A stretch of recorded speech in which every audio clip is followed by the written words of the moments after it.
KwaZulu on their side in the starting 11. They have a couple of DDC players, a couple of new faces in there as well. So both sides will be looking to hit the ground running and ensure that they get the victory today that will place them into the semi-final tomorrow. We caught up with both assistant coaches for Golden Arrows and AmaZulu a little bit earlier. Let's see what the assistant coaches had to say. 2025 Kzn Premier'S Cup, standing by with the AmaZulu assistant coach Simo Dlana. Coach, it seems like just yesterday when we wrapped up the 2024 season and the new season's already upon us. We've made the trip down to Richards Bay and you can feel it already. It's time for a new season. Yes, it's time for a new season, and we are here basically to see where we are in terms of our preparation, and also to finalize some assessments before we conclude signings for new players. Well, you speak about assessments, and we had a look at the team list. I see Keegan Allen on the team list as well as Ryan Moon previously with Golden Arrows. Are those part of the players that you're assessing? Yes, it's part of the players that we're assessing and a few others. A big opportunity to go deep into this tournament. This is a club that has always taken the Premier's Cup seriously. What are you looking to achieve this time around? Well, we're looking to at least play 2 games, which makes this a must-win game, so that we can see all the players and see what values they are bringing into the team. We saw the way you finished last season under Coach Arthur Zwane, looking to play a free-flowing, entertaining brand of football. Now, you've brought in a couple of new players and some new personnel. Is that still the idea, and is that what you're looking to get out of this team this weekend? Yes, the main objective is to dominate football matches and also to use the energy that comes with young players. And you've seen the team has gone younger this season, and we want to use speed whilst using creativity. And of course, everything is ball related. We have to look after the ball better. We are looking to iron that out and see how it goes here. And then if it comes out well, then that is going to be the approach in the new season. Thank you very much, Coach, and all the best this weekend. Thank you. Cheers. Coach Bilankulu, 2025 KZN Premier's Cup is upon us, and it really doesn't get bigger than a clash against AmaZulu. You know what it's like. You experienced it as a player. Talk us through how important is this for Abafana Bestende? Yeah, good morning. First and foremost, it's really an honor to be playing in the KZN Premier's Cup and to play against AmaZulu. It won't be an easy game, but we know our challenges and we know our targets as a team, that we have prepared very well since the beginning of pre-season. We're on week 5 now, and we're really looking forward to see the team growing and to see whether we are ready to compete in a Betway Premiership. But so far, the team has been doing very well, and there's been a good improvement in the squad. You speak about improvement and looking to see what this group can do. There's a couple of new players and new personnel in your squad. Talk us through some of the changes and what you're looking to get out of this weekend. Obviously, this pre-season tournament, it gives you a chance to integrate new players and see the different strategies. So even today's match is no different. We're still on our course on pre-season, week 5. Our target is to complete week 6 so that we can be ready for the Betway Premiership. But as I've said before, the new players, they have been gelling very well with the team and understanding the strategies and the formation that we have to use throughout the season. And just lastly, Coach, I know there's new personnel, and Usutu themselves have also brought a couple of new players and then looking to test out a few things. But ultimately, you know, this is a rivalry that has grown over many years. You don't want to end up on the losing side. No, the mandate is clear from the players that we have to win this trophy, because this is the first trophy of the season. So to gauge ourselves where we're going, we have to win this one. And then when we start the league, we know very well that we have started on a front foot. Coach, thanks very much. All the best this weekend. Thank you. Cheers. So the stage is really set here at the Mhlathuze Stadium, KZN Premier'S Cup, the 2025 edition, the 11th installment of this competition.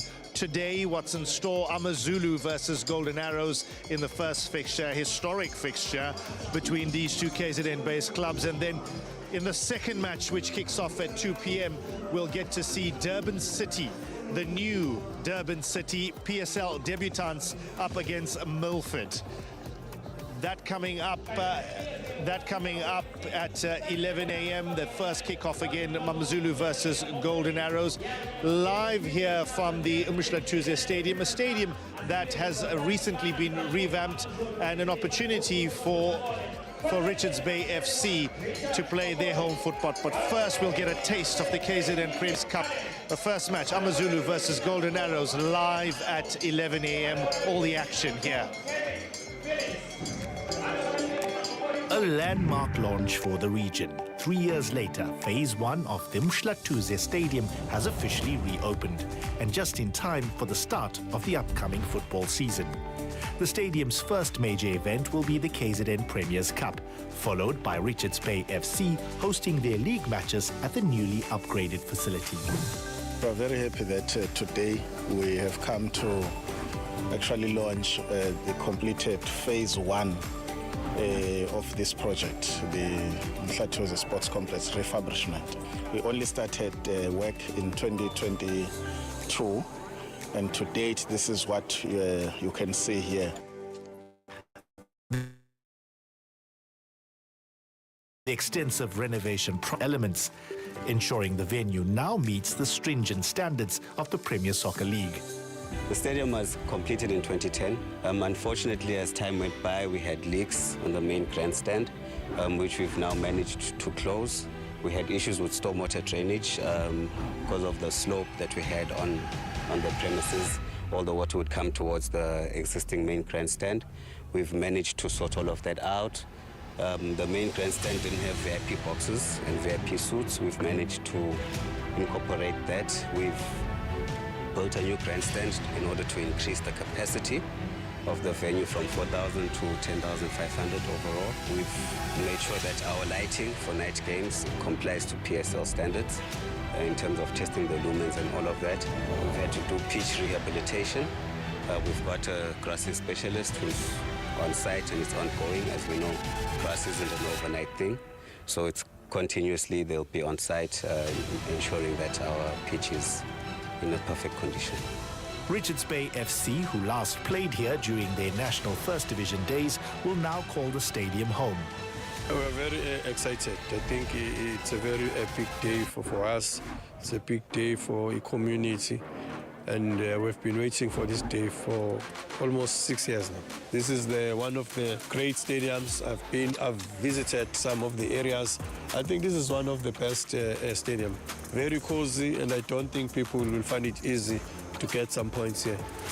Beyond football, the stadium's reopening brings major economic benefits. Big matches will draw huge crowds, boosting tourism and local business in Richards Bay.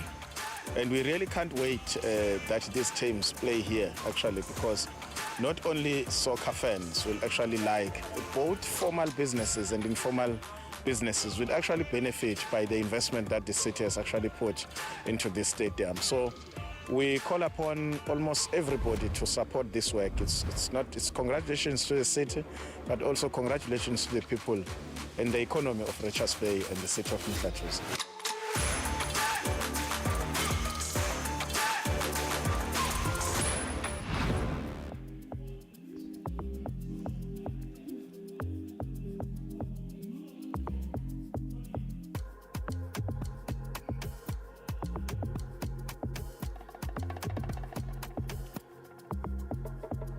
A very good morning to you. It's like live coverage of the KZN Premier'S Cup 2025.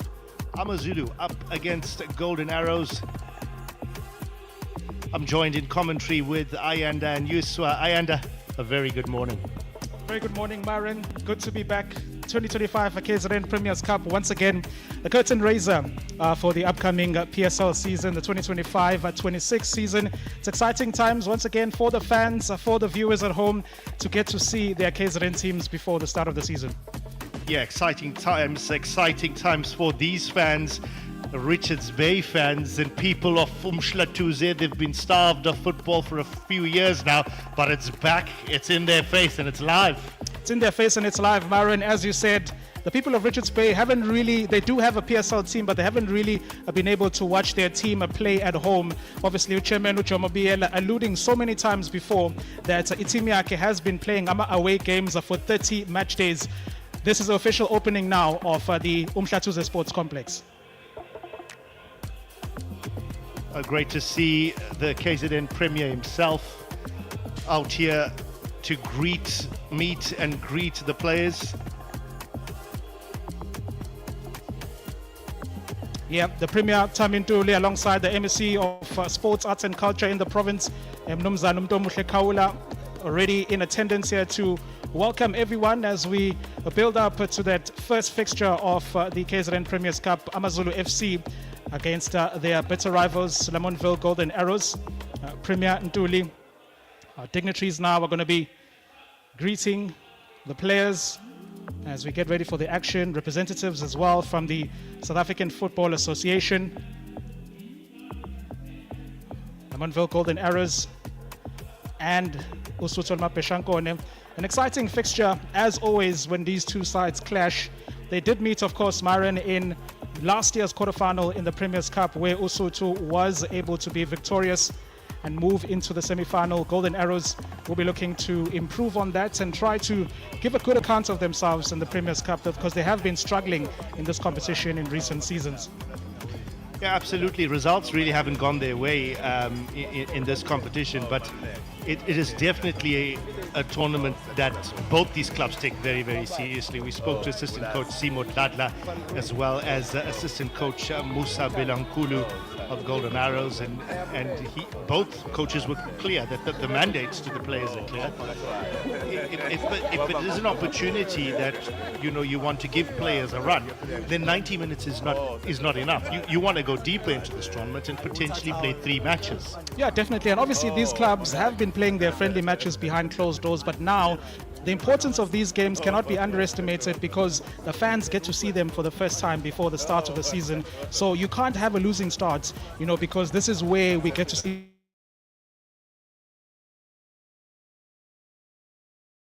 loads of changes, announcing new players coming in. So it's important to have a winning start and to show the fans, give them a glimpse of what's to come in the season. Yeah, no doubt, as the Usuthu captain Rian Hanamub takes the KZN Premier through his team, and a couple of new faces, and one particular that sticks out is Keegan Allen. Yep, Keegan Allen joining Usuthu Mapeshanko, and obviously we all saw him running out for Richards Bay FC in the last couple of seasons, making his way basically across KZN, moving from Richards Bay to Usuthu Mapeshanko, and also on the bench we're seeing the likes of Ryan Moon also crossing KZN, moving from Golden Arrows to AmaZulu FC. So it's an exciting time for Usuthu. They did release a lot of players, as I've mentioned, but they were also able to replace that with some quality signings. Yeah, no doubt. Massive game in prospect here. And good to see the fans really starting to come in nice and early. It's a bit of a cold morning here in Richards Bay. So great to see the fans, really seizing this opportunity at the newly renovated, the newly opened Umhlatuze Stadium. And really fans from all 4 KZN clubs, the 4 Betway Premiership clubs indeed, as well as the 2 NFD outfits in Milford FC and Midlands Wanderers, all starting to come through. There'll be a bit of a ceremonial kickoff, I'm told, Ayanda. Yeah, having our dignitaries officially kick us off for the 2025 Kzn Premier'S Cup.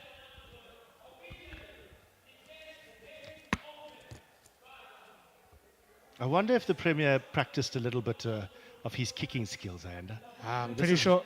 This is live. This is live. The Premier can't put a foot wrong. We know his leadership is quite apt, so we'll see how his kicking goes. Let's see. Have a look at what his technique is. Is he going to go with the instep? Is he going to go with a bit of flair with the outside of the foot?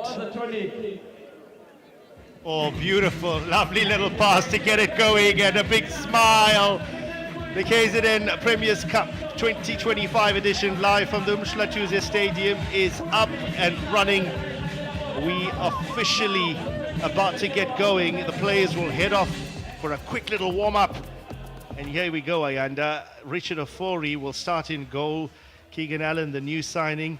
And he'll be joined in defence with Tariq Fili, he's an old head, along with Sandile Mtetwa, captained by Rian Hanamub, Khadebe Shlangabeza. Benoit Chouari's been with Usutu for a while, so too has Hendrik Ekstien. It is a good mix of old and new, I would say. Definitely a good mix of old and new as far as AmaZulu are concerned. A couple of DDC players as well getting their opportunities, the likes of Tebogo Mashego, Tandolwe Tungwenya also returning to the Usutu side, but the experience is still there. Looking at, of course, Abafana Bestende, Lamontville Golden Arrows are also coming through with their starting 11. Kosingimpile Kumete in goals, as well as, of course, Keenan Phillips anchoring that defensive side for Abafana Bestende. Junior Dion is the marquee signing announced just yesterday by Abafana Bestende, coming alongside a number of players for Lamontville Golden Arrows that are going to be starting in the upcoming season. There's a man who understands the KZN football landscape in and out, Mangoba Mliti, the Golden Arrows head coach. Of course, spent a short stint at AmaZulu as well. He's come through the structures here. A former school teacher, Ayanda. Yep. Mangoba is well versed in the language of football. A disciplinarian, a tactician, as we've seen him all over the country throughout the years at Mamelodi Sundowns, at Golden Arrows, and back again at Abafana Bestende. Remember, winning the MTN 8 with Lamontville Golden Arrows back in 2009. So quite an accomplished coach here, leading Abafana Bestende. Yeah, 6-0 against Ajax Cape Town, an iconic final, Ayanda. Who can forget? Who can forget that famous goal by Unjabulo Mangana to seal the deal for Abafana Bestende, the last KZN team actually to win silverware. Abafana Bestende faithful have come out, made the trip down here to Richards Bay to support their team. So too have the AmaZulu fans. I got a sneak glimpse of the Mbumbulu branch, who have come out in numbers. They've brought out the drums, they've brought out their singing voices, and no doubt it's going to get busier as the day goes on. Durban City, a chance to see the PSL debutants for the first time in action as well against Milford. But right now, and all attention turns to Eugene Mdluli with a whistle in his hand to get things kicked off here between Usutu and the Backheel boys.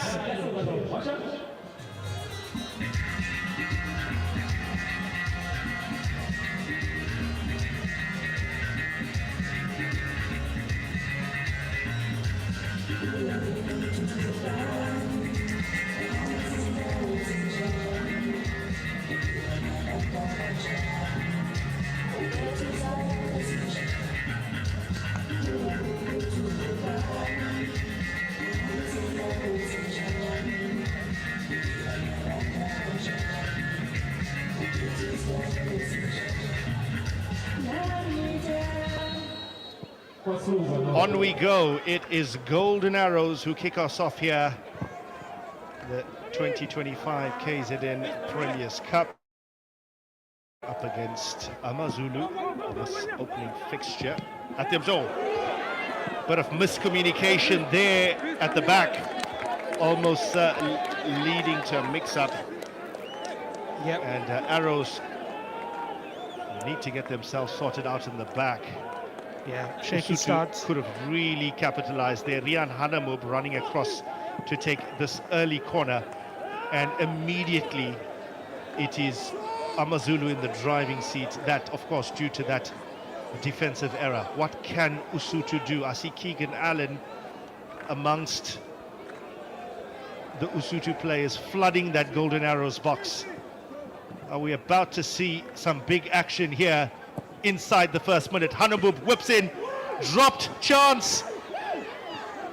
And they managed to get it away. Not completely out of danger, though. Yeah, really shaky starts by Bafana Bafana. Lots of scuffles in the box there that led to the corner.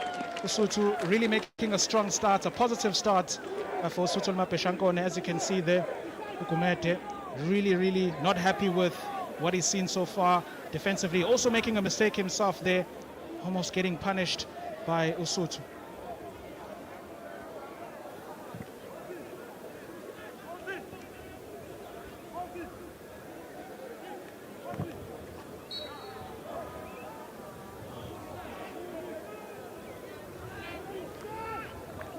Mazul, of course, with experienced campaigners, the likes of Tariq Phillips there in the heart of a defense, playing alongside Kzn Allen, the new boy, who is officially on debut for AmaZulu.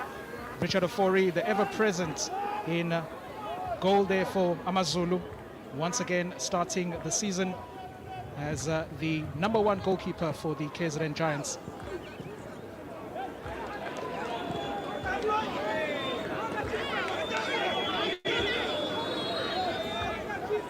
A bit sloppy there. And Arrows can push on. Into the box it goes. It's flown over Afori.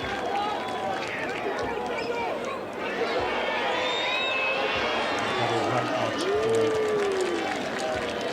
for a goal kick.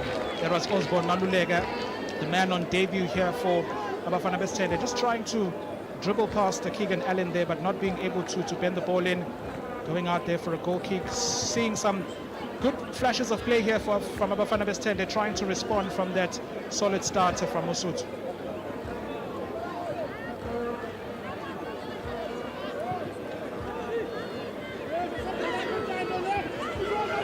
Early touch there for Kzn Allen.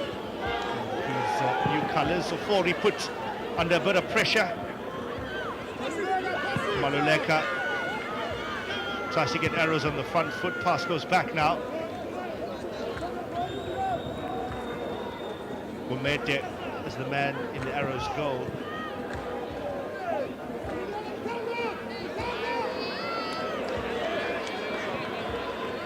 Lesotho just trying to slow the game down after that frantic start. It's been a bit of a topsy-turvy start from both sides. No one hasn't really settled and found the rhythm. AmaZulu trying to establish that, with Arrows also responding.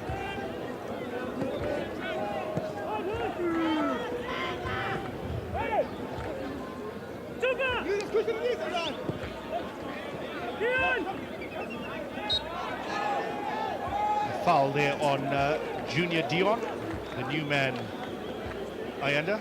Good to see Dion at a new club.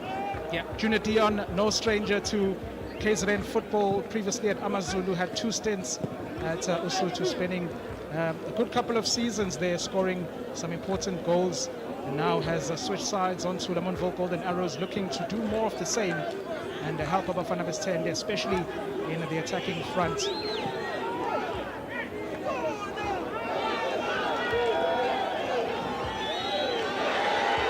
Chance here. Sianda Matati trying to cut inside, and he's brought down, and he stays down. Sianda Mtanti. The referees called a halt to proceedings. Yeah. And I suppose, Ayanda, that's the kind of gamble that you take almost in a preseason game like that, where you want to see your players go out and do their best and see how they fit into plans. Yeah. But at the same time, you don't want to risk injury. Yeah, definitely. Tanti there getting caught by Kzn Allen. Coach Mangoba Mnoiti was not happy about that challenge, but it is pre-season as much as it is a friendly in inverted commas, because it's not an official PSL match, but you do also see the feisty side of things. It is a derby. Both sides are fierce rivals, so you are going to be seeing tackles like that. Players going in a bit hard, especially from the likes of Kzn Allen, who is on debut, looking to show his muscle in defense.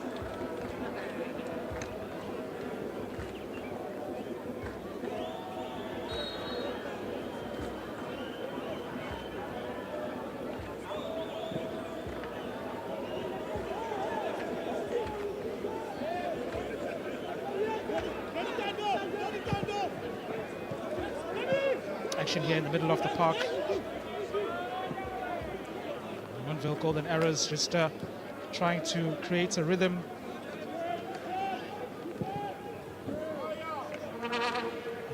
Of course, these sides did meet in last season's Kzn Premier'S Cup at this stage, a match that Usutu was able to win by a goal to nil. Of course, Montville Golden Arrows falling short once again. Actually, AmaZulu having a really good season as far as KZN derbies are concerned. Last season, unbeaten across 4 of their derbies, recording 3 victories and with just that 1 draw. Of course, if you do remember from last season, Royal M did fall off, so it was down to just 4 derbies for each side, KZN side, but AmaZulu dominating that. Golden Arrows on the other side, going winless the entire season in the KZN derby, so they really struggled to gain any dominance in the local derbies, but we'll be looking to improve on that. Coach Mangoba Mngwiti, as we see Usutu trying to build up an attack on this near side. Cross comes in, the header is a good one there as Usutu try to establish themselves. I believe that was Tandulwe Ngwenya, the youngster, DDC youngster promoted into Usutu first team, just trying to get the header but wasn't really on target. Another chance for Usutu to get begging. They've had the better of the chances from the 2 sides so far in this match. But we're going to see if Arrows are going to respond in any way and try to trouble Richard Ofori on the opposite side. Yeah, just a bit scrappy at the moment. I think both teams looking to find their feet. It's a decent surface, so, you know, the platform really is there for some free-flowing football, but new personnel on the pitch, and I suppose it will take a bit of time before both teams really start to get going. It's also been a bit physical. Tariq Filiz, and he looks back and he tries to pass back to Richard Ofori, but he's left it short. Ofori couldn't get there, and they've conceded a corner, and again, yeah, it's silly. Yeah, cheap corner to give away there by Usutu, presenting Arrows with a chance to get the ball in the box and try to create something. We've seen AmaZulu getting the better of the opportunities now. Bafana Bastende looking to respond.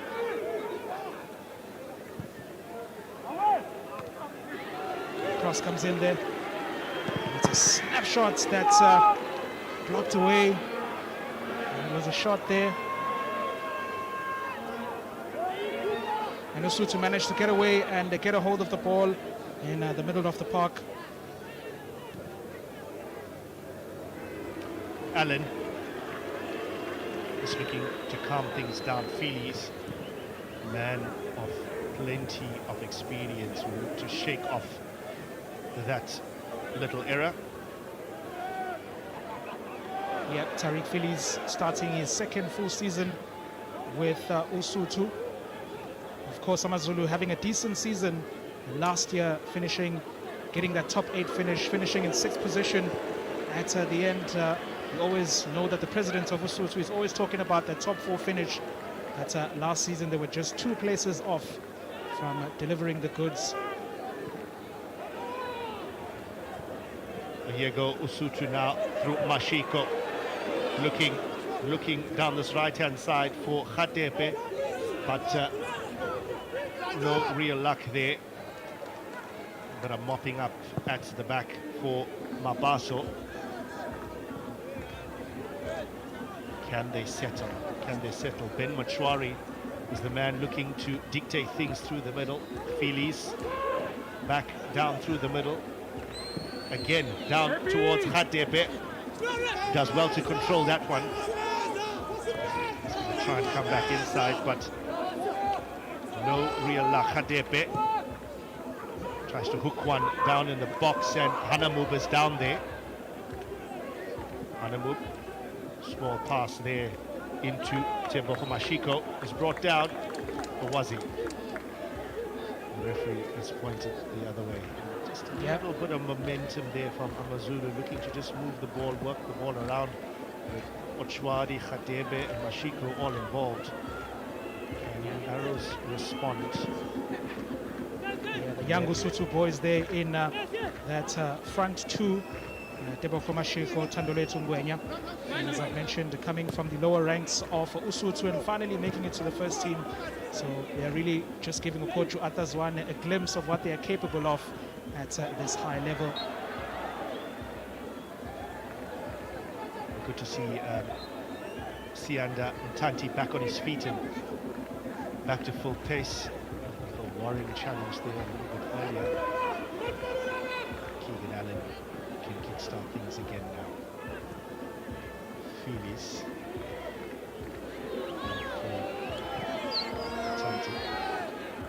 Searching up front there for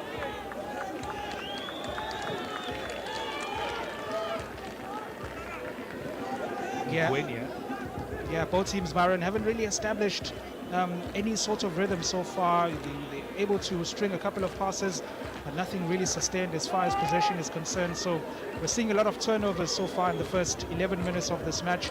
And as you mentioned, the Mhlathuze Sports Complex is foreign to both sides because it is, of course, the first official game now in the reopening of the stadium that we are seeing. They're going to be playing a lot more here during the PSL season, but right now it is unfamiliar territory for both sides. Zulu Lesotho on the front foot there. Sianda. Besa. Here shouts of corner, but what's the referee saying? It is a corner. So another corner here for Amazulu. It's the number 14. Osikona Khadebe. Yeah, battle there between Khadebe as well as Osborne Malulega. Another corner for Amazulu. It's the captain who is strolling across here to take this corner, and he's got options in the box here. He's got options. Feely's the big man. Ben Mochwari also towards the back post. Rian Hanamub will look to whip this one in and cause problems into the box. He's got short cut. It's gone in. He went to the short side and it was flicked in. It may have been Tariq Feely's. It may have been Tariq Feely's, or was it? It was the number 6, Sianda Hlangambeza. Just waiting to see here. Let's have a look at the replay. Hanabuk went towards the short side. It may have just went all the way in without getting a touch from another Amazulu player. Kzn Allen around there as well. It looked like it went all the way through. I wonder if it'll be accredited to Rian Hanamub himself. Yeah, I wonder also, Myron, if it got a touch from one of the Arrows boys, because it was in that scramble in the box there. A beautiful left-footed in-swinger by Rian Hanamub. And it might have gone all the way, but I do suspect it did get a touch from one of the Arrows boys. Amazulu taking the lead here, an important lead for Lesotho. They have been the better of the two sides so far in the first 15 minutes. And of course, Rian Hanamub with that wonderful left foot. It is credited to him. So Hanamub scoring directly from a corner. A great start here from Amazulu to take the lead inside the first 15 minutes here.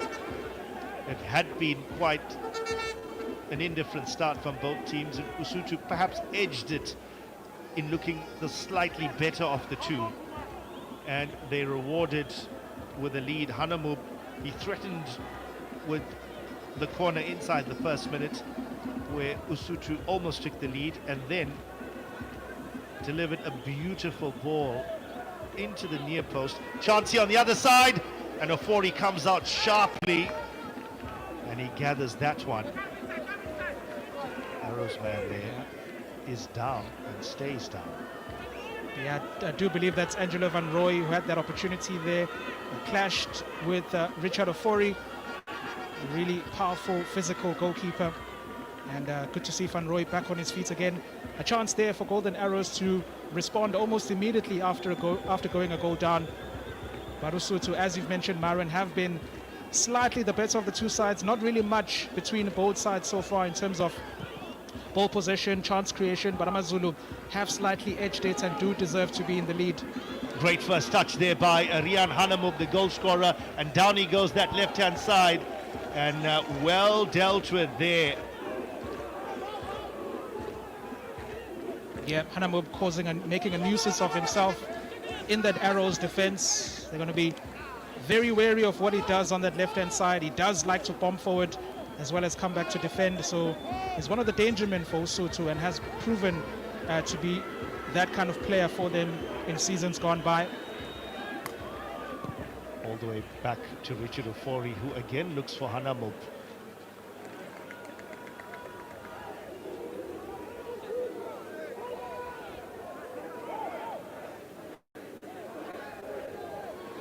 Keenan Phillips there down the right-hand side. An action here for Arrows rather. Cross into the box, flying over Richard Ofori's right hand. Is a bit of wind. There is a bit of wind about, so there's no doubt that the ball will definitely do something in the air. There will be a bit of movement in the air, given away, but that is a foul. That is a foul, and Arrows will have a free kick in a dangerous position.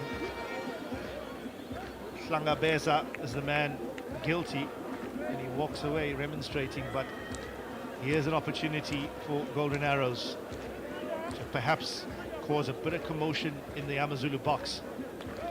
Yeah, Abafana Best-10, they really need to make use of these set pieces. We did see, of course, Lesotho to take the lead through one, and also have to use the physical presence there as the ball comes in. It's a header that goes just wide once again. Of course, that was Sianda Hlangabeza with an opportunity there.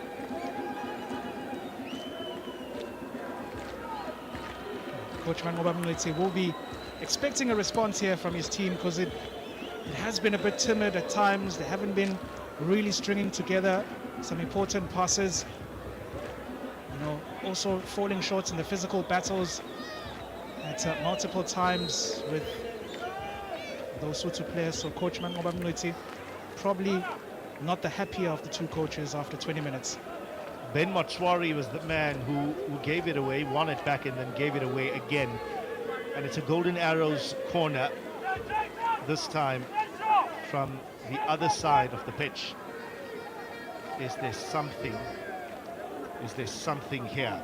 Whipped in by Mtanti. Shot! Ricocheted off of Fori, is gone in. 1-1. And Golden Arrows have responded, and they've responded well. Is that Junior Dion? The man on debut. The man on a debut, and a bit of a dance here by Junior Dion. A powerful shot.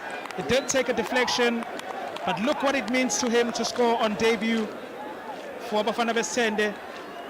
All of 5 minutes it took for Arrows to hit back. A clumsy corner to give away with Ben Motswari in the corner. Mtanti whips it in, and it's fallen for that man, Junior Dion. Yeah. Nuswa looks at home at his new club already. Looks at home, a beautiful volley, taking it first time. I don't think Richard Ofori knew too much about that. Couldn't put too much of a blame on the keeper. It was a beautiful shot, did take a deflection. And Abafana Best-10 gave Coach Mangoba Mngwetsi the response he was looking for to level matters. Another set piece making its way to goal, as we see Lesotho also going forward and trying to respond immediately. Swift response, now chance on the other end for AmaZulu. Shot here, Motswari, and Phillips is able to clean up the danger. Motswari, the man, and he'll still have it in his head that he was the guy who gave away that corner on the other side, which led to Dion's goal. Looking to make quick amends. We are level here at the 20th minute between AmaZulu and Golden Arrows. If you're just joining us, welcome to our coverage of the 2025 Kzn Premier'S Cup opening match. Two old foes, AmaZulu versus Golden Arrows. AmaZulu who grabbed the lead through a bizarre Rian Hanamub corner which crept through at the near post, and then the response. So strong challenge there by Phillips, and the referee allows play on Mtanti.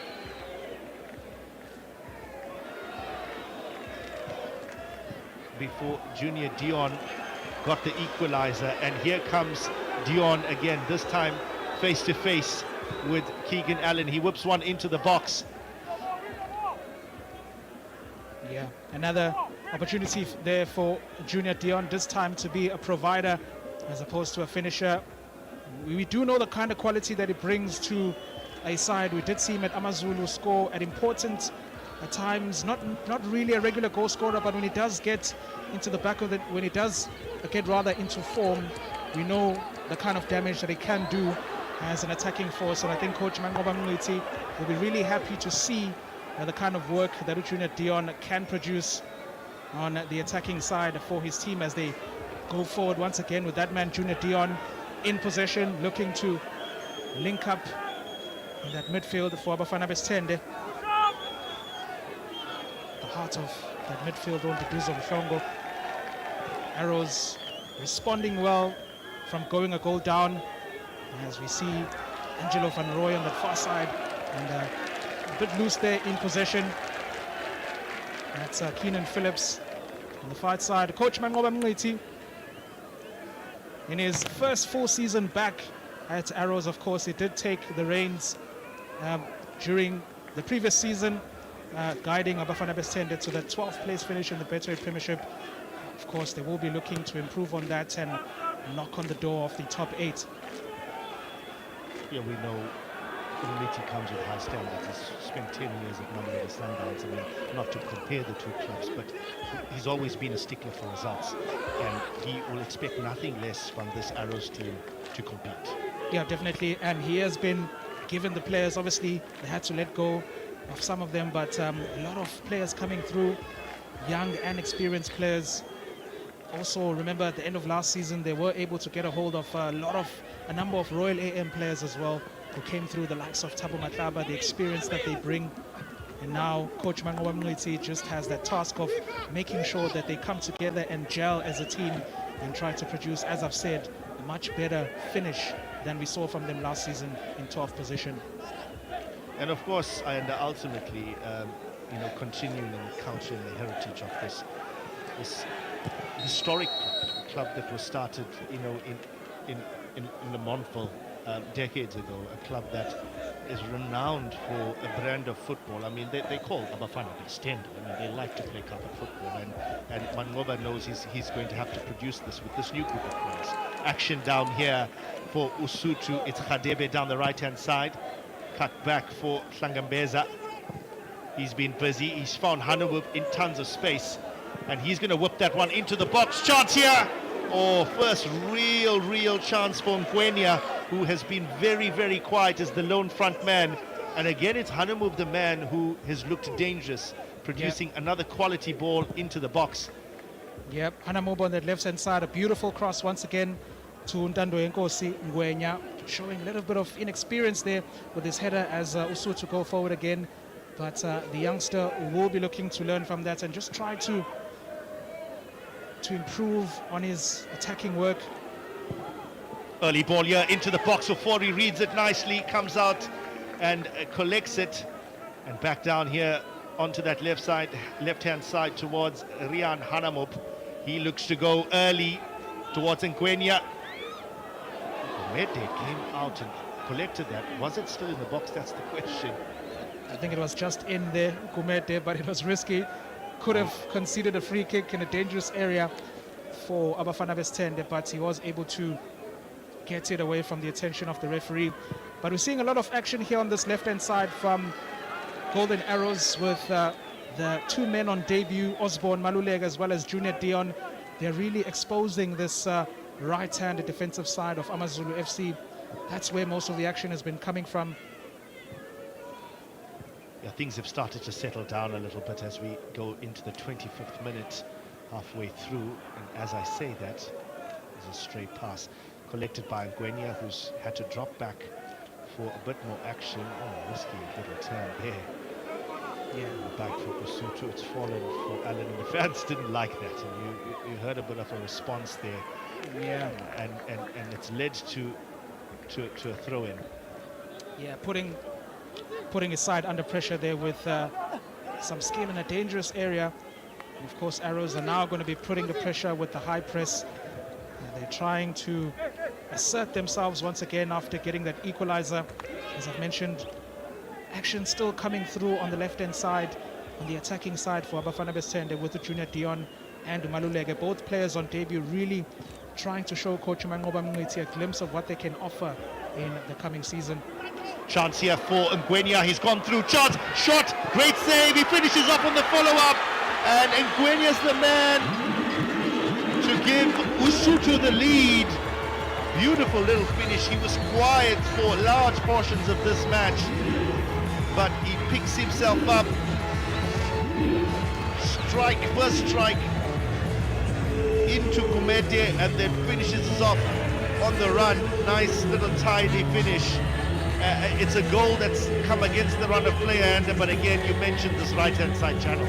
Yeah, definitely. Tandolenko Singwenya, as you can see there, the ball was beautiful to find him. He's got the pace to get there before the Arrows defense. He had a first-time shot and it ricocheted, it came back for him, and it's a cool finish at the end. The young man there who came through the Lesotho DDC side and has restored the lead for Lesotho Mapeshanko. And the pace, the finish was cool at the end after getting a second attempt. And Lesotho are back in the lead. And no doubt Coach Mngqithi will be concerned about how easily his team was cut apart there. One ball over the top through the middle, and Ngwenya latches onto it, and within seconds Lesotho really have turned nothing into a goal scoring opportunity, and a goal in fact. And there he is. Yeah. Lots to ponder for Mngqithi. Also Nkulu alongside him. Yeah, Coach Mangoba Mngqithi will be expecting more from the likes of Ntando Mabaso and Ayanda Giane in the heart of that midfield. It was too easy, just one pass, bypassing the entire defense. He couldn't really catch up to the pace of Ngwenya, but positioning-wise, they should be doing better. And Coach Mangoba Mngqithi will be keeping a close eye on that. Of course, on the bench does still have the likes of Gladwin Shitolo, that experience that he can bring in, the likes of Thabo Matlaba also available on the bench. So Mtanti stands over this one. And can there be an immediate response into the box? Felix gets up and heads away. It'll fall for Keegan Phillips. We'll find Mtanti there, looks to turn his man. Straight back into the box towards Dion, who's wrestling with Keegan Allen. Chance still on here, and Dion is going to snatch this one. Yeah, Dion's been really busy in this left-hand side as Arrows try to build some momentum here going forward. But Lesotho winning the ball back. I think AmaZulu also have a lot of confidence going into this encounter, winning 3 of their last 5 matches. As you see, Ryan Hanamud bombing down the left-hand side. Once again, he has been the danger man for Lesotho in that left-back position, overlapping, and it's going to go out for yet another Lesotho corner kick. Keegan Phillips couldn't deal with him. And he hasn't dealt with him so far. The Duzum Shlongo has had to come and help to clear up. Hanamub, as you said, is causing all sorts of problems, and as you said, another corner. Of course, corner Khatepe is going across to take this one. And can Lesotho double their lead? And their fans are already in good voice. The AmaZulu flags are held aloft. The fans are singing. Their team are leading. Is there more in the offing here? Khatebe whips this one in. Again going near post, causing more problems. It may have struck the upright. Chance here. Exteen with a shot. And Arrows will look to break through Mtanti. He's been busy. But it's that second touch that lets him down. And cleaned up there by Ngwenya, who's been really busy. Yeah, once again, Maren, we're seeing that both sides are really struggling with set pieces, especially from those corner kicks, those high balls with lots of bodies in the box. We saw Gumete once again struggling to get a hold of the ball or to clear it. It's something that we've really seen from both sides, and they'll be looking to improve on it. Still showing a bit of rustiness in terms of defending set pieces.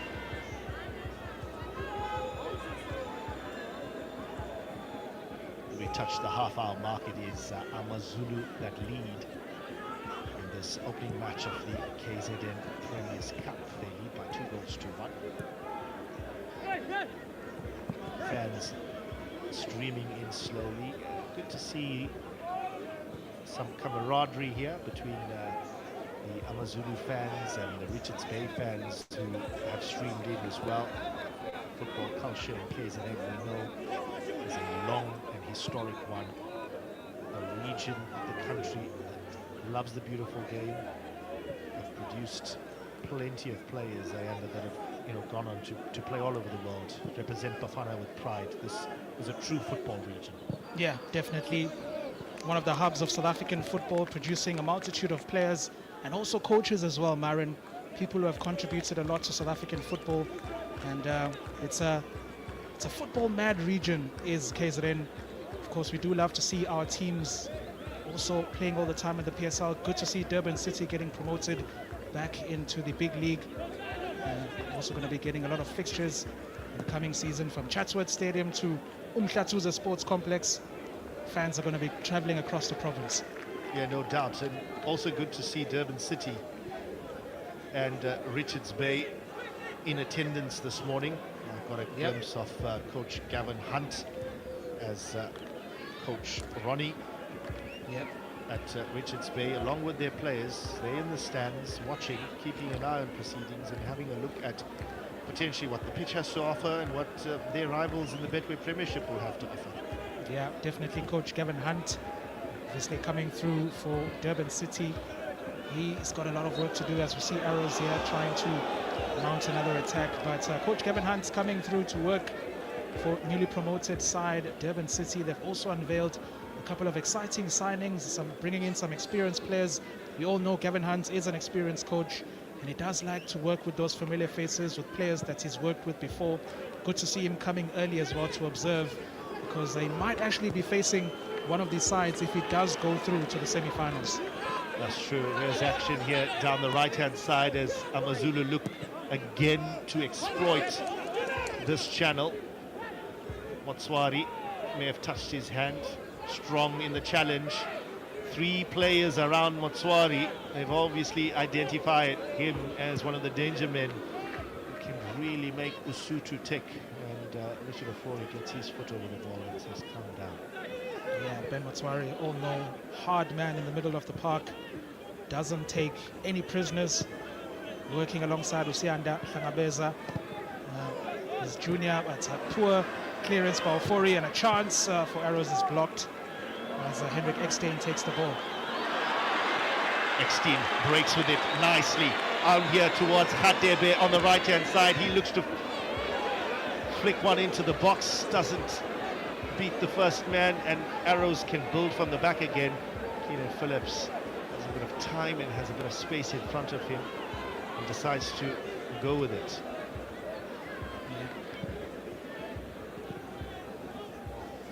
Swari, hard challenge, he's lost possession, and here come Abafana Bestende down here towards Osborne Maluleke, and then in towards Angelo Van Roy. Van Roy, who's got Keegan Allen for company.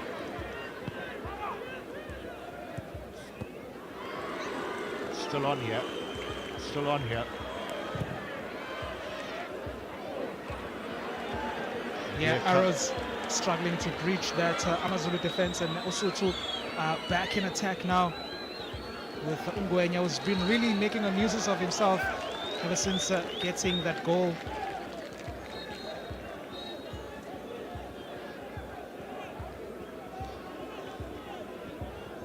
Got a work to do for Arrows medical man. chance for the players to breathe a little bit. 35 minutes gone here. It is AmaZulu that have the lead. They lead Golden Arrows by 2-1. Live from the Umhlathuze Sports Complex in Richards Bay. A bit of rain predicted, but it has been cool and calm so far. It's really allowed the players to have an easier start in a sense, because the summer months are coming. Yeah, actually good conditions to play here, apart from the bit of a strong wind here, but the conditions are really nice and cool for the players to give us some exciting football. As you see, Hendrik Eckstein trying to get away there. Eckstein, experienced campaigner for Usuthu Mapeshankone. Mentioned, Myron, the performances of both sides. Obviously last season we did see our KZN sides really struggle in cup competitions. AmaZulu FC going as far as the round of 16 in the Nedbank Cup, but knocked out in the first round of the Carling knockouts.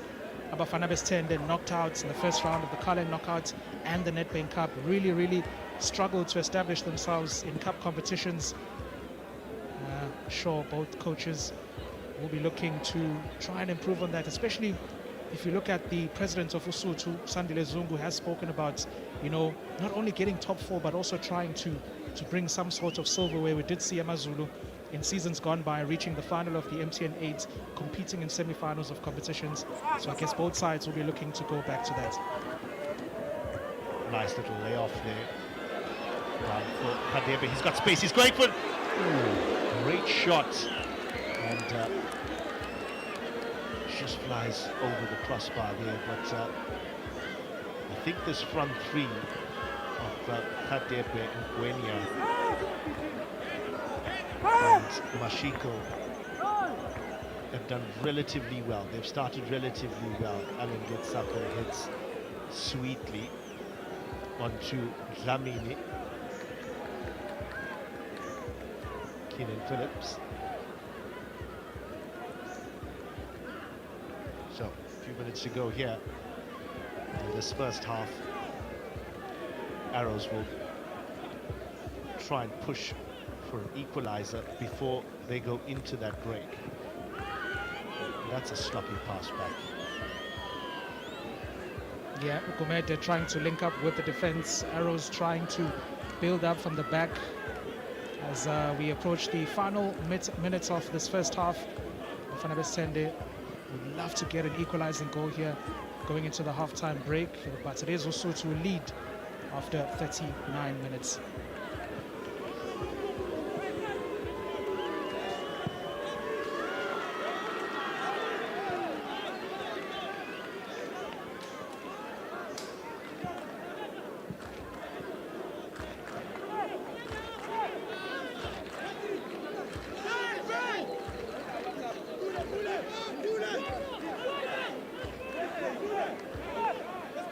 Maluleke is going to take this throw in. He's had a really busy first half, and as the ball goes in here, it's scramble in the box, and a shot was from Angelo van Rooy. It is blocked by Keegan Allen. He's been doing some really good defensive work for Usuthu, but it's going to be another free kick for AmaZulu as Maluleke is brought down in a dangerous area here. A chance for Usuthu as we approach the last 5 minutes of the first half. As you can see there, a tussle between Tebogo Mashiko and Maluleke. And the two men, Maluleke is pleading his case there, but referee Eugene Mdluli doesn't want to hear any of it.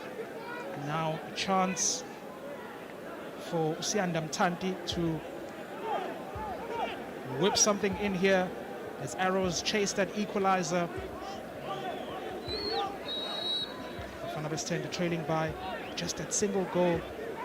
And a chance here now. It is Usianda Mtanti.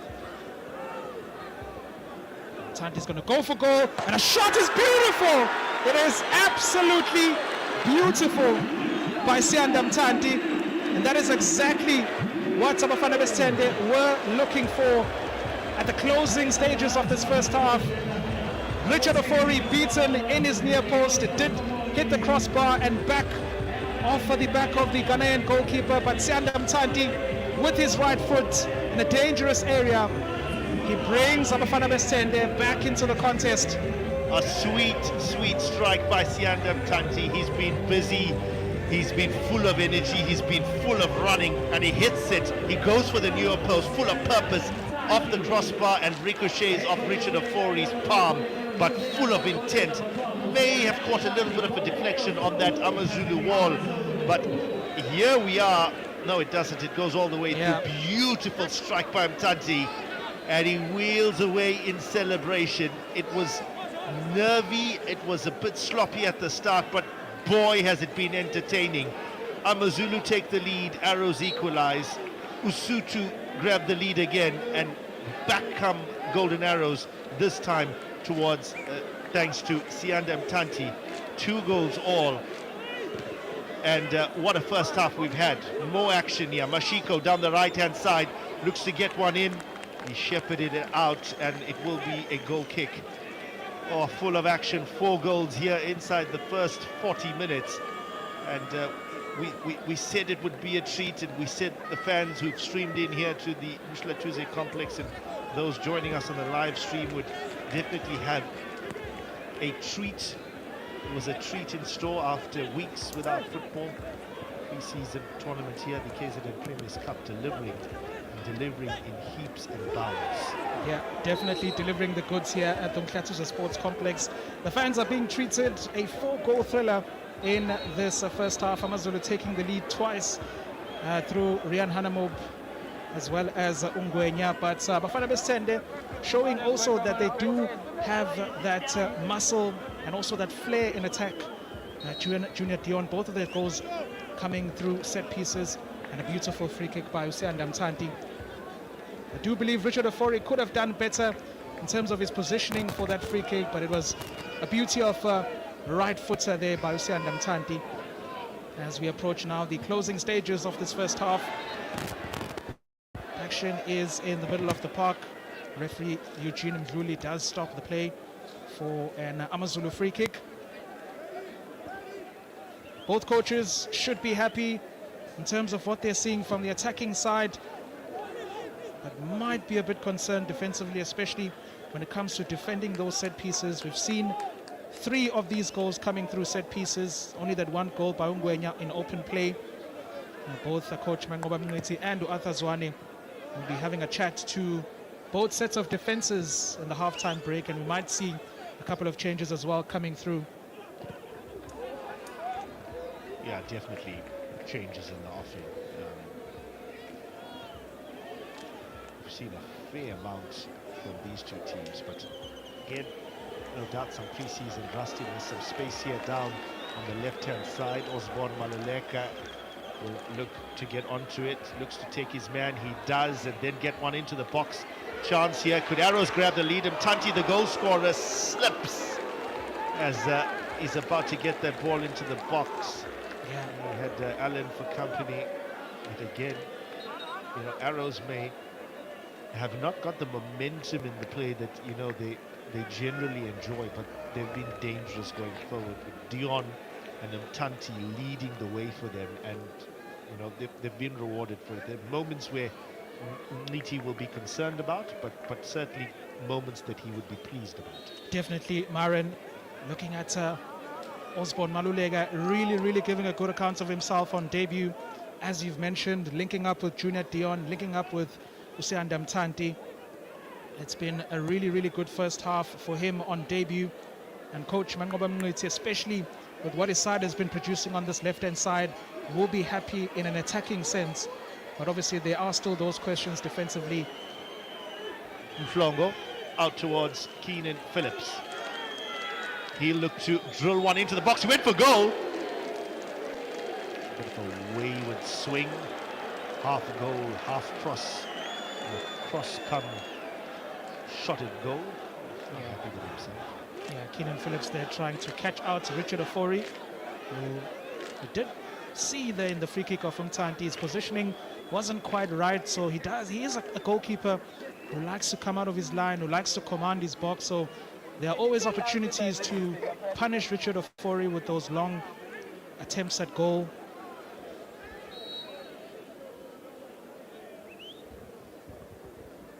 Fans continue to stream in here. 3 minutes of injury time in this first half. 2-2 the score. Looks down here on the right-hand side, and here come Usutu. Ngwenya. Motswari turns again down towards Allen.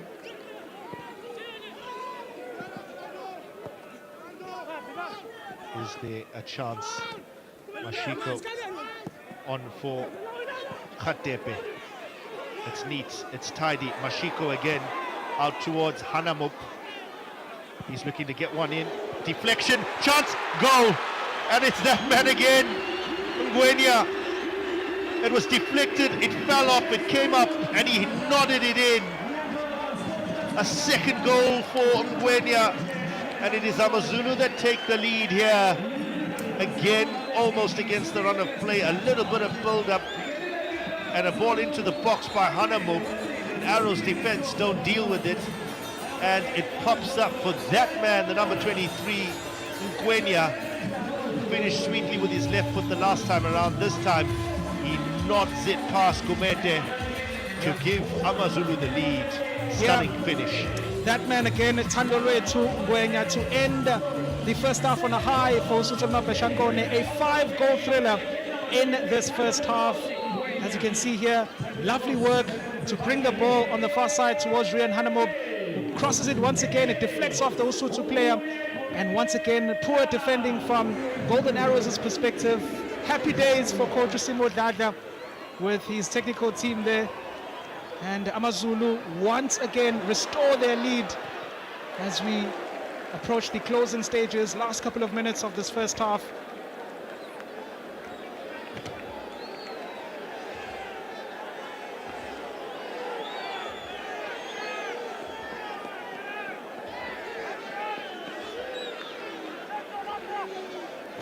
Njengoba ke sibona ke Bafana Besithende, Golden Arrows with the corner in the closing stages of the first half. Washaya Gimpempe, referee Eugene Mdluli, as we wrap up isombe sekuqala ke salomdlalo. It is quarterfinal 1 of the Kzn Premier'S Cup. Lots and lots of goals. Eswabone usona ke isombe sokuqala salomdlalo. Usuthu Mapeshankone scoring and taking the lead 3 times in this first half. Rian Hanamub opening the scoring for Usuthu. Junior Dion wakwazi ukuthi kuyabuyisa induku for Bafana Besithende with a beautiful volley from a set piece. And that man, Tandolwethu Ngwenya, getting Usuthu back in the lead to make it 2-1. And a beautiful free kick by Usianda Mtanti to restore parity for Bafana Besithende. But Usuthu did have the final laugh in this first half with Ngwenya once again coming with the goal esithathu eLosuthu Mapeshankone. So after 45 minutes in the first match of the Kzn Premier'S Cup, it is AmaZulu FC 3, Lamontville Golden Arrows 2.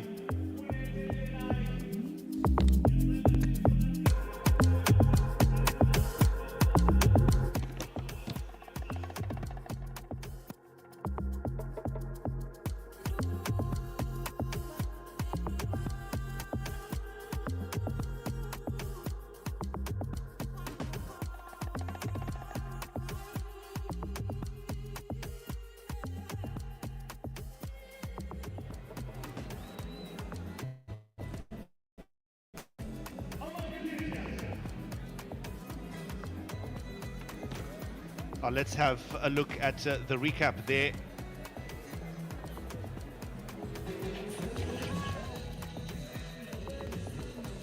Great start there for AmaZulu as that one went through, but then Arrows hit back and Junior Dion struck back on the volley. Have a look at that finish. That was the equalizer. Ofori slightly sighted and he tried to get his foot to it, but great finish there from Dion and a celebration along the way.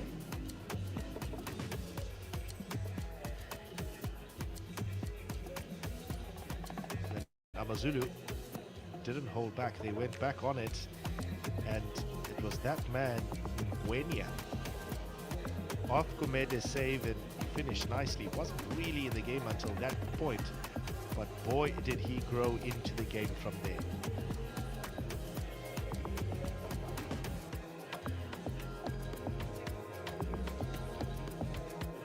That was Usutu taking the lead again, 2-1 through Ngwenya.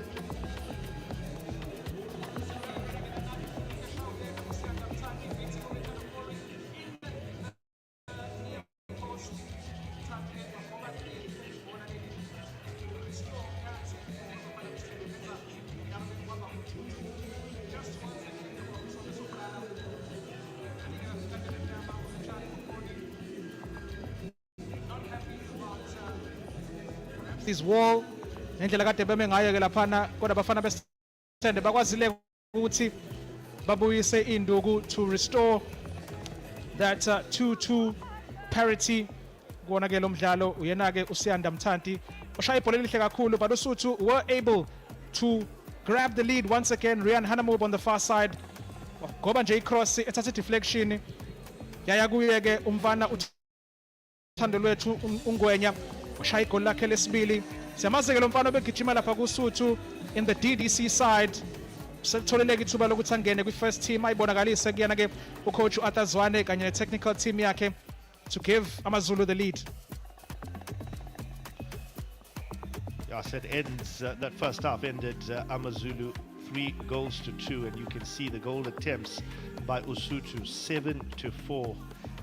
They had the better chances, but even though Arrows had more of the ball possession.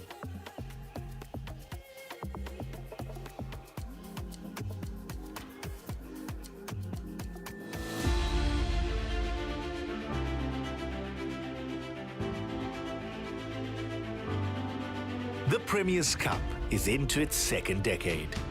Over the past 10 years, the tournament has evolved into one of the country's foremost pre-season competitions. Year on year, it has improved.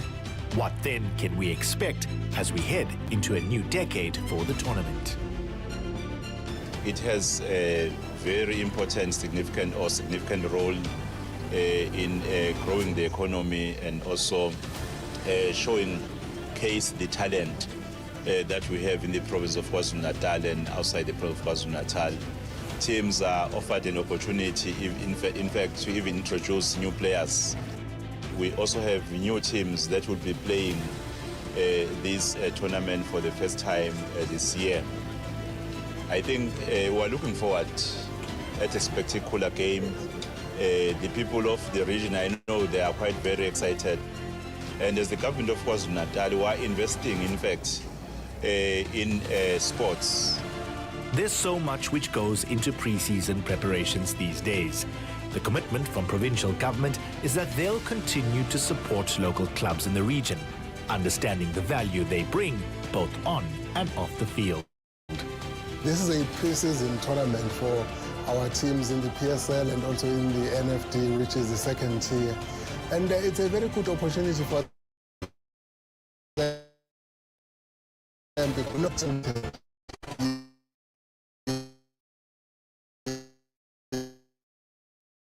they compete from SA in Turkey, in the East, in the province. This is our Europe. This tournament is our USA. This tournament is everything to them, where they showcase, where they see what gaps are there in terms of the new signings and what they have acquired. So it's a very important moment for our teams, and therefore we really express our appreciation to the government of KwaZulu-Natal through the Premier's office and also through our department in giving our teams this opportunity. The likes of AmaZulu, who've been part of the tournament since its inception, has seen its value. Now, as they plot a new way forward under coach Arthur Zwane, the Premier's Cup once again provides the platform for them to prepare for the upcoming Betway Premiership campaign. Coach Arthur Zwane is busy preparing a team for the new season. We've got a fairly young team esizodlala ngayo kule season esiyakuyona. Manga postesi about 18 players are under the age of 25, which shows ukuthi team ngempela was looking at refreshing his squad and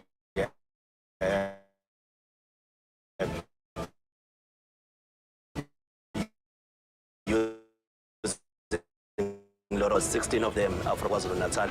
Nabesifundazwe ithuba yingakho ku-relevant kuthina ukuthi size kule competition ngomqondo nje ukuthi sizoyinqoba hayi ukuthi nje sizo-add ama-numbers.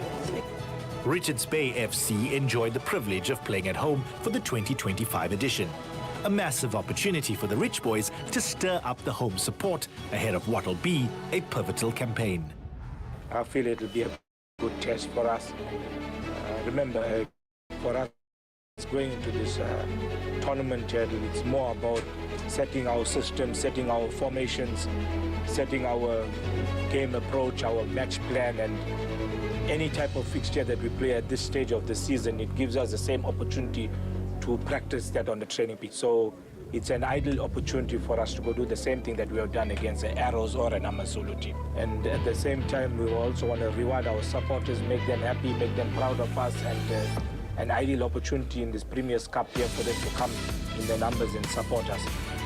It may be a pre-season run-out, but the competitive nature of the modern game has lifted the tournament.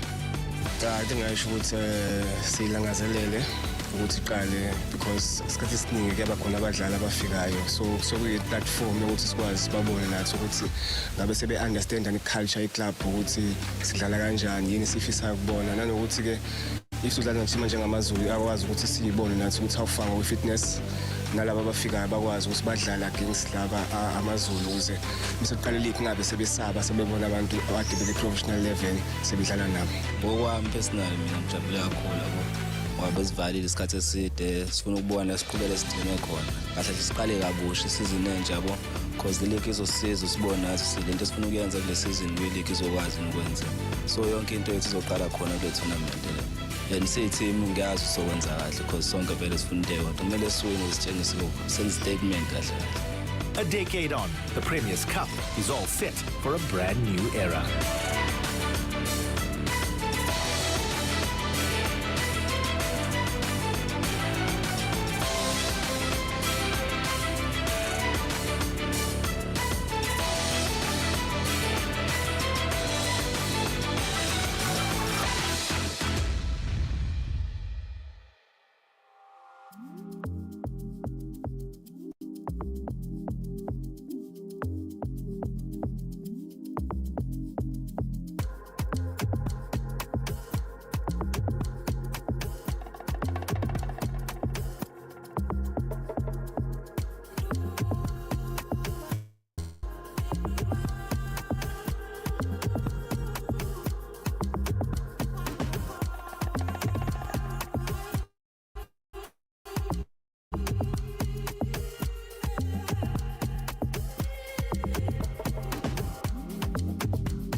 Welcome back to our live action of the KZN Premier'S Cup.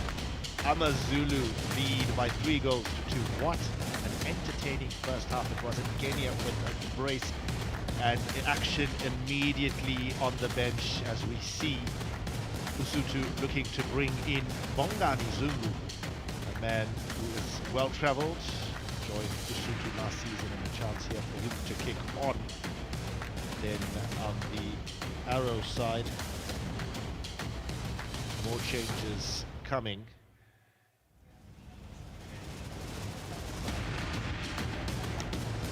They're coming in, I believe, for debutant Osborne Malulega. In the first half, he had a good first half on debut, Malulega, but coach Ngoba Mngweti deciding to pull him out, I assume as a precaution. But it has been an exciting match so far, a 5-goal thriller in the first 45 minutes as Bongani Zungu makes his way onto the pitch alongside Usbonelo Cele. Cele, of course, will be looking to run on that left-hand side, left-hand attacking channel for Abafana Besende. Kadiga Zungu ngenake lapha endaweni kaBen Motwari in the heart of the Lesotho midfield. AmaZulu lead by 3 goals to 2 after seeing some exciting football, hoping to see more of the same as we kick off in the second half. AmaZulu attacking to the left of your screen. Abafana Besende bazobe behamba ngakolunye uhlangothi njengoba ke bezozama ukuthi babuye kuona lo mdlalo. Lesotho taking the lead 3 times in the first half. Amagoli ke ashawe uRian Hanamob, sabona ke nebrace from umfana ke lapha uthando lwethu Ngwenya.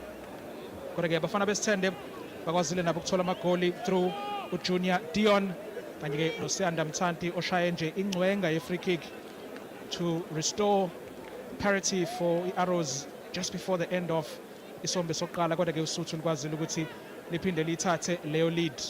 So a change for both sides as we kick off the second half. It'll be interesting to see what the message has been. More of the same, contain, go all out. We could see 5, we could see 6 goals. It's been some start to the 2025 Kzn Premier'S Cup. More of the same, if you ask me.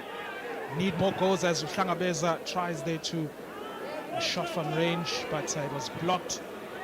It's been a frantic start, and Attack it, Angelo Van Roy. It's well defended by Lesotho there at the back. It's Sandile Mteto, the experience of Nyambose there defending and stopping Angelo Van Roy. The speedy winger for Bafana Bastendo. It's going to be an early corner for the Golden Arrows. Yeah, no doubt a chance there for Van Roy. Potentially almost just took too long. Had a chance, could have pulled the trigger, but nicely cleaned up there by Sandile Mtetwa. So a chance here for Arrows to hit back with a set-piece chance. Can they conjure up something from this corner? They need an equalizer. We need a winner. Ball into the box again, near post, and Usutu deal with it. Schlangembeza gets it away, and it's fallen nicely here, and Usutu can look to break through Mashiko, but back it comes for the new man on the pitch. He can't get through. Sponelo Tele. Yeah, Sponelo Tele trying that snapshot there, but it was quickly blocked. But Arrows still in the ascendancy, trying to attack. Ball in there by Usianda Mtanti, also cleared away. Bongwane Zungu there in the midfield for Lesotho, brought in to try and calm things down and ensure ukuthi abafana bakho atazwane baba ne build up enhle, starting from the back, moving the ball into those attacking areas. But it's been a good start to his second half from abafana besende. Siyabona ukuthi bazama ukuthi babuye and get that equalizer, trying to get a third equalizer in this match after going behind several times already.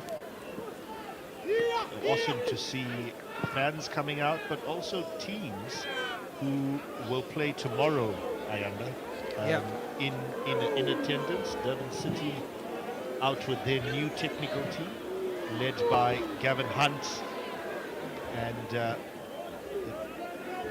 technical director Ernst Middendorp, a man who has coached Golden Arrows, a man that has coached Maritzburg United, Bloemfontein Celtic, Ajax, Cape Town Spurs rather, an old man, Kaizer Chiefs, an old man of South African football, Ernst Middendorp.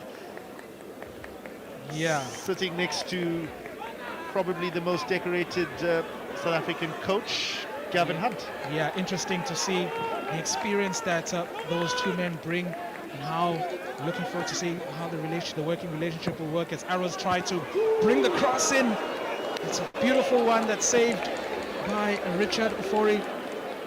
Matwele out there trying to get the ball in and looking for Junior Dion down at the back post, and Ofori wise to it and then managed to mop up. Here's a first look at Bongani Zungu. Didn't waste time with it. He's made himself available again. Mashiko onto Allen. All the way back here to Tariq Filis, and then back for the Ghanaian Richard Ofori. Does it go long? No, goes down here towards Allen with a beautiful backdrop there of the grandstand, the South African national flag painted on the seats of this newly opened Mhlathuze Sports Complex. Yeah, looking forward to seeing action in the stadium. Of course, match day one of the PSL will make its way here as the local boys, Richards Bay FC, host Marumo Gallants in that opening weekend of action on the 9th, the weekend of the 9th and the 10th of August.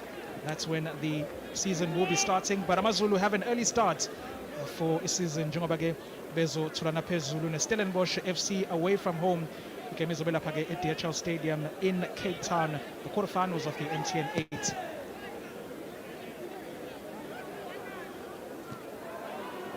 Strong header there from Allen. And well, given away again. And Flanga Beza. Yeah. Tebogo Mashiko just straight offside there. He's trying to link up in attack with Tandoletu Ngwenya. The two youngsters coming through from the DDC ranks of Lesotho, making their way into the first team. Sibonile Ngwenya wangena nje wadlala kahle kakhulu nge-first half, eshaya amagoli amabili as Lesotho establish a one-goal lead But a mistake there by Richard Ofori. Chance now for Arrows to try and get a cross in. It's Mtanti with the ball. Kishwage uyenake lapho Sandile Mthetho kodwa-ke Bongani Zungu wadala i-free kick in a very dangerous area. We did see Usianda Mtanti getting that beautiful right-footed free kick in the first half. Once again, ngicabanga ukuthi kuzoba uyena futhi uzothola ithuba lokuthi-ke ayigobe. Bongani Zungu, as you see the cross in there, Zungu really mistiming his tackle and fouling uNduduzo Mhlongo. Anika abafana besithendeke ithuba lokuthi babuyise induku for the third time kulo mdlalo after falling behind a couple of times. Siyabona ke Richard Ofori bracing himself to try and not get beaten from the free kick for the second time kulo mdlalo. Ikomiti ke le Arrows le free kick esizoyibona ke njengamanje. I'm seeing the likes of Sibonelo Cele also standing over the ball. Sianda Mtanti, of course, oshaye le free kick yokuqala nge-first half. Ibona ke abame phezu kwebhola njengamanje njengoba sifuna ukubona ukuthi ke abafana besithende bazokwenza njani and trying to restore parity. Pele Mtanti stand over this. Will it be the left foot of Pele, or will Mtanti go again? Big chance this. A chance to equalize. It is Pele. Straight into the wall. Phillips can look to launch another attack. He's chosen to go all the way back to Umete. And Gweni has run, and he's run hard. It's fantastic outing there for the youngster in this opening match of the Kzn Premier'S Cup. They'll know that if they can get another goal in this encounter. Great ball out towards Anamub there from Bongani Zungu. Strong tackle there by Keenan Phillips towards Mtanti. Zungu, he has Zungu for company. What can Arrows make out of this? Down the left-hand side there is that man, Klele. Is there something that they can conjure up? Phillips has got space in front of him. He goes down the line towards Mtanti, but not enough in the tank there, just too much, and Sandile Mthetho cleans up. Beza.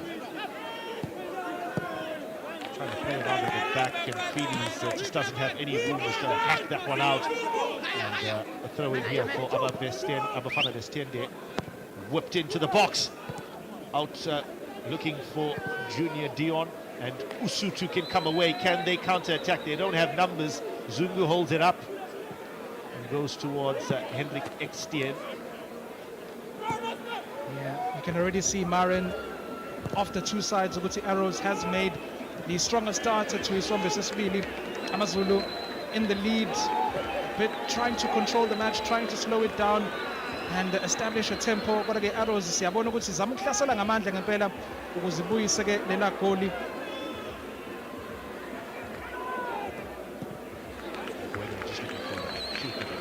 Pass back into Hannibal, it doesn't materialize, and it's like a tough little challenge there from Khatepe on that left-hand side. Phillips.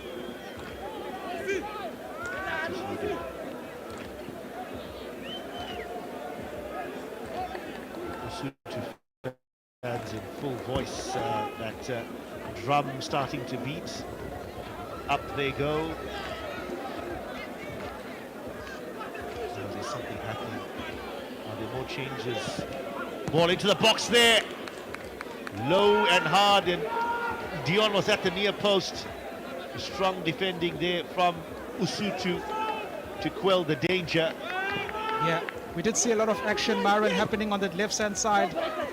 As Arrows' attack is concerned, as we see there, an opportunity once again goes a begging for Abafana Bestende. It was trying there, but I did mention in the first half we saw a lot of action from the new man who came out, Osborne Malulega. Coming in was Osborne Loqele, who has taken over from that, combining really well with the likes of Junior Dion. Masibheka nje kwesobunxele abafana besithende bezama ngempela ukuthi ke bahlasele babuyisele lo goli. Junior Dion dlala kahle kakhulu ke namhlanje on debut for Golden Arrows. Simbonile ke shaya igoli elihle kakhulu nge-first half. A beautiful volley from a set piece. But now a really strong start to the second half for Golden Arrows. They edged the possession stats in the first half. Kodwa ke siyazi ukuthi ke uSuthu ilona ke eliqede isombe sokuqala luhamba phambili ngalo ke igoli nje elilodwa. Sabona ke bafana masibheka lapha ke uyena ku coach uArthur Zwane uma ngethe u10-1-1 uyakhuluma ke lapha ke ne-technical team yakhe, as he might be just trying to find ways to get his side back into this match, because it has been a slow start to his second half. Akuwona ke lo amgqiqo esubone sekuyophela kusona ke isombe sokuqala. So perhaps coach Arthur Zwane thinking about making a couple of personnel changes and maybe also some tactical changes as Rian Hanemob establishes the ball on this left-hand side. A nice little 1-2 there, or an attempted 1-2 between Eckstein and Kangambeza, and a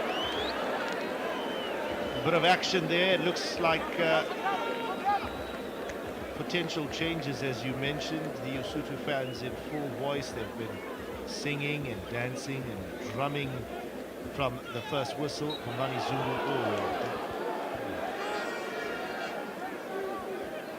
maybe not as tight as he thought it was, but nice to see Kongani Zulu on the pitch and smiling. Yeah, Zungu has been very physical since making his way in for Ben Mutwari. Uyazama ngempela ke ukukhombisa ukuthi usefikile ngaphakathi. Kodwa ke speaking about potential changes for uSuthu, siyabona ke lapha on the sidelines uMlondi Mbanjwa is warming up.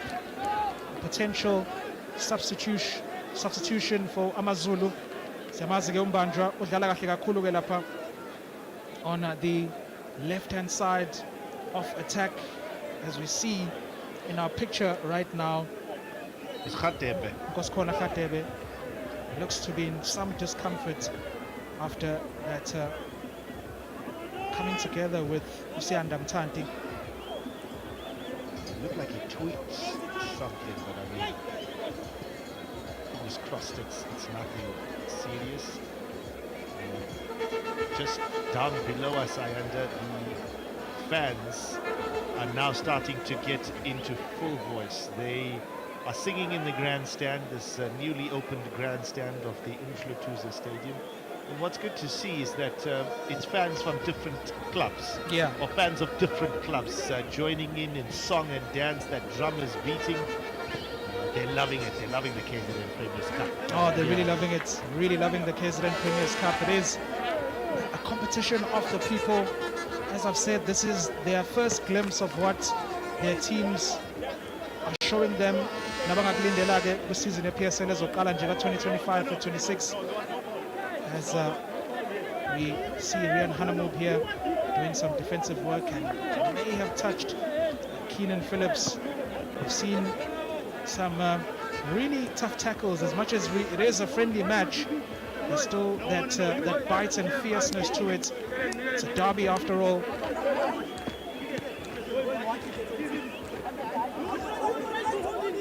Yeah, I think the ref just making it clear there. Yeah, the fans we were talking about a little bit earlier in full voice at 12:30 on a Saturday afternoon. They have missed live football, and they've certainly missed live football here in this region. Tuesday back into the live action here. Another strong challenge. Referee says play on, and Khatebe looking to play Ngwenya through. He's on a hat-trick, remember. Magic comes out again.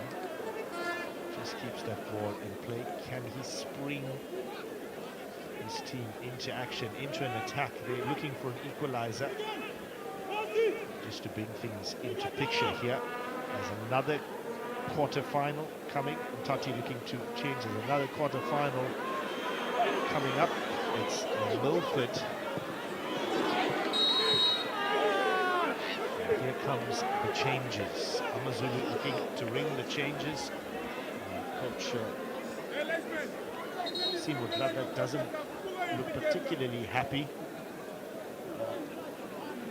Well, yeah, it looks like the first booking of the Kzn Premier'S Cup. It is Tariq Fili's himself. He sees yellow. He's just leaving a little bit on it. You spoke about Mbanjwa warming up, but how's this for a story? Ryan Moon, the number 9, who just a few months donned the colours of Abafana Bestende, is ready to come on in the colours of AmaZulu against his old club. Ryan Moon, Maritzburg boy, former Kaizer Chiefs, former Maritzburg United. He knows his way to go, and he's getting his first run out in the colours of AmaZulu. Yeah, definitely. We've seen a lot of inter-transfers happening within the province of KZN. Players moving from one KZN side to another. Ryan Moon, one of the players who has done that, moving from Abafana Bestende to uSuthu Mapeshankone. Uzongena-ke njengamanje sizobona ukuthi-ke uzongenela bani. Alongside him as well Umlondi Mbanjwa, njengoba-ke sebevela lapha kwisithombe sakho. 2 attacking players for Coach Atazwane, perhaps looking to get that second cushion goal that's going to put it in yakhe into a 2-goal lead. Njengoba-ke ihamba phambili ngawo-ke u-3-2. Siyabona-ke lapho umthandi uthenje ukuthinteka kancane. But the changes are coming now for AmaZulu. Ryan Moon is coming in. Ngena-ke lapha endaweni kaThando Lwethu Ngwenya, umfana-ke ushaya amagoli amabili for uSuthu kulo mdlalo. Kanti-ke ushintsho lesibili siyambona-ke uHendrick Exton ukuthi uyaphuma, kuzongena yena-ke Umlondi Mbanjwa, who is already a Bafana international, coming onto the pitch. Ryan Moon and Umlondi Mbanjwa. Yeah, on come Mbanjwa and Ryan Moon. More attacking options for uSuthu. And off come Exton and Ngwenya. A fantastic shift there for Exton. He was busy in the middle. He wasn't shy to get into the action and try and play himself into this game. And then, of course, Ngwenya, who's fantastic. He ran and didn't get much supply, but he tracked back and tried to get the ball to his feet, and he was rewarded for it. 2 good finishes. Yeah, not much happening for him in the second half. Kodwa sibonile ukuthi udlale kahle kakhulu in the first half. Lots of running, going at the Arrows defense. Wakwazi ukuthi-ke athole amagoli amabili, and now you see Arrows trying to bring the cross in. Kodwa-ke sabona nje ushintsho olulodwa so far kwiqembu lika Manqoba Mngqithi. Phume yena-ke lapha Osborne Maluleka on debut as Arrows once again try to attack. Kwangena-ke uSibonelo Cele, 1 change so far for Abafana Bestende. uSuthu-ke selishintshe kathathu as they try to protect their lead here and perhaps try to add to it. Siyabona-ke uGumede lapha emuva. Abafana Bestende trying to build up. They had a frantic start to the second half, but njengamanje the game has settled down a little bit. Kodwa-ke bazozama ngempela ukuthi babuye kulo mdlalo and get that 3rd goal. Yeah, changes coming. Double change for uSuthu just a couple of minutes ago, and a double change coming for uSuthu. Khumalo and Thabo Matlaba about to come on here. Let's see who's coming off here.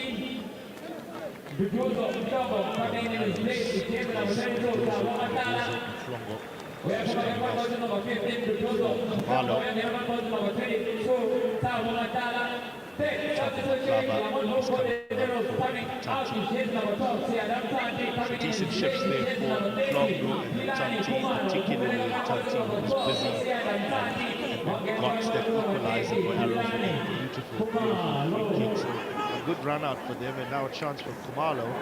And that man Thabo Matlaba, also no stranger to KZN football. And we move across from into the box here. Khumalo immediately looking to make an impact, flicked on there by Angelo van Rooy, but safely into the hands of Richard Ofori. There's a bit of space here for uSuthu, and ball up front is found Mashiko. He's in space. He had a bit of time, but just ball just lagging behind him. Flangambeza down for Rian Hanamo. Ball whipped in high into the back post. It may fall again. Yeah. Lodi Banjwa looking to latch on to that one. They've got the focal point of Ryan Moon now, the number 9 up front to aim for. Yeah, you can see Usutu looking a bit better now going forward in the second half after a slow start to Iswambe Sesibili. Besiqala ukhathala-ke lapha ke umfana uNgwenya wamkhipha-ke ucoach uAthazwane. Njengamanje we are seeing Ryan Moon and Londi Mbandwa trying to re-establish Usutu's dominance in the attacking third. They had a lot of success on the left-hand side in the first half, troubling the Arrows defense. Njengamanje ke bazama ukuthi bawubuyise lo mgqiqo and get another goal. Zungu looking to turn and get Amazulu on the way, but no luck. As we approach the 70th minute here, more changes coming. Coach Mangoba Mniti and Musa Bilankulu just laying down the plans. Sweet little footwork there from Richard Ofori. Went one way and then rolled his foot the other way. Dangerous, but it looked good in the end. Yeah. As Bongani Zungu into the feet of Mbandwa, who gets Hanamu away down his bike. Early ball into the box. Will it fall for someone? It does. Klangambeza. Khatepe. Zungu. Zungu. He's got Hanamu in space. Into the box it goes. Disappointing ball there in the end after what looked neat and tidy. Here they go again through Londi Mbandwa and Hanamu down this left-hand side. Hanamu has got company and couldn't really shake off Keenan Phillips. Yeah, really seeing some good work once again from Rian Hanamu. Hasn't really shown much in the second half in terms of the attacking sense. Sebonagela Utsige Uchintegile Umfana where Golden Arrows of Keenan Phillips was trying to clear the ball there. Kodwa ke ngiyabona ukuthi sekukhona ke nokukhathala mhlambe amajaqamba asethanda ukuba khona ke kubadlali. It is still pre-season, fitness is still being built, so it's not by any means the finished product that we're going to be seeing in the coming season. Abadlali nje basazama ukuthi bakhe yona ke fitness as we await a throw in from Rian Hanamu. Hanamu into the box. Allen looks to flick on. Feely's also there, also flicks on. Allen looks to hook one in, but it just never gonna fall for him like that. But again, Usutu showing good intent. They won't sit back here and try and protect this lead. Arrows look to respond immediately.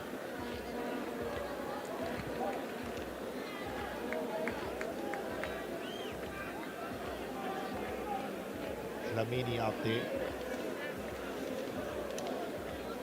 Mashlaba.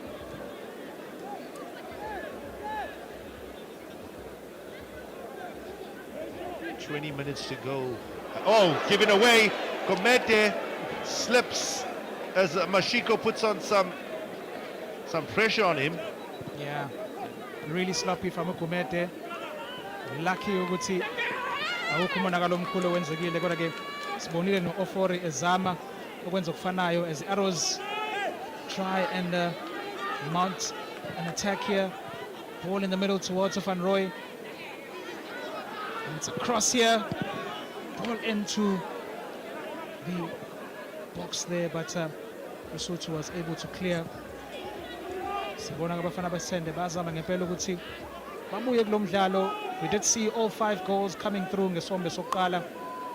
Kanti ke nje as we approach the final 20 minutes now of umdlalo, Lesotho trying to protect their lead. Arrows frantic in attack, trying to get themselves back into the game. As we see another cross in, Junior Dion attempting the header. Nakwazi-ke ukuthi clearishe lapha uSuthu. Richard Ofori did manage to get a hand to it. It's all happening here in this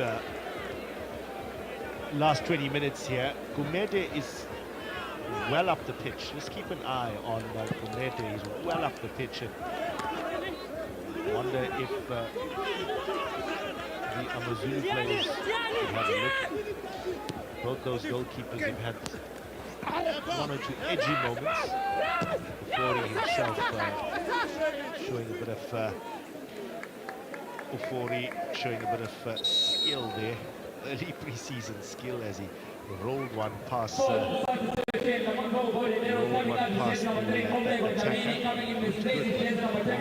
Dangerous. Both keepers do have their nervous moments, I must say. Ofori siyamazi-ke ukuthi goalkeeper muhle kakhulu, kodwa-ke akhona lawo maphutha. As we see a change once again from Abafana Besithende. Coming out is Keenan Phillips. Kanti-ke kungena yena-ke lapha umfana Jerome Carrosa on debut. Striker-ke sabafana Besithende uJerome Carrosa, former Mamelodi Sundowns player. Yena-ke ongena to try and help the Arrows ukuthi ibuye kulo mdlalo by getting that third goal. He was announced just yesterday by Abafana Besithende as a new signing, as Zungu shows some flair in the middle of the park. Up towards Mashiko. Oh, it chose to turn and hit with a sweet little bit of skill there from Ngomani Zungu, who trapped it nicely, and then nice little pirouette. Turned nicely with it. Felt like looked like an old Ngomani Zungu there. Yep, Ngomani Zungu rolling back the years as Abafana Besithende again. Get the ball into the middle of the park. Sibonile-ke izoli Arrows ukuthi yenze nje ama-announcements ambalwa, new players coming into the side, the likes of Sanele Khatebe signing from Royal AM, likes of Thokozani Khumalo usuka lapha kuMkhambathi FC, Xolani Ngcobo goalkeeper from Royal AM, as they try to get a bit cute lapha in the attacking areas. So a couple of signings coming through. As we've mentioned, Junior Dion also making his way, Omar Kumara from Ivory Coast, and Osborne Malulega odlale ngesombe sokuqala-ke for Abafana Besithende. All new signings for Coach Manqoba Mngqithi to work for, as Usuthu bomb forward now on that right-hand side.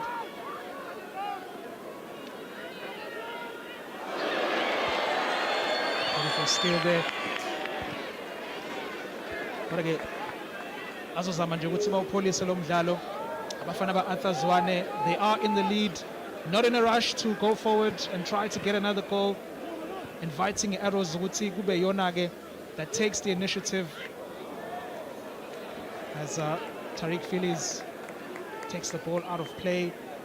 Approaching now the last 15 minutes of umdlalo. It is still Amazulu FC leading by 3-0. All 5 goals coming in the first half. 3-2. 3-2. Bit of pressure there by Zungu towards Gumede. What can Golden Arrows conjure up here? 15 minutes to go. They need an equalizer. So just to bring you into picture, this match, if it ends in a draw, we'll go straight to penalties. Yeah. If we've got a winner, that winner heads into tomorrow's semi-final. Yes. The loser will be knocked out. So there's a lot that's gone into preparing for this Premier's Cup, and the benefit of winning this match is that you've got another bite of the cherry tomorrow, and then potentially a chance to make the final. Yeah. So you've got ample of competitive action where you can blood new players, where you can test out combinations, you can play in front of thousands of fans, and you know it is the ideal preparation what's to come in a couple of weeks' time. Yeah, definitely. As we see Arrows Zabuk Atekala, but definitely Marin Jobang Shilogo, looking at a team like AmaZulu, they starting their season as early as next weekend in the MTN 8s, and a tournament like the Premier's Cup really does give an opportunity to Coach Atazwan Sababon and Abadala Basha, and up against a tough Stellenbosch FC side away from home in hostile territory in Cape Town. Of course, the Arrows will be kicking off their season the following weekend in the opening match of the Betway Premiership. So this really is the ideal preparation for all teams involved in the Premier's Cup. Oh, here we go. Arrows on the up, and Usutu can't handle it. Keegan Allen, the man who goes into the referee's book with quite a blatant pull on the jersey, and he sees yellow for that. Yeah, he had a decent debut, really. You know, hasn't done badly, but he's given away a free kick here in a dangerous position, and Golden Arrows with a chance here. Again, we've seen a couple of goals from set pieces, and here is another golden opportunity as we watch this. Cleanly, he was beaten there by Karlse, but pulled him back, and you can see Usutu with the lion's share of the fouls there, 14 fouls to 3. They'll really be in the mix. So big chance here. It is the substitute Kumalo who stands over it. 4 in the wall. What can Karlse do? Will he go for goal? Karlse! Oh, hits the wall, pops up, still in the box, still danger, but Usutu can come away with it. Feelies tries to hook that one. It falls safely into the path of Gumede, who can kickstart this Arrows attack now. Just 12 minutes left. Allen can guide that away. Nice little turn from Zungu on to Ryan Moon, who's looking for his first chance. Amazing run there. It's Kamalo. Tidies up back here for Usutu. Back on here for Bongani Zungu. Goes for a strike. Keeps it low. Bounces awkwardly, but Gumede is able to grasp it quite cleanly. A couple of minutes here to go. 2 o'clock, kickoff is the second match. Midlands FC up against, given away here. Oh, trouble. Yeah, that could have been really the end of the road for Arrows. And another poor pass as Arrows look to get away. Let's have a look at how that unfolded. Yeah, the man on debut there, Omar Kumara. Really sloppy touch there. The pressure being put on. He was really lucky that the ball was too close to the goalkeeper, Ukumete. As we see another change from Abafana Bestende. Junior Dion coming out. Ngena yenake usazi Gumbi. Njengoba ke Abafana Bestende bezama ukuthi babuye kulo mdlalo. Junior Dion getting igol lakhe lokuqala ke kuBafana Bestende on debut. Jobang Shilogo would say the week look Alan Arrows. It was a beautiful volley on the right foot from a corner. But again, Usutu really trying to just manage this game right now. We haven't seen too much from them in an attacking sense in the second half. But again, not really showing too much in an attacking sense. Really putting the impetus now on the Arrows to try and get to equalizer as we now in the last 10 minutes of the match plus added time.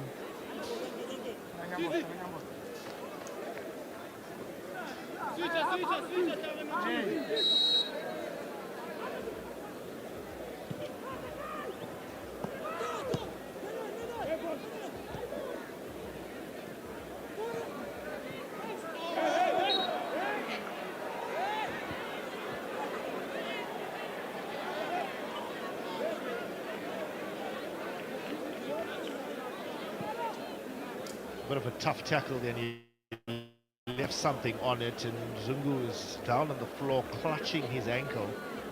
There's Usutu coach Arthur Zwane, who I'm told has a bit of a cold, so he's just being a bit cautious as well. One of those masks, cautious around his players. It's an important time. That was tough. Yeah, Zulu really getting the rough end of that tackle. But seems to be fine back on his feet. Gonna get Manzini. So gonna get Olunyushinja futhi once again from Usutu on Mapeshankone. Uzongena yena-ke umfana uThandanani Mhlongo. Coming in place of Tebogo Mashego, the youngsters there of Usutu Mapeshankone. Coming in. Sembonagela Page Umkabatelu coach Simo Dada coming through from Durban City FC, helping the side get promoted. Sebinsana Naegu coach Arthur Zwane as the assistant coach. As we see Golden Arrows really under pressure now as we approach the closing stages of the match to try and avoid okwenzeka ngesizini edlule njengoba ke uzokhumbula ukuthi abafana besende bakhishwa ulona-ke at this stage of the competition. A 1-0 victory for Usuthu Mapeshankone umdlalo wawukhona-ke lapha ePrince Mangosuthu Stadium Olundi. And kulo nyaka, will we see a repeat of that? AmaZulu enjoying the bragging rights against Lemontville Golden Arrows. Zokumlathi-ke kumdlalo yabo nje u-5 edlule kwi-Betway Premiership. Usuthu victorious in 3 of those 5 matches, and the Arrows just getting 1 victory. So they have been, as we've seen, that skill in the middle of the park. Yenage Umfana Asandangena lapho Khumalo as a cross comes in.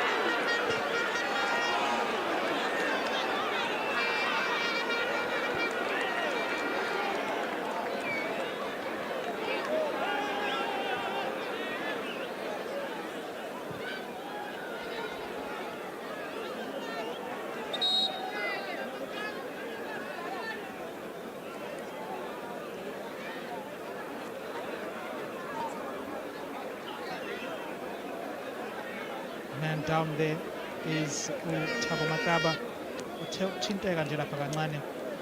As you can see, beautiful skill by Upilani Khumalo, showing glimpses of what he can offer. Simbonile Nayoguti, he was one of the players who have been brought in by Abafana Bestende to bolster their attack. Really, really skillful.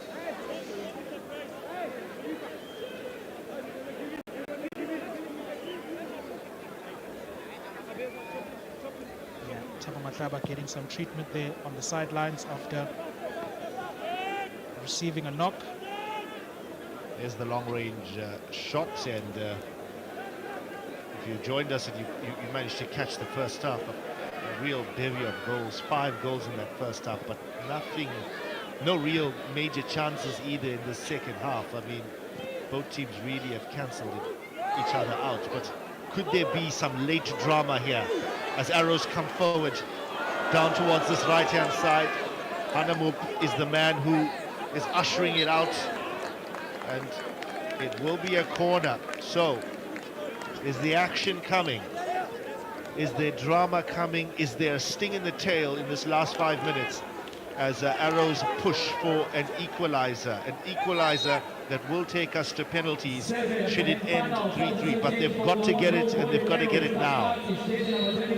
Another sub for Golden Arrows as Bongani Tele makes his way in. And he goes straight into the mix. Can he get a golden touch? But Tlaba's the man who's out injured. Shot by, it's fallen, chance here, big save. Ofori, another one off the bar, and all happening here. Ofori got the save, and then another shot hits the bar, and Arrows so close to an equalizer. Great stop by Richard Ofori. Really good stop with his right foot. Arrows really trying to get that equalizer. Sabonage Futsi, Itubelesbili hitting the uprights as they cross the ball in. Desperate defending now from AmaZulu as they look to manage this match and close it out. Arrows will throw numbers. They'll throw numbers forward now because they really have to get something, and they've got to get it quickly. Out wide here. Oh, Ofori, what a save. Key save with his feet there. Have a look at this. He just got down, and he got down well. Great save, and then made himself big at the near post. And that one just couldn't sneak past him. Great save, and recovers so nicely to close that gap. And again, Arrows couldn't finish it off. That one striking the bar. Now then, what can AmaZulu do as they come forward? Hanamop looking to go down the line towards Mlondi Mbanjwa, number 6 there. Hlangembeza, he's been full of running. Lion Moon keeps that one in. And then looks to go through the legs, and that didn't look like it went out. That's Arrows. And here come Usutu. Not too many numbers forward, but here they come down this right-hand side. Khatepe full of running, and he's been brought down, and now Usutu will have a free kick, a dangerous free kick that they will look to try and whip in here. The question is, do they throw numbers forward, or they look to just contain themselves? I see Keegan Allen making his way into the box. Hlangembeza staying back. Feelies himself is also making his way forward, so attacking intent, even though, you know, many would have thought they may shut shop here as they look to qualify for tomorrow's semi-final. But we could see a bit of action here. Conversation. Zungu is the man standing over this. Can he drift one in? He can. Out towards Allen, but Kumete is wise to it, and he can set Arrows on their way. Hlangembeza should get that. He does, but gives it away, and here come Arrows again. Is there a chance? Is there an opportunity? One opportunity, Ayanda. Can they carve the Usutu team through? They've done it before, twice before. Big tackle by Moon. Yeah, that's the big question, Myron. Can they do it with just under 2 minutes of regular time left in this match? We're going to see if how many minutes referee Eugene Mdluli will be putting on. But again, liyashona ngempela ke ilanga for Abafana Besende. They have to be attacking in numbers. They have to try and throw some bodies forward to get that equalizer. Barusutu has been resolute in their defending.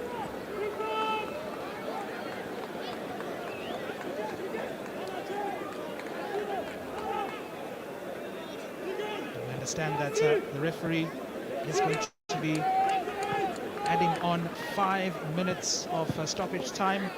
So just about 6 minutes left for Abafana Besende to try and respond and potentially take this game to penalties. Kumalo.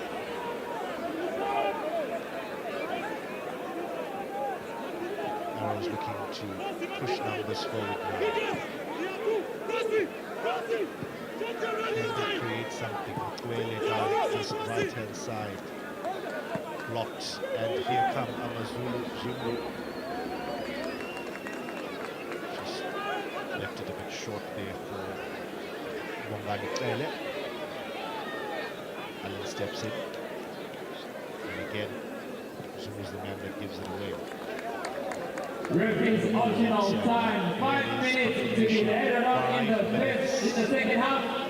Of extra time here in this first match of the 2020-25 Kzn Premier'S Cup. It was a busy first half with AmaZulu edging Golden Arrows as they went into the break by 3-2, but we haven't had any goals in the second half, or at least we haven't had any goals yet. The time is running out here for Golden Arrows to cook something up. Space here down the right-hand side for Ayavulela Makwele. Still on for them. That's gone out. It'll be a Sutu throw-in. And the hopes of Abafana Bestende to get into tomorrow's semi-final starting to fade. Yeah, really fading with every passing second. Coach Mangoba Mngqithi umenge inyawo ke la ku technical area. Uyazama ukuthi ke abaqhuquzela abafana bakhe njengoba ke bashonela ngempela ke ilanga umdlalo oqala we KZN Premier'S Cup, the first quarter final. AmaZulu in the lead. Nanguye lapha ke coach Mngqithi, a worried figure as his side look to be heading out once again at this stage of the competition.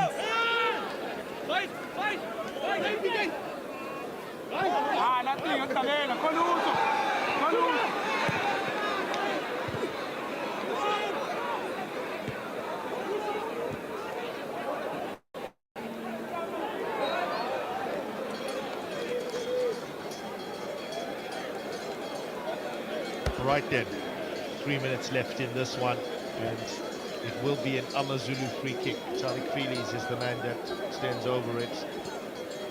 It's been a bustling first encounter of this 2025 opening match of the 2025 edition. Here come Arrows, look to pile numbers forward here. Is there one last opportunity? Is there one last chance that they can create to get something from this? Makwele down the right-hand side. Looks to cut back inside towards Khumalo. Khumalo still available for him. Is there something? Can they get this ball into the box? And Testofori, by and large, has done fairly well for AmaZulu. Here's the opportunity. Into the box it goes. Feelies out. Ryan Moon is the man looking to apply some pressure for Usucha up front. That is stoic defending there by Khatepe. Let's strike a hand. Out wide here. Usucha have been really solid in defense, Marin, in the second half. Haven't been allowing too much space in those attacking areas for Abafana Besende. Siyabona ngempela ukuthi bazama ukuthi babuye, kodwa ke Keegan Allen, Tariq Feelies in the heart of that Lesotho defense have been really stingy with space and not really giving too many opportunities to Abafana Besende.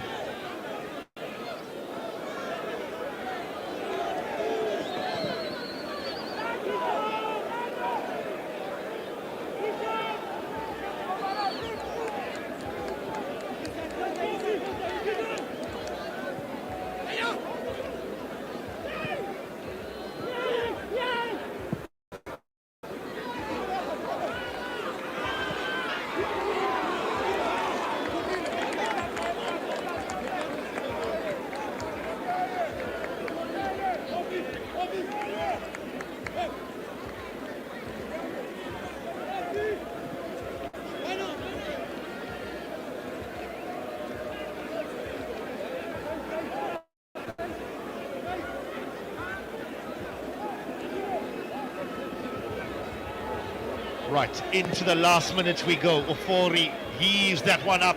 Ryan Moon gets a touch onto it. Referee says play on. Desperate times here now as both these teams all the way down to the last minute. Ooh, a little bit of shoe shine from Bongani Zungu, and the fans like it.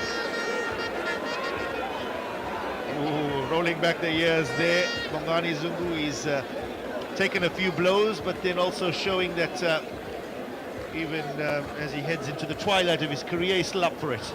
Yeah, Zungu definitely showing some skill there, but there's a man down here for Arrows seem to be in real pain there. Man down, I believe it is Ayanda Gianni. As we approach the closing stages of Umdlalo, we are in the last minute. In fact, we're over injury time, as you see Gianni having an awkward landing.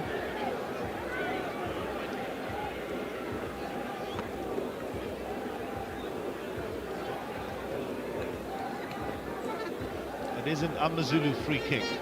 Zungu stands over it, and by and large this might be the last knockings of this opening encounter. Hlangambeza down the left-hand side, too much for him. Well, it took a deflection. It's going to be a corner, and it's Rian Hanamub who is going down to take this corner and really just eat up the clock. It is AmaZulu that lead by 3-2. Only a few seconds left in this encounter, this opening encounter, and that is that. The opening encounter of the KZN Premier's Cup here at Kzn Stadium between AmaZulu and Golden Arrows ends with AmaZulu proceeding to the semi-finals. They win this one by 3-2.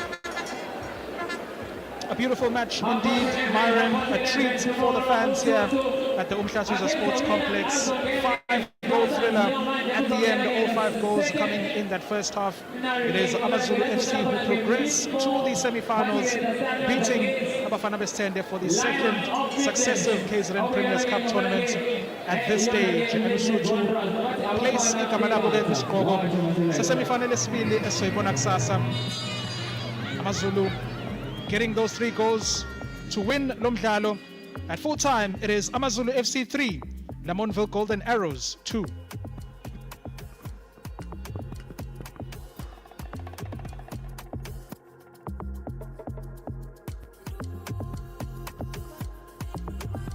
Looking at the highlights of Umdlalo, the first goal did come from Rian Hanamub, straight from a corner kick. Wagoba nje elihle kakhulu kwibhola elithathe i-deflection. Uyena-ke uHanamub captaining AmaZulu namhlanje wathola-ke igoli lokuqala loSuthu. Not happy in defense there. Goalkeeper wabafana besithende uGumede. Frustrating times for Abafana Bestende. But they did respond swiftly with the new man at Junior Dion in attack. Washaya elihle kakhulu ke igoli on the volley to restore the lead. Richard Ofori couldn't really do too much with that shot. It was a powerful effort from Junior Dion to restore parity kulomdlalo. Nangu-ke umfana edansa after scoring igoli lakhe lokuqala in Arrows colours. But the second goal for AmaZulu did come from the youngster uyena-ke umfana uNgwenya, Thandolethu Ngwenya, who ran through on goal, got a second bite at it and placed it into the back of the net. Washaya-ke elihle kakhulu kwegoli eligcolisile-ke i-technical team yoSuthu. Sabona-ke ibhola elihle kakhulu nje over the top. He had the pace to get there and got a second bite at the cherry. Really calm finish to restore the lead for uSuthu Mapeshankone still in the first half. Bafana Bestende babuyile-ke with their second equalizer. Eyinhle kakhulu-ke i-free kick eshaya uyena-ke uSiyanda Mthanti, beating Richard Ofori in his first post. A beautiful right-footed effort by Mthanti. Abafana Bestende bakwazi ukuthi-ke babuye kulo mdlalo once again to make it 2-2.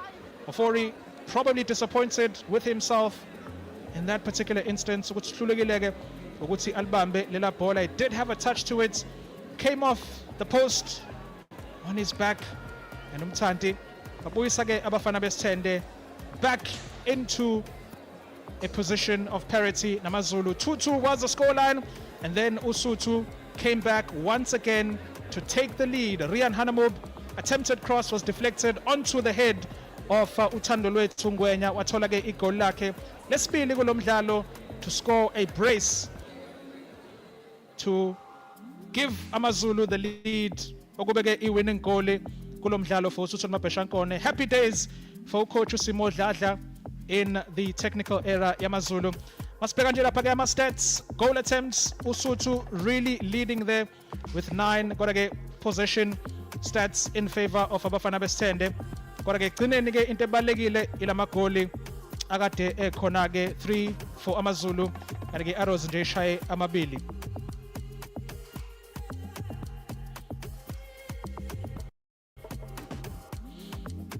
Asibheke lapha-ke umdlalo wokuqala-ke namhlanje uphele ngayo-ke u-3-2 in favor of AmaZulu FC. Umdlalo-ke wethu olandelayo-ke uzobe ungo-2. Sobona-ke newly promoted Durban City FC betholana phezulu-ke nabafana bama-Stallions Milford FC. That match will kick off at 2 p.m.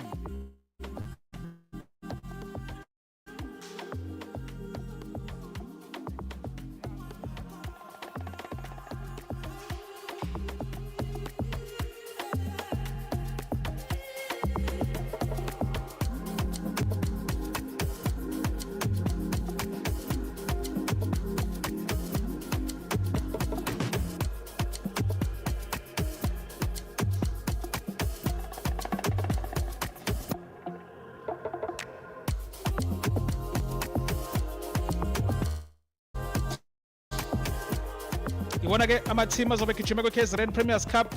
Seliphumile ke abafana besithende AmaZulu FC, Durban City FC, Richards Bay, Milford kanye ke ne-Midlands Wanderers. Njengamanje ke we're going to go down to touchline for Myron Naika with our man of the match and the coaches. So the first match of the 2025 edition of the KZN Premier'S Cup ends with AmaZulu beating Golden Arrows by 3-2. The man of the match, Aphiwe Hlangembeza. Fantastic outing for him. I've got the Deputy Mayor, Christo Botha, alongside me, who's going to hand over the man of the match award to Aphiwe. He's right next to me. He's on the side. Thank you, Mr. Botha. Aphiwe, fantastic start here at the KZN Premier'S Cup.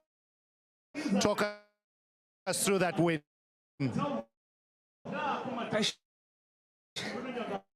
First of all, I want to thank the men above, the technical coaches, the coaches to give me the chance. Obviously, it's a derby.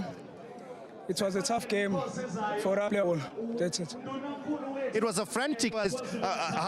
Did you expect it to go down that way? And then talk us through the second half.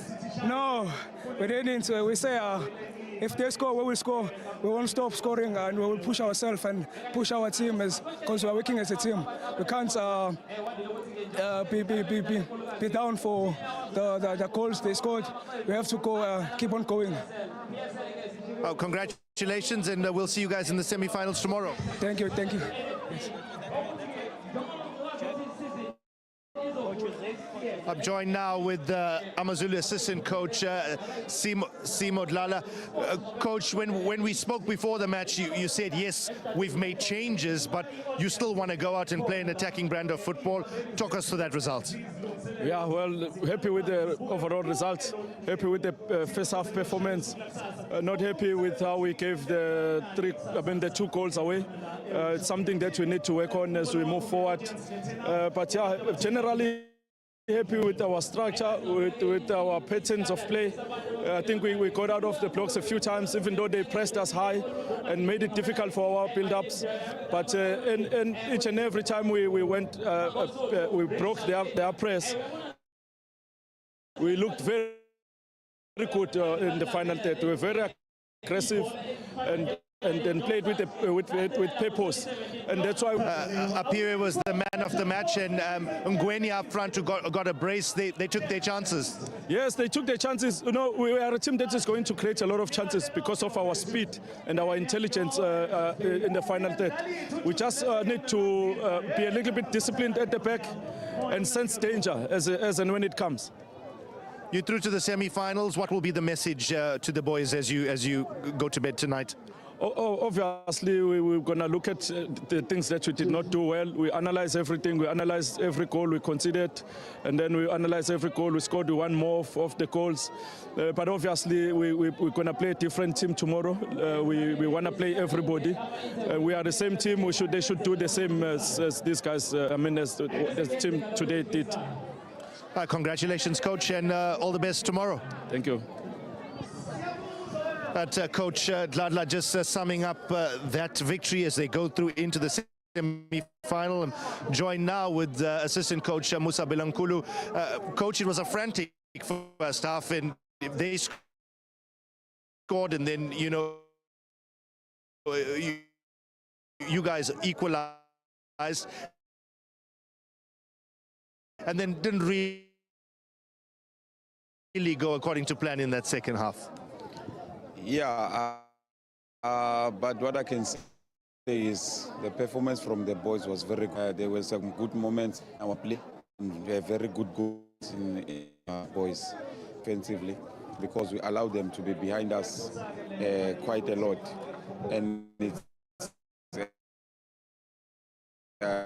uncharacteristics of our defenders, but this gives us fix the areas of improvement. You reckon it was enough to go back and start planning for the first game of the Betway Premiership? Yes, As I've said before in the pre-match interview,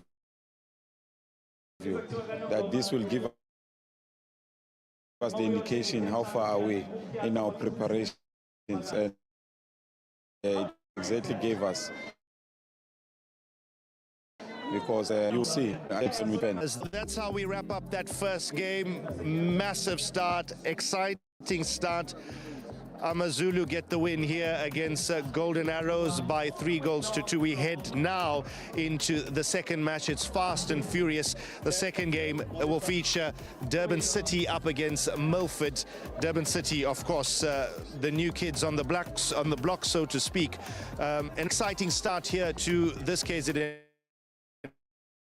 Premier's Cup, and we'll look forward to seeing you guys live from 2 o'clock here at the Umhlathuze Sports Complex.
Welcome to our live coverage of the 2025 KZN Premier'S Cup, coming to you from the Kzn Sports Complex here in Richards Bay. My name is Myron Naika. I'm joined with Ayanda and Yuswa.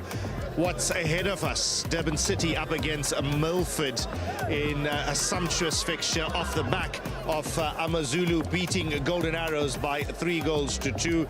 A goal fest in the first half before it really shut out, but a great start to the competition nonetheless. In front of us, Ayanda, Durban City up against Milford. What do you expect?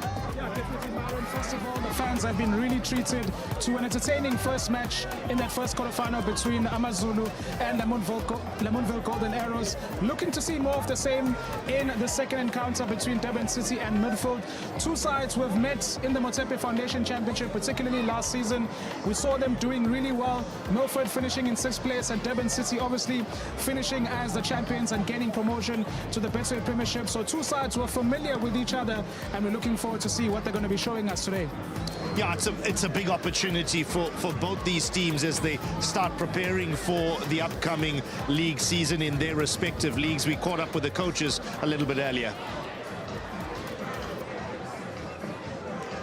Durban City head coach Gavin Hunt. Gavin, welcome to KZN. Welcome to the KZN Premier'S Cup, a tournament that is in its 11th year now, and you would have cast your eye on it when you were at previous clubs, but you're bang smack in the middle now. What's been the preparations if you've started at this new club? Yeah, look, I've been here 2.5 weeks. The nucleus of the squad is still here from last year, but obviously we do need to get a few numbers and strengthen up as well, and obviously get us prepared for a Premier League season.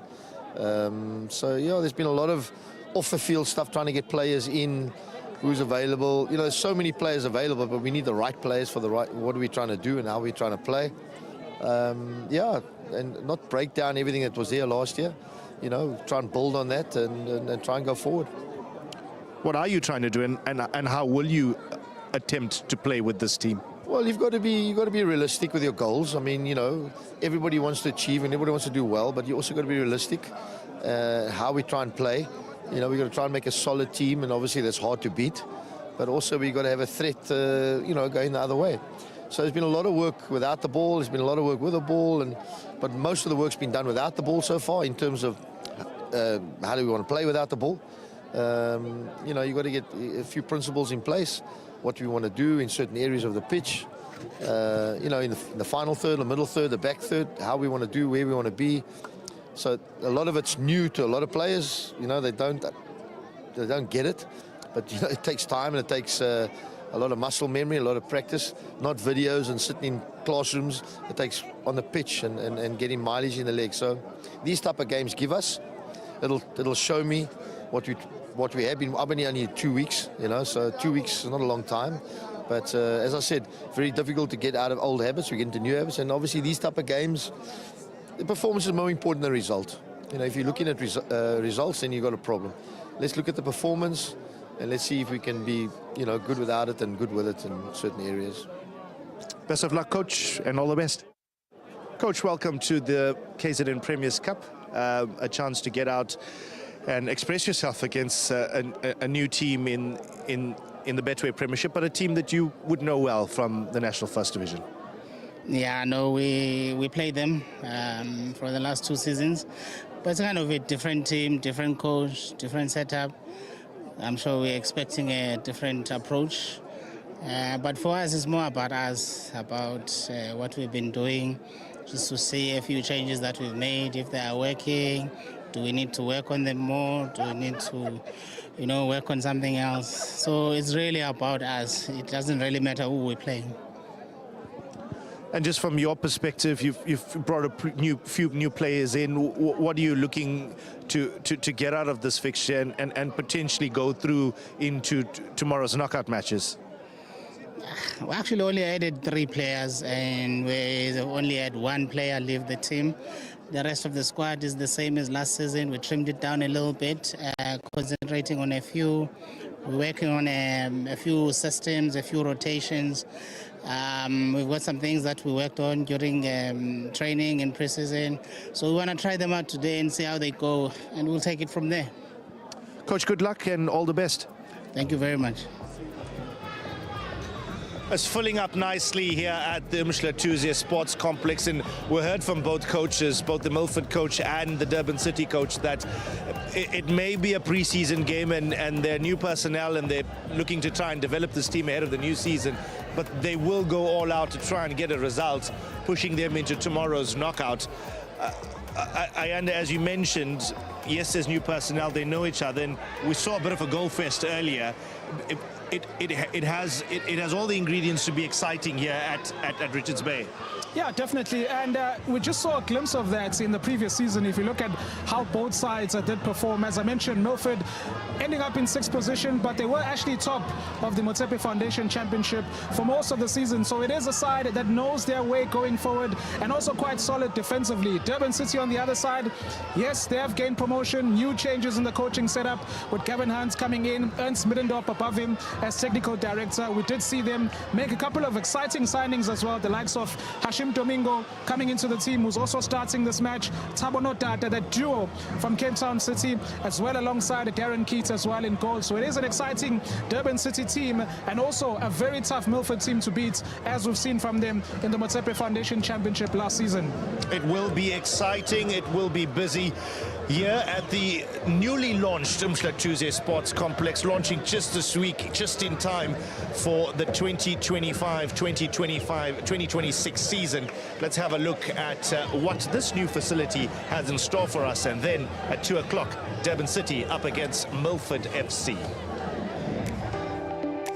A landmark launch for the region. 3 years later, Phase 1 of the Mhlathuze Stadium has officially reopened, and just in time for the start of the upcoming football season. The stadium's first major event will be the Kzn Premier'S Cup, followed by Richards Bay FC hosting their league matches at the newly upgraded facility. We are very happy that today we have come to actually launch the completed Phase 1 of this project, the Mhlathuze Sports Complex refurbishment. We only started work in 2022, and to date this is what you can see here. The extensive renovation project included the construction and refurbishment of multiple key elements, ensuring the venue now meets the stringent standards of the Premier Soccer League. The stadium was completed in 2010. Unfortunately, as time went by, we had leaks on the main grandstand, which we've now managed to close.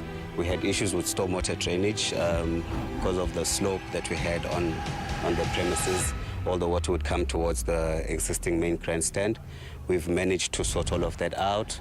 The main grandstand didn't have VIP boxes and VIP suites. We've managed to incorporate that. We've built a new grandstand in order to increase the capacity of the venue from 4,000 to 10,500 overall. We've made sure that our lighting for night games complies to PSL standards in terms of testing the lumens and all of that. We've had to do pitch rehabilitation. We've got a grassing specialist who's on site and it's ongoing. As we know, grass isn't an overnight thing, so it's continuously they'll be on site ensuring that our pitch is in a perfect condition. Richards Bay FC, who last played here during their National First Division days, will now call the stadium home. We're very excited. I think it's a very big day for us. It's a big day for the community.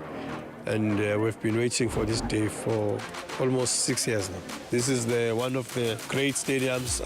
I've visited some of the areas. I think this is one of the best stadium. Very cozy, and I don't think people will find it easy to get some points here. Beyond football, the stadium's reopening brings major economic benefits. Big matches will draw huge crowds, boosting tourism and local business in Richards Bay. And we really can't wait that these teams play here, actually, because not only soccer fans will actually like, both formal businesses and informal businesses would actually benefit by the investment that the city has actually put into this stadium. So we call upon almost everybody to support this work. It's congratulations to the city, but also congratulations to the people and the economy of Richards Bay and the city of Mhlathuze.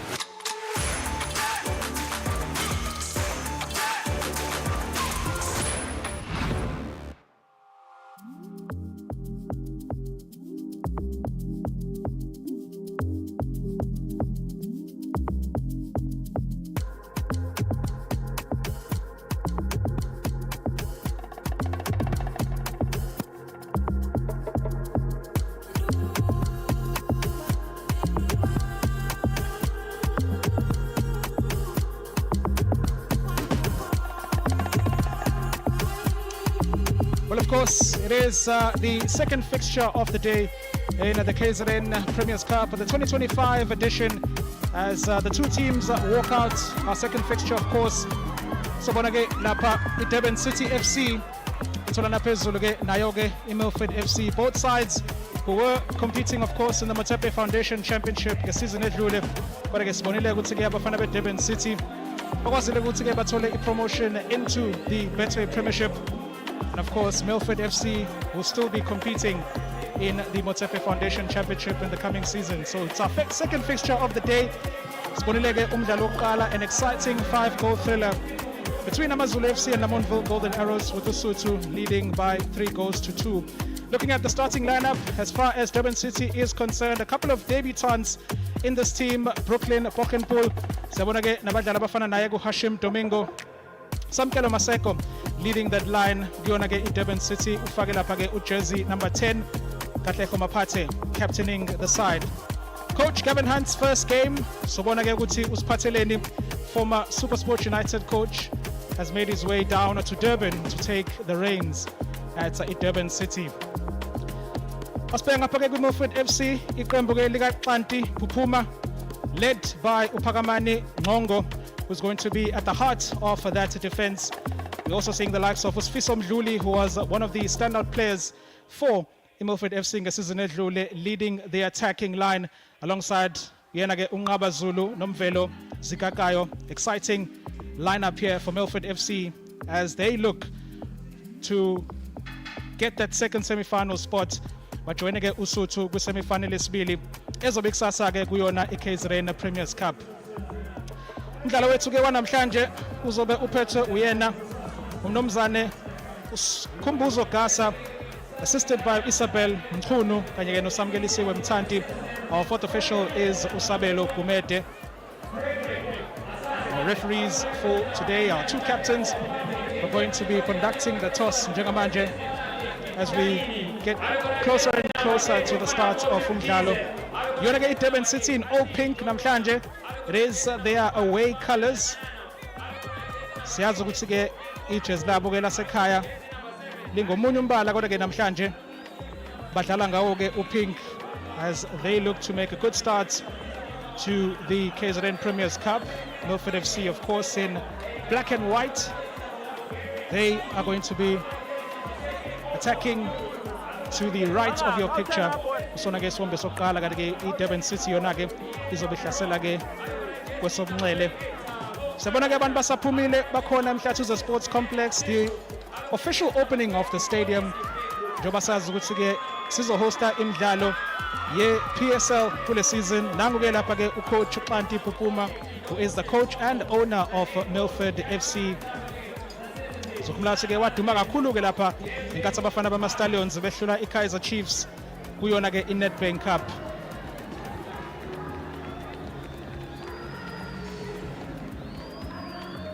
Potentially exciting fixtures. Bonamagola of 5 koyoqala, looking, the fans are out in their numbers looking to get more goals in this particular fixture. You can see there former Maritzburg United fans who have now turned to Durban City. It's nice to see Maritzburg United colours there. Obviously a club that has huge tradition, but now it is known as Durban City FC, trying to build a new legacy for themselves as they will contest once again in the Betway Premiership. A very good afternoon, welcome. Kzn Premier'S Cup match number 2 on and underway. Whoa, not yet. Referee Skumbuso Gasa says, hold on, let's go again. Here we go. Milford up against Durban City, match number 2 of the 2025 KZN Premier'S Cup, live from the Mhlathuze Sports Complex. What a chance this is for both of these teams as they prepare for the upcoming season to try and get themselves into tomorrow's semi-finals, and just a further chance here to really push on with their preparations as they look to build and look to finish off their pre-season. In front of us in the black and white, Durban City under coach Gavin Hunt starting to assemble a new crop of players.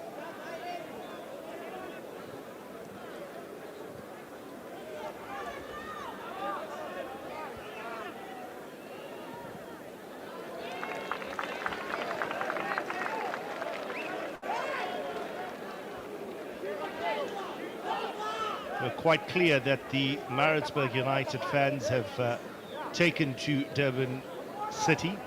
Of course, the previous owners of, or some of the previous owners of Maritzburg United involved in this new setup, the new club playing in the city of Durban. They were known as the team of choice. Indeed, Marin, the team of choice, famous for those Friday nights at the Hevikwala Stadium, hostile territory.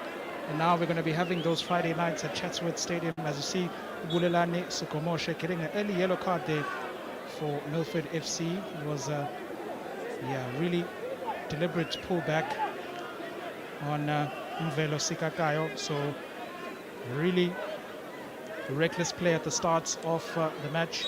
It was actually Saziso Makawana who got pulled back there. And an early yellow card for Milford. But as you say, Durban City trying to now establish themselves within the city of Durban as the new side, moving from Maritzburg United, building that fan base.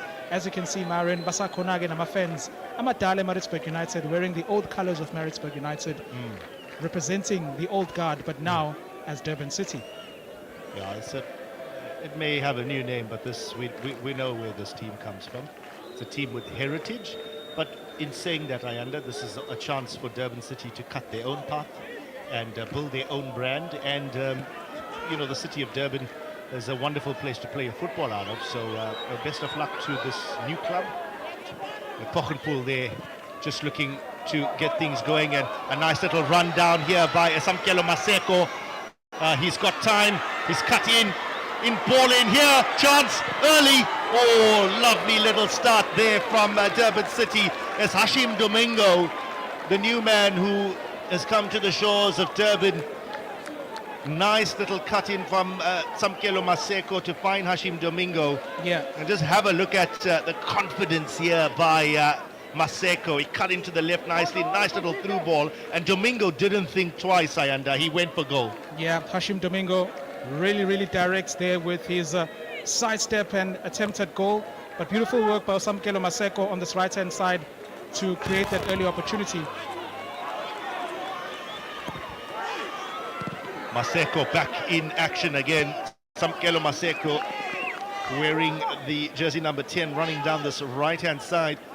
And you can see that Gavin Hunt has brought in players that he's familiar with. I mean, Hashim Domingo is a man that he worked with as a youngster. Yeah, definitely. Obviously, with a situation like Durban City, obviously a newly promoted side, experienced coach and Gavin Hunt coming in. When this team, as much as the experienced Hashim Domingos, Darren Keats, but he did keep the likes of Samkelo Maseko, who did score 10 goals for Durban City in the Motsepe Foundation Championship last season. So not completely changing the core of the team, but just adding some experience as they go a level up. Oh, nice little turn there from Vusimuzi Matabela, and on come Milford. And the crowd appreciated that bit of skill. Khatebe can't find his man, but still out here for Sigo Moshe. He tries to get one that into the box, but Frederick in the City goal collects it. City can come out with it. Yeah, Maseko again down the right-hand side. Nice first touch. Not too much out of that. Milford, they've been knocking on the door, and it's the message has been clear that they're trying to get promotion and they want to be at least in the conversation. Yeah, definitely, Marin. Finishing in 6th position last season, which was disappointing at the end for them. They did lead the Motsepe Foundation Championship for large parts of last season, so they are a side that's able to compete at the top end. It's just consistency towards the end of the season. They did taper off, but definitely looking forward to seeing what they can do in the coming season as the cross comes in here. Chance still on here for Milford. He goes down, and ref didn't see anything in it. It was Khatebe who's the man who went down. And the fans are starting to make their voices heard. It is really starting to fill up here at the Umslatuzwe Sports Complex. Let's have a look at that replay. Ball into the box, and Khatepe, he had a bit of time and perhaps laboured on it a little bit and just didn't pull the trigger. But it's been open and it's been frantic here in the first couple of minutes of this second match. Given away, and Milford can come again. It's out wide here towards Masejo. He's been busy. He's been busy early on. Tries to beat his man. No turning back there as Milford come away with it. Svisong Gluli is the man there down this left-hand side. Yeah, Samkelo Maseko really making a nuisance of himself. Svisom's really dealing with him in that particular time.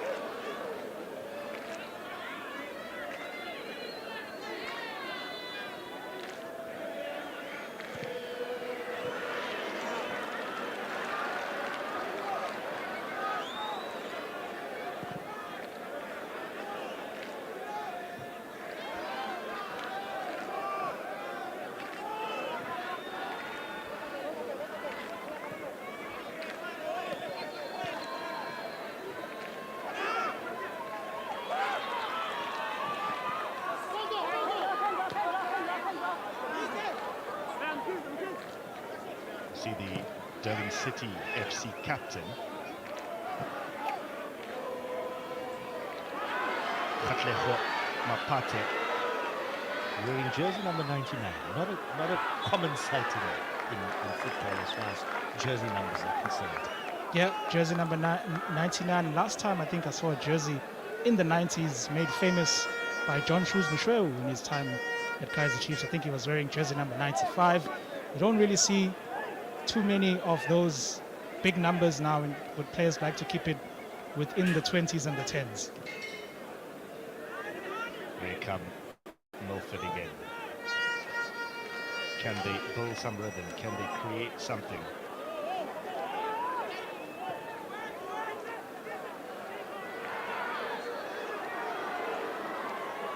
Into the box they go.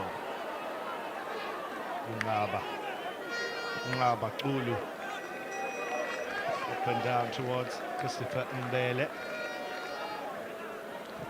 And back again towards Mbele. He's got space and time. He goes down the left-hand side towards Svisong Gluli. Whips one in. Down towards the back post. Still on. Chance. Just wild in the end by Sigo Moshe on that right-hand side. Yeah, Sigo Moshe has been making a nuisance of himself. Apart from picking up that early yellow card, isibonile ngempela ukuthi imizamo yakhe iyabonakala kwiqembu leMilford FC. Nangu-ke umqeqeshi uXanti Pupuma, who's also the owner of the club, the Stallions, barking orders there. Probably should be the happier of the two coaches after the first 10 minutes. Ngoba siyabona ukuthi ama-Stallions iwona kakhulu ahlaselayo in the early stages of the match.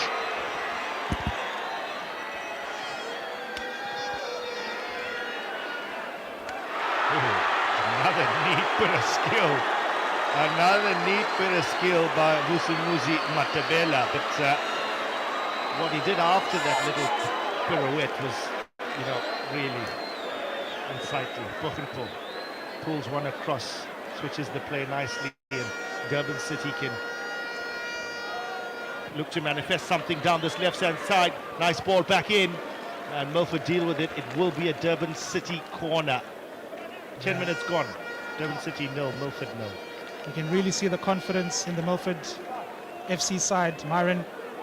There's not really much separating these two sides as far as history is concerned. They've only met 4 times before, with 2 victories for Durban City and 1 for Milford FC. So akulona-ke iqembu elithukile njengoba sazi ukuthi-ke ahlangana futhi lama team kwi-Motsepe Foundation Championship ngesizini edlule. Igame yabo yokugcina-ke yaphela 2-1 in favor of Milford, as we observe now the corner from Durban City. Referee Garson is just laying down the book, calling Spamanda Ngana into the box they go. That's a high corner. Not sure. Oh, chance here. Oh, on the volley. Spamanda Ngana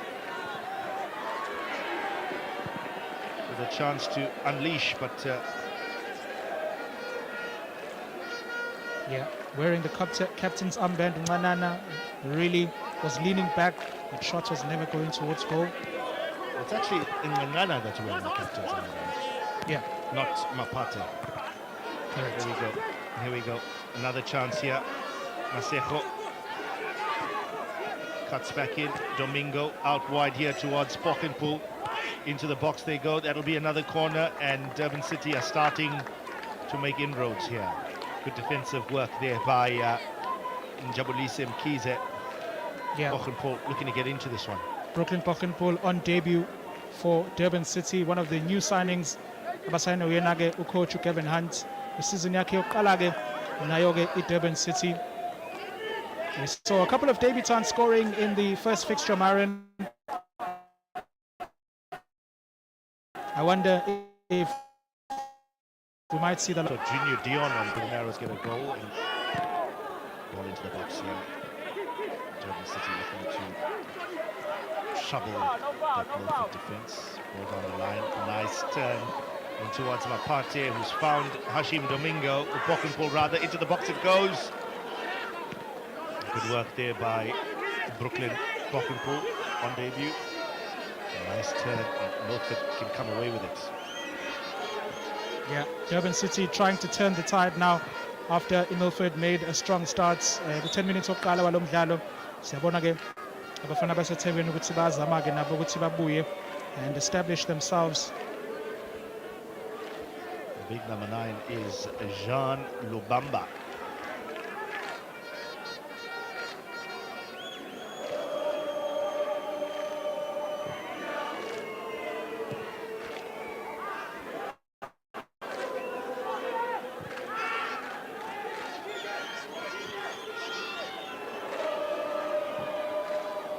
Durban City just trying to mount an attack here. Hashim Domingo on the left-hand side. Brilliant skill on the far side. The cross in is blocked. And a half chance there for Durban City FC. A brilliant block by the Milford defense. So Bonage, a corner.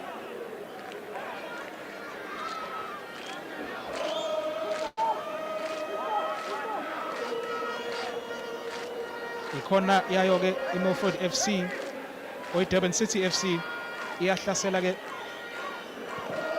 sibona ukuthi benza njani. The cross comes in and it's well dealt with by the defense of iMilford FC.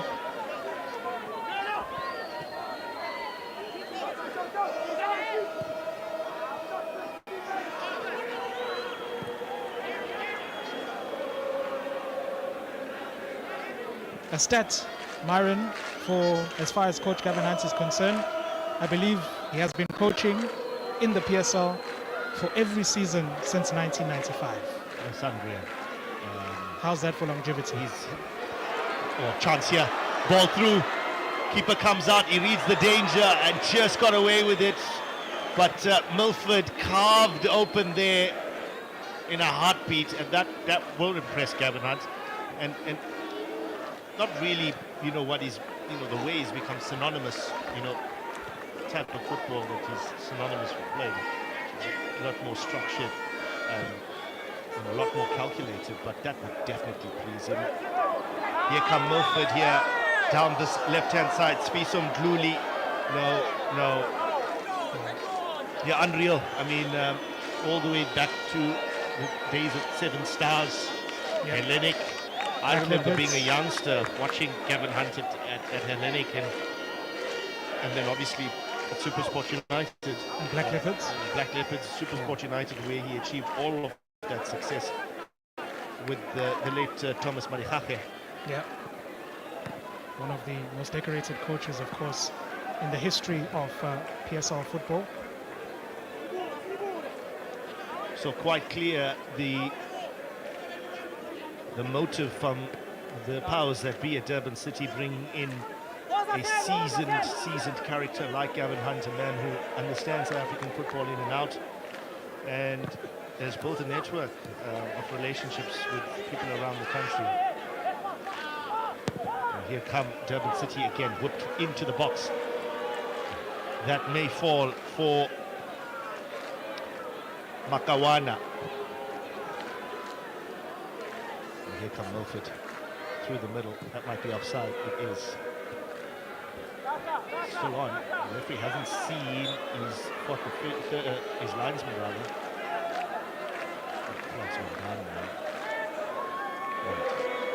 Yeah, really not much separating Lamaqembu, Myron after just over 15 minutes. Half chances on either side. Askaboni or goalkeeper on either side being tested kakhulu kulo mdlalo.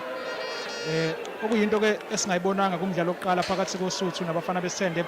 As you see some action, lovely skill on this near side here, but it's going to go out for a Milford FC corner kick. Sabona ke uyena ke okade defender lapha uSiphamandla Ncanana, who is carrying the captain's armband for Gavin Hunt's side today.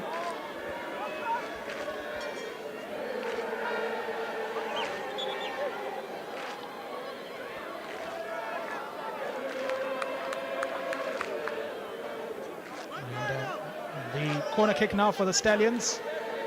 We'll be looking to create something meaningful in this corner. It's bent in all the way to the far side of the box, and the shot is a beautiful volley that sails over the crossbar. Didn't shave the crossbar. I mean, that wasn't too far close off at the end. Yeah. Yep. Shot there, beautiful one by Vusmuzi Mtabela. Nice little opportunity there for Milford just to show that they mean business, and they will try the spectacular too. Flick on there. Scuffed clearance there by Mkhize. Right. It gives Milford a chance to build again.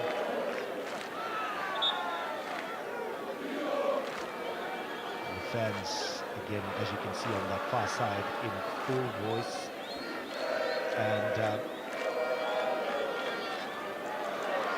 really creating a nice little atmosphere here at the Mshlathuze Sports Complex. They're clapping and they're dancing, and they're looking to almost ignite the action on the pitch, because the action on the pitch hasn't really been dramatic yet. Yeah, hasn't really kicked on, to be honest, Marin. Sibona ukuthi ke omabili amaqembu ayazama ukuya phambili kodwa ke akahlangani kahle, and we really get to see. It's a beautiful through ball though, but the flag from the assistant ref goes up, and once again a beautiful run on this near side. Uyena ke umfana weMilford FC ogijimela phaka kwesokunxele uSifiso Mdluli. But we've seen flashes of that, Marin, but nothing really sustained from both sides, nothing really clear-cut so far after 20 minutes of action. Oh, a really, really tough tackle there. I believe Skumbuzo Gasa is going to go to his pocket once again, and a second yellow card in this match.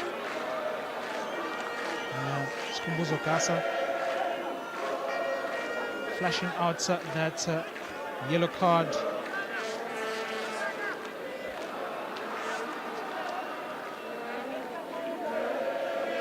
There's Brooklyn Pockenpool, the man on debut, going a bit too hard there.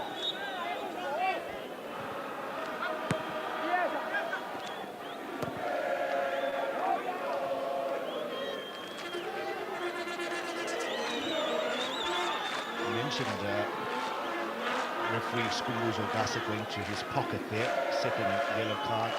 No nonsense, not wasting any time. Gavin Hunt watching on, but quite interesting to see that both the lines officials, both female, Isabel Mkunu and Samkelesiwe Ntanti,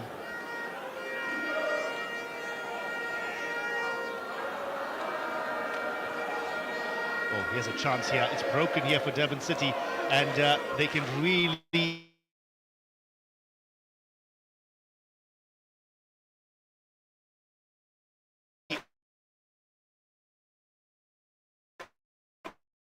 run at them, Jean Lubamba, but it's cleared nicely, and all that slices the Milford defense, and suddenly they're in trouble.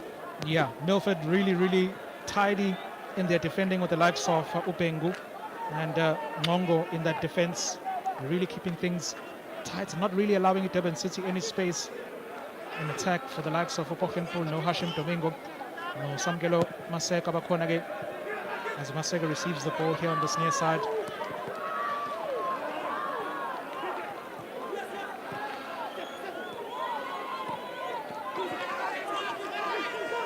Durban City trying to put those passes together, trying to open up that Milford defense that's been resolute so far, really not giving much away to the newly promoted side. Siyabona ngempela abafana beDurban City ukuthi bazama ukuyivula leya defense, but again Milford is not giving much. Here's Bochenpool, space here for him on the box, and once again it's cleared out by the resolute Milford defense. Milford FC Mastallions akhona ke la esifundazweni saKwaZulu-Natal, njengoba sishilo ukuthi ke iqembu elikwazile ukuthi liqede ku-position 6 kwi-Motsepe Foundation Championship ngesizini edlule. Amawini ke abawathola abawu-12 kundlale u-30, badlala ama-draw 7 and suffered 11 defeats. They really have been solid in recent times.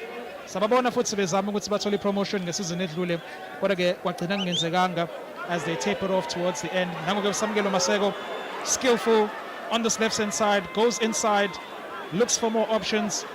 Durban City on the attack, the cross comes in, and it's straight at the goalkeeper's Kamandla Hleza. That was exciting. That's the switch that perhaps this Durban City team needs. Nice little bit of action down that left-hand side. Cross there looking for Lubamba, the number 9, and then Hashim Domingo, the number 7, just behind. It was a chance and something that Durban City will look to manufacture more of. As we approach the 25th minute mark, goalless here, but there have been chances. Milford have had chances, City have had chances. Can any one of these teams turn those chances into a goal? Oh! Heavy touch there. Frederick Asare having a Richard Ofori moment there. The goalkeepers have certainly been braver than they normally are in the pre-season. And here's some space here for Maseko. Looks to cut back. There was a bit of space down that side, but Milford there managing to deal with it. Matabela. Here come Milford again. Mkhize. Back to Mkhize. Chooses to go all the way back to Hleza. And Milford goes long.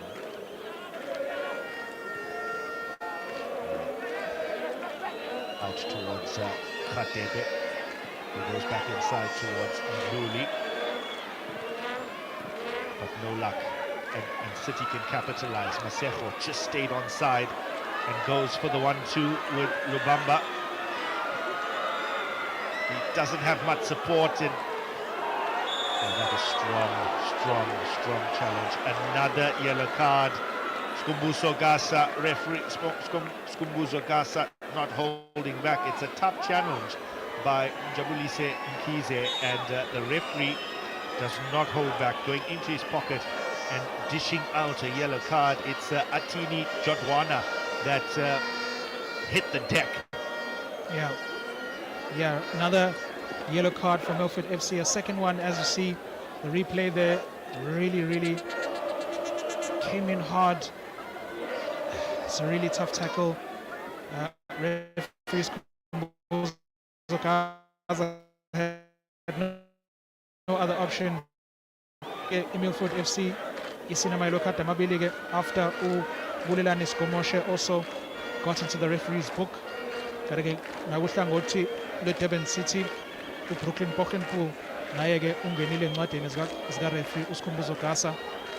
Coach Kevin Hunt really trying to figure things out as this game goes along. Is still fairly new alongside the coach Piso Dladla, trying to learn his new side. He is highly experienced. Kevin Hunt has been around.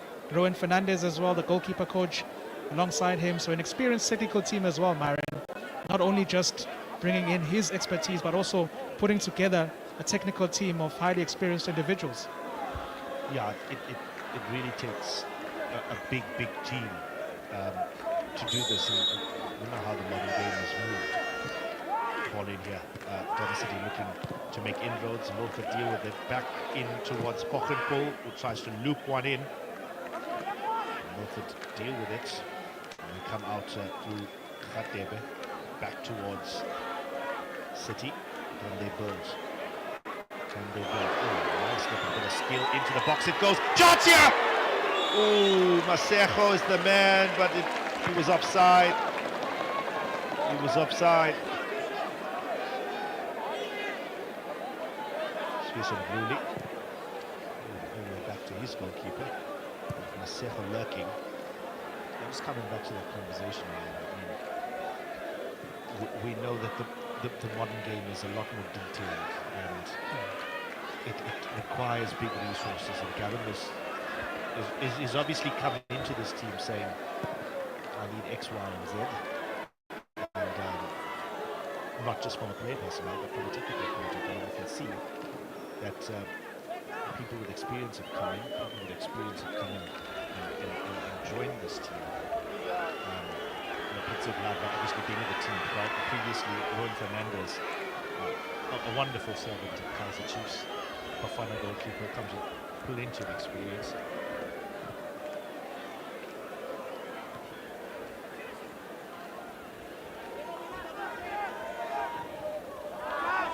Right, the wind is starting to pick up here, and conditions are getting tougher and tougher. And it does look like a bit of dark clouds starting to roll in. And you can see, the blustering flags in the background there. It's tough out here, and these players are going to have to dig deep here and try and get something. Flicked on back post. Nothing in the offing, and it was a chance out of nothing. Milford will take hard from that. Yeah. Fans continue to stream in here. Match number 2 of the day 1 of the Kzn Premier'S Cup. Bochenpoel, first touch turns. I see a couple of Milford FC players warming up on the sidelines. So already Umqeqeshi uXanti Pupuma starting to think about possible changes. Engicabanga ukuthi ke siwabona ngaso ke isombe sesibili salo mdlalo. Probably both coaches not too happy about what they've seen so far, as Rande is caught offside. Not really any clear-cut chances so far, Myron. Both teams looking to get some rhythm, struggling to build passages of play. But we haven't really seen much from both sides, and I think both sets of coaches will be expecting more. No doubt. Half an hour gone here in this second match here, and a wayward pass there. Just too much on it there for Bluli to handle. Mpate, Masejo, back to Mpate. He goes all the way back. And it's all the way back to Frederick Asare. Is there something coming? The fans are certainly waiting for it. They were a little bit spoilt in that first half of the first game. 5 goals? No, definitely 5-goal thriller, all happening in the first half, really. But we'll probably have our second half with no goals, as we saw in the second half of the Arrows Amazulu game. So far in this first half, we haven't seen much action, but the fans were treated with those 5 goals in the first half. Well, fingers crossed something is going to happen, and it's going to happen quickly here. Durban City look to build. Masejo, he's been busy from the word go. Bochenpoel's been busy, and a very, very decent start for him in the colours of Durban City for the first time. looking for support. He's found it through Mpate. Can he get this one into the box? Or looking to slide one through, but just a bit of miscommunication. Not really on the same plane there. Durban City, I see they're being based at Glenwood High School over the last couple of weeks. As Gavin Hunt starts to acclimatise. Oh, dicey little ball back there by Mbele. Gets away with it. And almost fell for Umvelo Zikakayo. Interesting to note that Durban City, of course, like many other PSL teams, releasing a lot of players after gaining promotion to the Betway Premiership, including top scorer from last season, Jocelyn Kamatuka, leaving the side after he scored his 15 goals in the Motsepe Foundation Championship. Rosé Hamaldine also leaving Iqembu Durban City. So ngasho ukuthi coach Kevin Hunt uyakha kabusha ke i-attack yakhe lapha, signing abadlali abafana nabeke uPochenpool, sinabona no Hashim Domingo in those attacking areas of midfield. That's the decision making. That's the brain's trust. Farouk Kadoria, the chairman of Durban City, the former chairman of Maritzburg United, a man who's been around football for a long time, next to a man that he's entrusted for a long time, Ernst Middendorp. Yeah, Ernst Middendorp with that technical director role. Sabensonage Nayage coach Kevin Hunt, responsible for bringing these players in for the coach to work with, bringing in the experience. You know, someone who's been around in the PSL, who knows the type of players that are needed for a side to survive in the PSL. Uyanage coach, or rather technical director, Njengamanju Ernst Middendorp. Ball into the box here. It may fall here. Chance! Oh, just scuffed it. But it was a massive opportunity. Khatebe into the box. It fell for him. He hit it. It looks like it's taken a deflection, and it will be a corner. Yeah. A chance out of nothing, really. Ball into the box. And let's just have a look. It just fell for him. And he swung it, and great defending there. Yeah. It looks like Kzn that managed to get a block in. Kzn, vital leg out to ensure that Ishoteka Khatebe does not make it to the goalkeeper. As the corner comes in now for Milford FC, looking to take the lead, Kulomdlalo, and break the deadlock. But again, Durban City, defender Gahlege Lapana, and there's a player who's fouled, Skumbuzo, who refused Skumbuzo Kasa. Will call play back for that foul. Let's Bonagelana.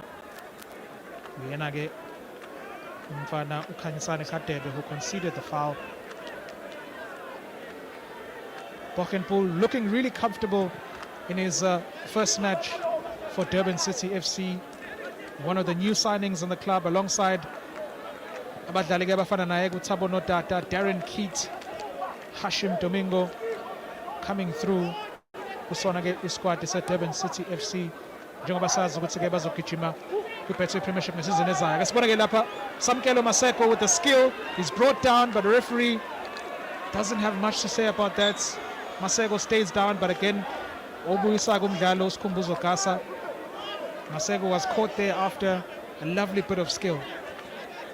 I know this is a pre-season run-out, and I know that teams are looking to experiment, but Skhumbuzo Gasa has been quite clear, and he's dished out a few yellow cards already. And I won't be surprised if one of these guys see red. Yeah, and I'm sure the coaches as well will be aware of that. You don't want to be getting red cards in pre-season. So we might actually see some changes as well happening in the second half. The yellow card, the likes of Usko Moshe, the likes of Kzn as well, who picked up a yellow card for Milford. Shanini and Domingo stand over this. Left foot, the right foot of Domingo, whipped in low and hard into the back post. It may fall there for Pochenpool.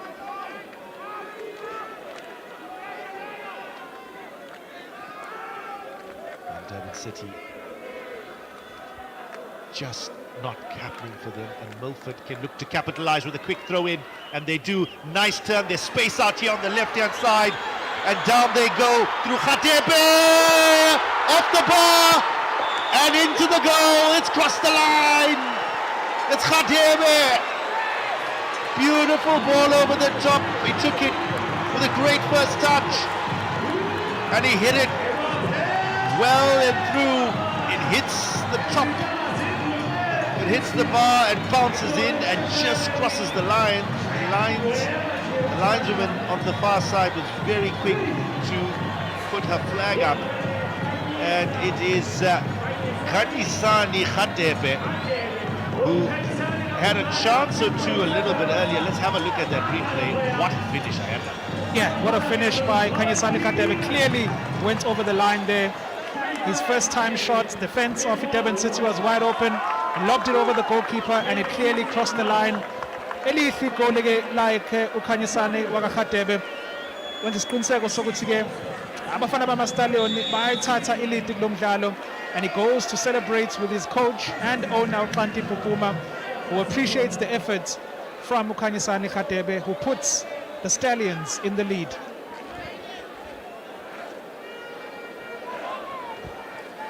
What a beautiful, beautiful finish. And Durban City will be kicking themselves for allowing such a soft goal. But chance here on the other side, and Kleza comes out for it. Collects nicely. Now can Milford, the Stallions, can they capitalise on this 1-0 lead? There's a chance.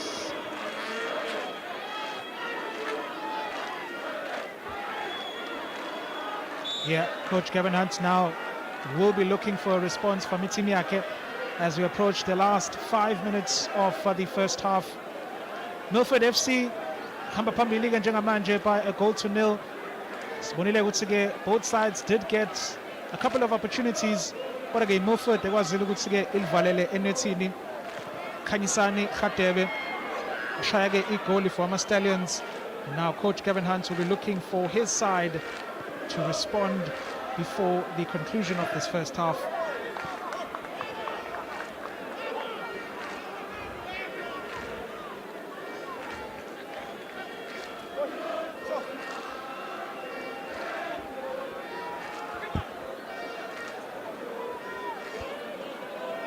Well, what was quite a dour first half, with a chance here and a chance there, but nothing really spectacular, has turned on its head here, and that is thanks to the number 15, Khanisani Khatepe, who burst through down this left-hand side. There was plenty of space in, and he finished with a plumb.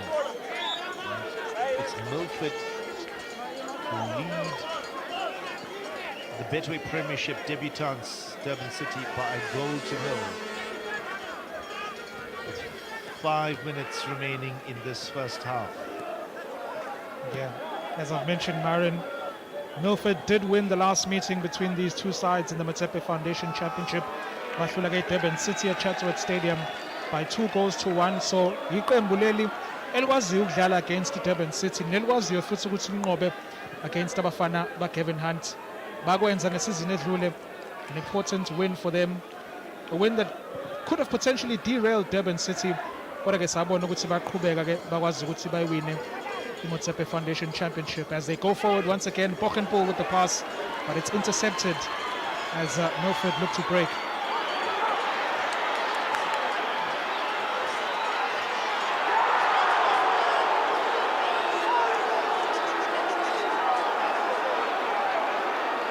No free kick. I thought that was a bit harsh by Skumuzo Gasa. I thought there was a free kick. Yeah, I think more of the man than the ball. But Skumuzo Gasa thought otherwise. But a really good move there by Milford FC Ngabakulu on this left-hand side.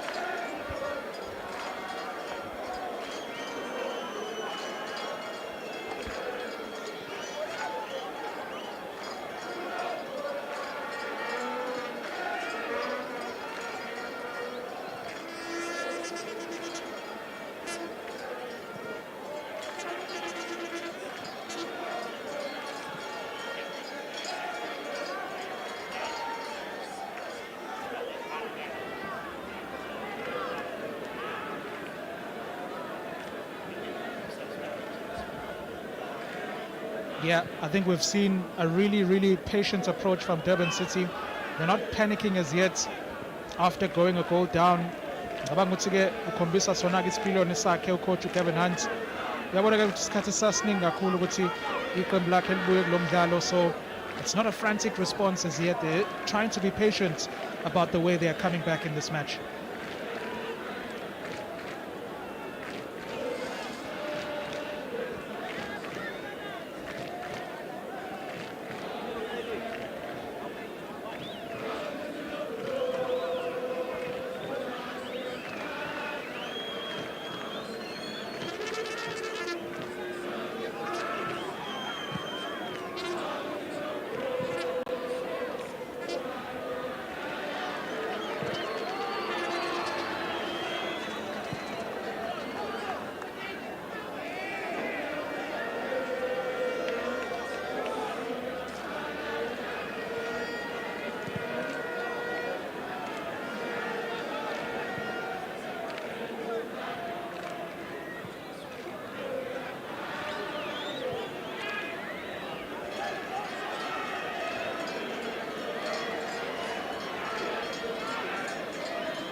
We've seen lots of those tackles coming into the match, and now Durban City once again getting an opportunity to find the equalizer as Hashim Domingo stands over it.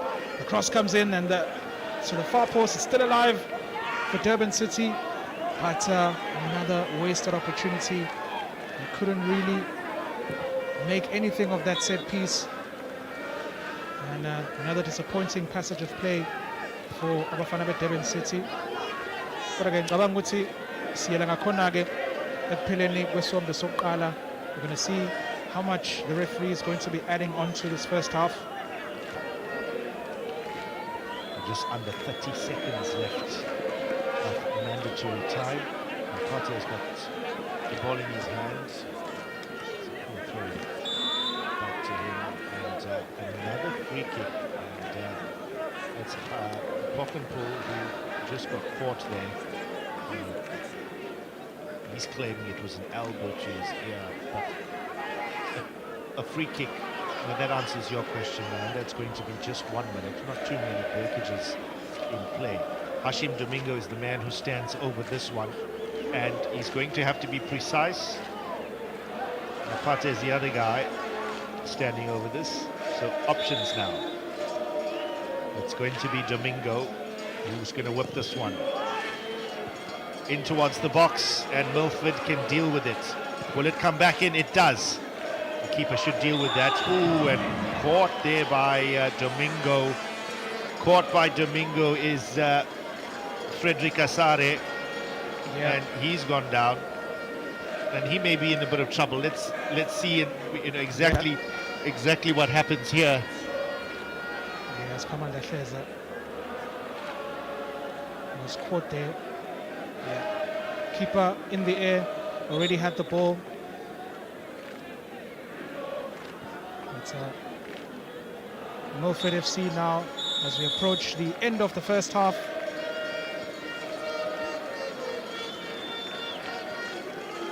Yeah. Is that it? Is that that is half time? Referee Skombuso Gas has blown his whistle, and it ends in that first half with Milford 1, Durban City 0. Stunning finish there from Khanisani Khadebe, who burst down the left-hand side. Into the box he went against the run of play, and it is Milford who will go into the half-time break with the advantage here at the Umhlathuze Sports Complex. Yeah, not the most action-packed first half from both sides, but Milford, most importantly, do hold that 1-goal lead. That's the most important stat for them. Khadebe with a cool finish to beat the goalkeeper. The Stallions do go to the break with that 1-goal lead.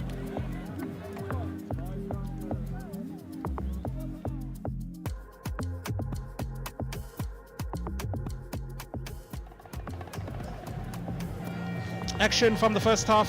We did see the one and only goal of the match so far. Khanisani Khadebe with a cool finish over the top. Didn't ripple the back of the nets, but it did cross the line. Igoli elihle ke lakhe kumfana uKhanisani Khadebe. Siyabona ke ba-celebrate ke abafana bakhe uXanti Phuphuma. Our one and only goal so far in this match. The Motsepe Foundation Championship side leads against the newly promoted Durban City. That was a smart finish, and kudos to the lineswoman on the far side there who raised her flag immediately. It had definitely crossed the line. And that was the goal that gave Milford the advantage. Not too much from an attacking point of view. Disappointing for Durban City. No shots on target. Just that one for Milford, which was that goal. All important goal so far. That's the most important stat. Durban City edging the midfield, or rather the possession stats so far, but not too much to write home about from both sides, and we'll catch all the action as well in the second half. Options on the bench for either side. Darren Keat, newly signed at Durban City FC. Also the likes of Uthabo Nodata, Lindokuhle Chonko on the bench.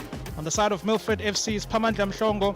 The likes of Uskhumbuzo Siaya, Olwethu Cele will be looking to try and get into the pitch and establish, or rather maintain that lead for Milford and potentially add to it as they look to book their place in that second semi-final against AmaZulu FC.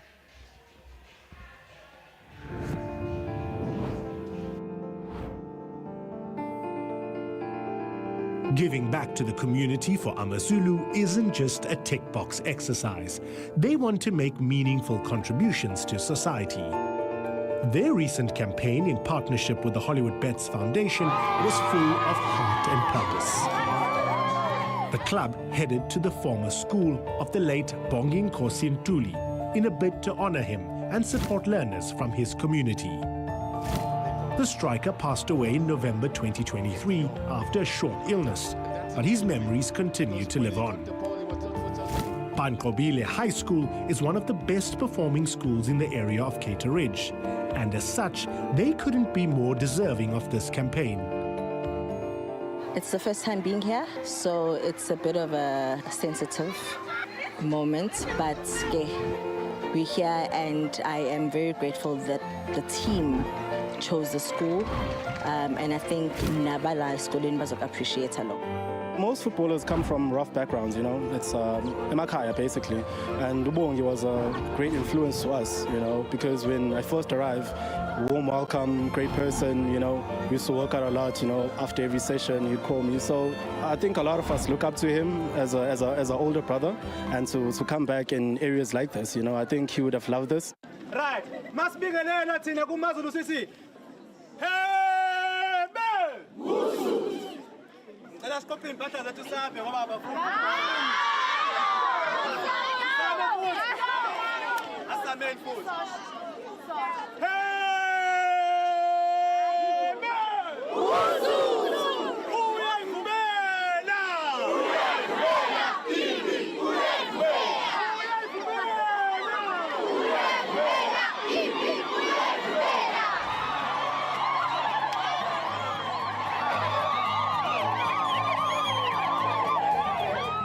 As we get into the school year, it's a time to ensure students don't struggle, but have all they need for the academic year. In partnership with the Hollywood Foundation, and UBB Bakeries. We are on a back-to-school campaign, and we select a number of different schools. In recent times, particularly this year, we have chosen Ikole where our football players attended. We are all very aware that isimo sase South Africa is not the greatest, and there are a lot of kids who attend these schools bengenalutho emlomeni, abanye benokuncane emhlana.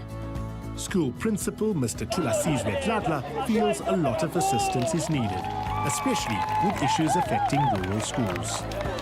In this school, as I think you have noticed, that the school is located in a disadvantaged rural community where most of the community members, or mostly the parents, are solely dependent on the social grants. Most of the parents are not working here. So that is one of the challenges that we have in school. And sponsors, in collaboration on the day, were more than happy to assist, providing learners with school shoes, bags and books. Our right to operate comes from the community. So if we don't take care of our community, then the community won't be able to take care of us as a company, number one. Number two, development is a very big thing, because as we are here with AmaZulu, we know the players of AmaZulu, so everyone gets old. So in 10 years' time, then the players of AmaZulu might come from the same school. So it is very important that we come back to the grassroots and give back to the grassroots. As the Hollywood Foundation, it's very important to always go back to our community, because what we are doing right now, we're ensuring that our future leaders are well equipped for the future. For us, it's very important to always go back and work with AmaZulu Community Trust, because they have the same values as us, whereby they want to change life within our community. Usutu brought along some familiar faces from their first team, and well, pupils couldn't hide their excitement. The warm welcome was just incredible. I think it's very nice to give back. It's like we're giving them hope, basically, because I was once in this position, you know. I used to play in these areas because I'm from Maritzburg, so it was a great experience, man. It's always exciting, you know, giving back to the young kids, you know, especially giving them hope, because, you know, they look up to us. Everything is possible. Everything is possible. Ayikho into emangathi umuntu methi into okwazi ukuyenza, hayi uNkulunkulu kuphela ongadecide ukuthi cha into okwazi ukuyenza. But mina ke sibonele njani.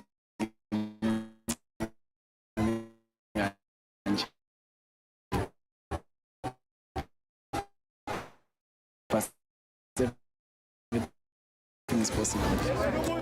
And even though bittersweet, the experiences the students had is unlike any other. We are overwhelmed, I think, a lot, seeing AmaZulu players personally. And we are extremely happy. And inclusivity. I think the legacy really is we're trying to build a community of not only supporters, but ingane ezizokwazi ukulandela AmaZulu and look at AmaZulu as an aspirational brand. More importantly, the legacy that we're really trying to leave is that each one teach one, each one bring another up. Sisizane nje sonke. Everyone has a role to play in Pagatini, whether as an individual or as an entity, and that's what we're trying to do. Principal Dladla had nothing but appreciation for how the day unfolded and everyone involved in making it a success. Thank you very much. On behalf of the school community, the SGP, the staff members, the parents, and the community at large, we are extremely happy, and I also want to express my words of gratitude for the sponsors that came on board today, such as the Hollywood Foundation, BP Bakery, and AmaZulu Football Club. I would like to thank you very much.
It is the 2025 Kzn Premier'S Cup, the second fixture of the day, the second quarterfinal between Durban City FC, the newly promoted side into the Betway Premiership, alongside the Stallions of Milford FC. Our Kzn teams are, of course, in preparation for the brand new season of the PSL. After 45 minutes, Milford FC in the lead by a goal to nil. Ikolege Elshawe uyenake umfana ukhanyisani Khatebe towards the end of isombe sokuqala. Kanti njengamanje siyabona ke from both benches, both coaches looking to make a couple of changes as Milford look to maintain their lead, and of course Gavin Hunt's men, Durban City, looking to come back and get that equalizer. Couple of changes, some old faces in the PSL, the likes of Thabo Nodata on the side of Durban City looking to come in. So it's going to be a triple substitution on both sides. So when I with Durban City, ngena yenage Thabo Nodata. Thabo Nodata, formerly with Cape Town City FC, relegated with the Citizens ngesizini edlule. Kanti njengamanje usekwazile ukuthi aze ngapha ngaseThekwini. Saziso Makawana making way, the likes of Ufalake Janini, Atini, Jondwana as well coming in, as you can see abangenayo lapha ke Trevor Mukwena, Sbusiso Sbego kanye ke naye ke uThabo Nodata making their way in for Durban City FC as they look to be establishing parity kulomdlalo. On the side of the Stallions, Milford FC, who are in the lead so far. Bafanake bangenayo lapha kuyona Milford FC. Coaches changes made by coach Klanti Pupuma. Tobani Pengu, Mvelo, Zikakayo, and Ukhanyisani Khatebe, the goal scorer, coming off all the way to Klele, Skusele, Joy, and Tebolenko Simtetwa, making their way in. So a triple substitution for both sides, Marin, as we look forward to the second 45 of this match. Milford FC leading by a goal to nil.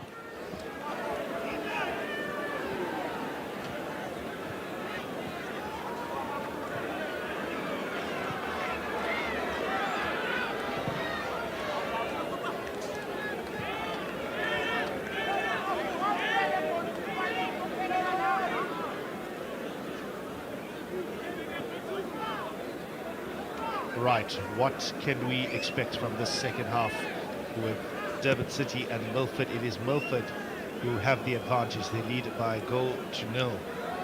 Thanks to that stunning finish from Khatebe, who really latched onto one and took his chance. The message would have been clear from both coaches. Find a way to get out of this and get us into the semi-finals tomorrow. Big action tomorrow, 2 semi-finals and then the final kicking off at 4 o'clock live on SuperSport.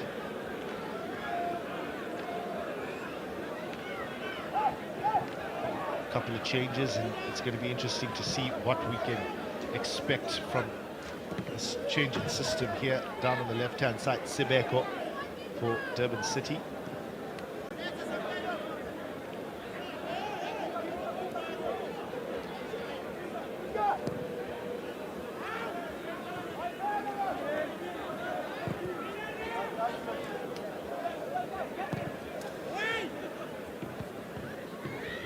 Yep, the message must have been clear from Coach Gavin Hunt to his troops at that halftime break. They have to find their way back into this match. They have to find their way into those attacking spaces and try to break down the Milford FC. So bonile ga Stallions defender kahle kakhulu usona ke isombe sokuqala kodwa ke Durban City, the impetus is on them to try and make their way back into this match. Otherwise, once again, they will be getting knocked out in the first round of the Kzn Premier'S Cup. Zokumula ke Milford FC yaphuma kusona ke lesigaba kwi-tournament yangonyaka odlule. Ihlulwa ke iyona i-Royal AM. And again, kule season, of course, they will be looking to come back and ensure that they get into that second semi-final and face AmaZulu FC.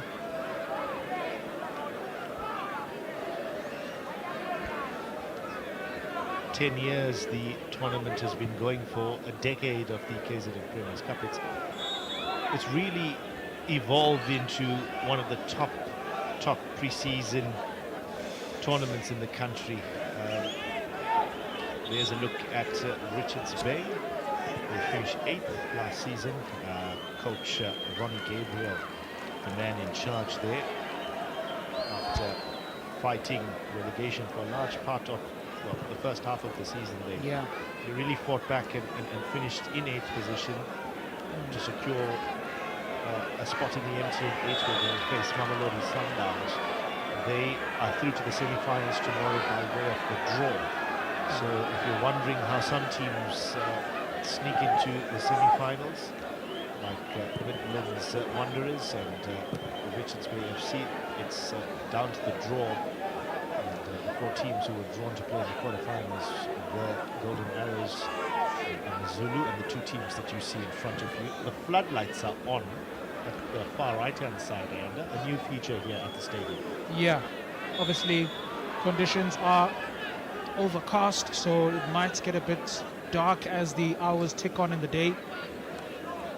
So the floodlights already on. Sabonake Samgelo Masego hobbling off. He's had a really good first half for Durban City. Probably the most dangerous player Buyonage Durban City in the first half.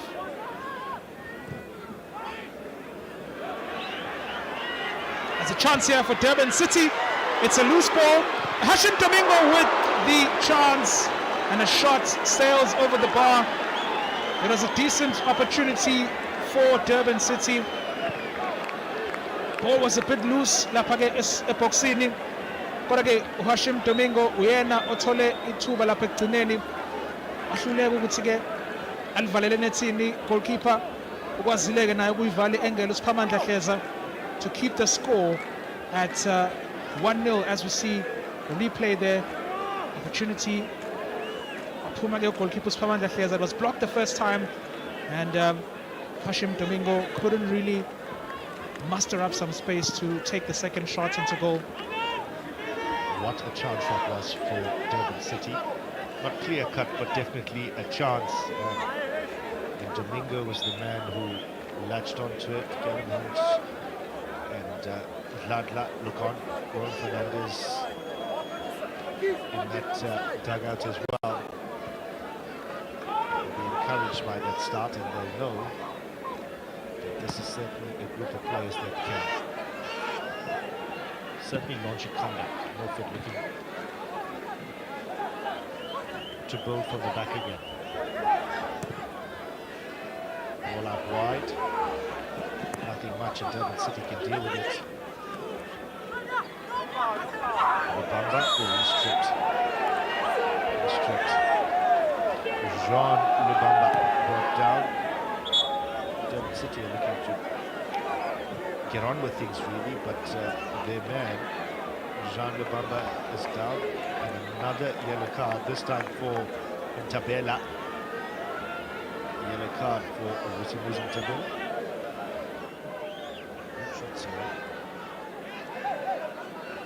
Right. What can City do here? Space down this left-hand side. They choose to go short at the back there.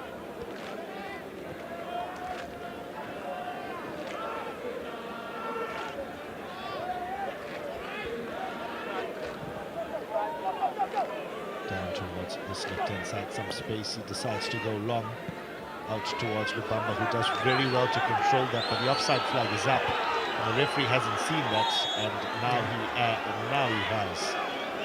So flag firmly up. Lubamba came from an offside position before bringing that ball down. Yeah, Lubamba's just straying offside there. Durban City trying to get a bit of urgency as they look to grab the equalizer. Kevin Hunt, as we see Milford now on the attack. It's a cross there, but that's not really troubling the defense there. It was Budelanis Skomoshe. Cross, well dealt with by the defense here at Durban City. Mfanafuti Mkhize is the man who came across there and just quelled that danger. Sigomoshe is the man who try to whip that ball in, but strong from Nafuti and Kzn. It is a corner, and a chance here for Milford to double their lead. They've got men in the box. We've got men in the box to aim at. Here we go. And he whipped this one in and caused some danger in that Durban City box. Keepers came, dropped it, and then collected again. And now looks to get Lubamba on his way, on his bike. He's turned into a bit of traffic, but oh, it's just not falling for Durban City at the moment. Yeah, Masego had to stretch for that one. Couldn't really get the pass through, but the opportunity is still on. It is Samkelo Maseko on the right-hand side with a shot. And it is a beauty from Samkelo Maseko. Sweet finish down that right-hand side, and Milford lose the ball in the middle of the pitch. And they hand the advantage. It was Mtabela who gave it away, and Durban City quickly turned on the gas over the top for Maseko, the danger man from the first half. He's picked up where he's left off.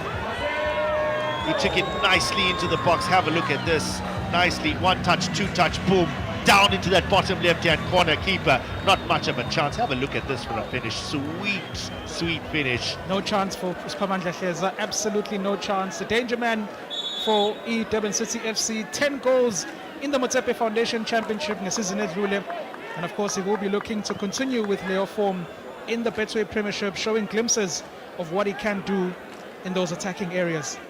Welcome, Durban City. We have a match on our hands. Milford City led for a long time here, and it is Maseko is the man who's got the equalizer for Durban City. Now, can they push on? This time, down the left-hand side with Sposiso Sebeko given away. Domingo. Bit of a heavy first touch, but it may still fall for Lubamba. Back to Domingo. He's given that off to Pochenpoel. He'll look to spread the play wide. Durban City now with a bit of a spring in their step after that equalizer. Can they go on and create another one? Poor pass there, and some respite for Milford.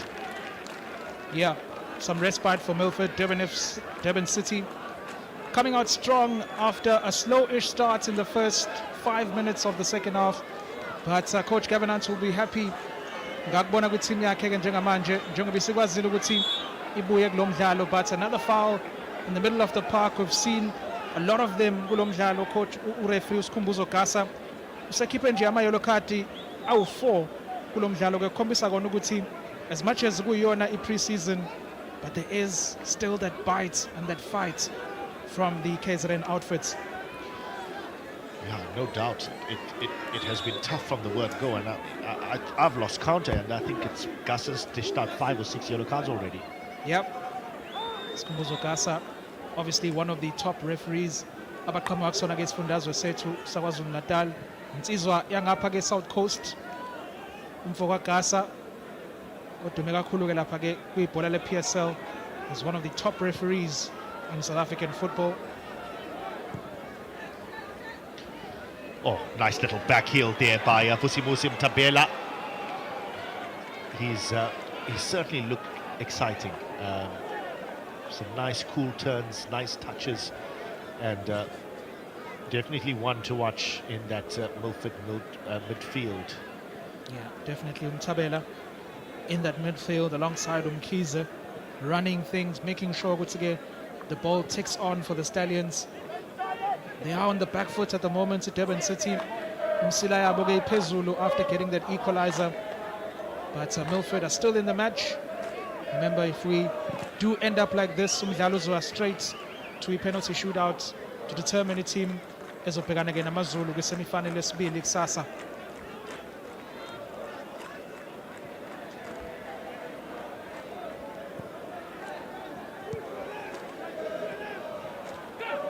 Given away, and City can come away with it. Lubamba looking for that quick 1-2, but it just wasn't on the cards.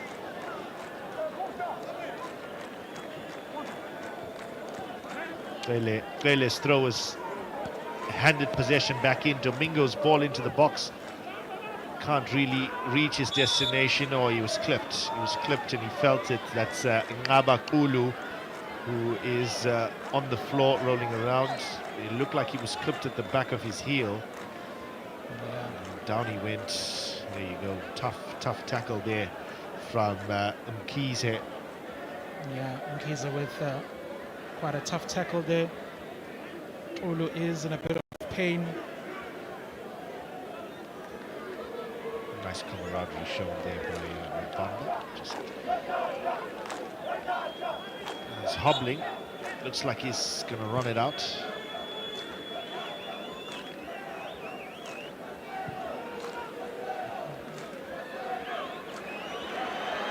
Here we go. Milford running up here.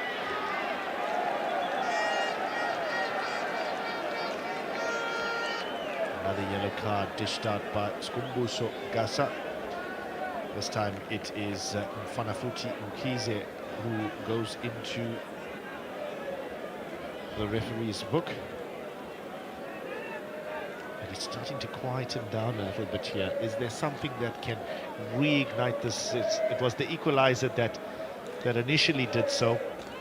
Great finish there by Samkelo Maseko. Yeah.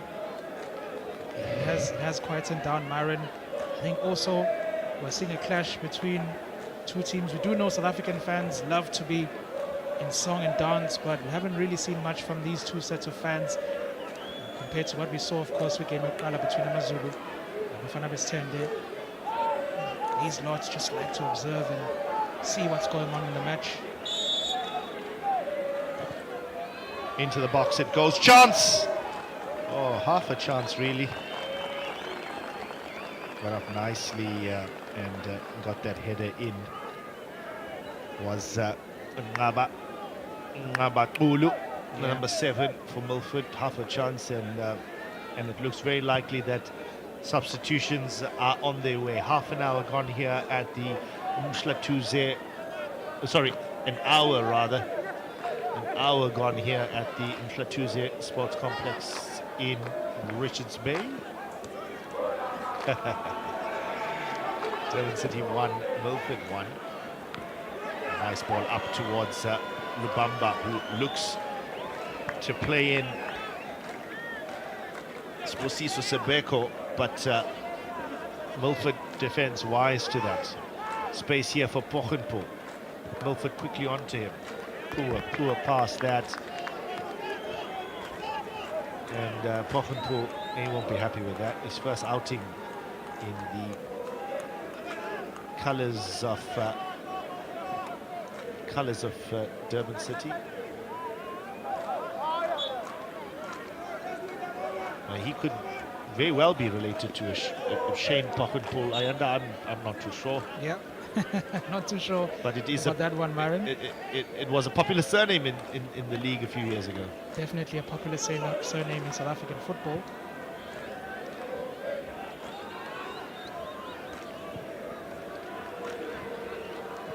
Here we go. Milford looking to make some traction down that left-hand side. City get on top of it. Hooked up into space. Is there a bit of time for City to get into it? Not really. Not really.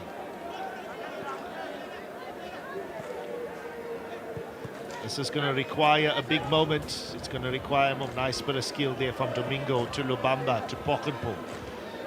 Pochenpo this time, can he get it right? He goes to switch play again and whips that one across the field.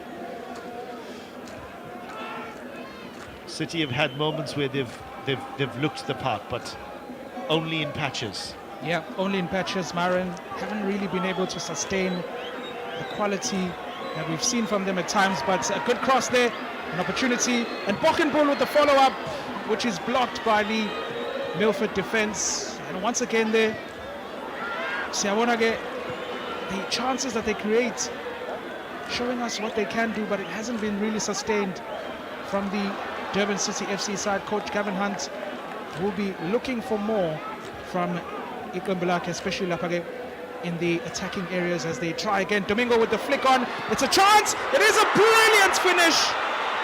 And a goal for Durban City. It is Trevor Mokoena with an absolute beauty of a right-footed shot. Beats goalkeeper Uspamandla Hleza. And Durban City come from a goal down to lead in the second match of the Kzn Premier'S Cup. A wonderful finish by Trevor Mokoena.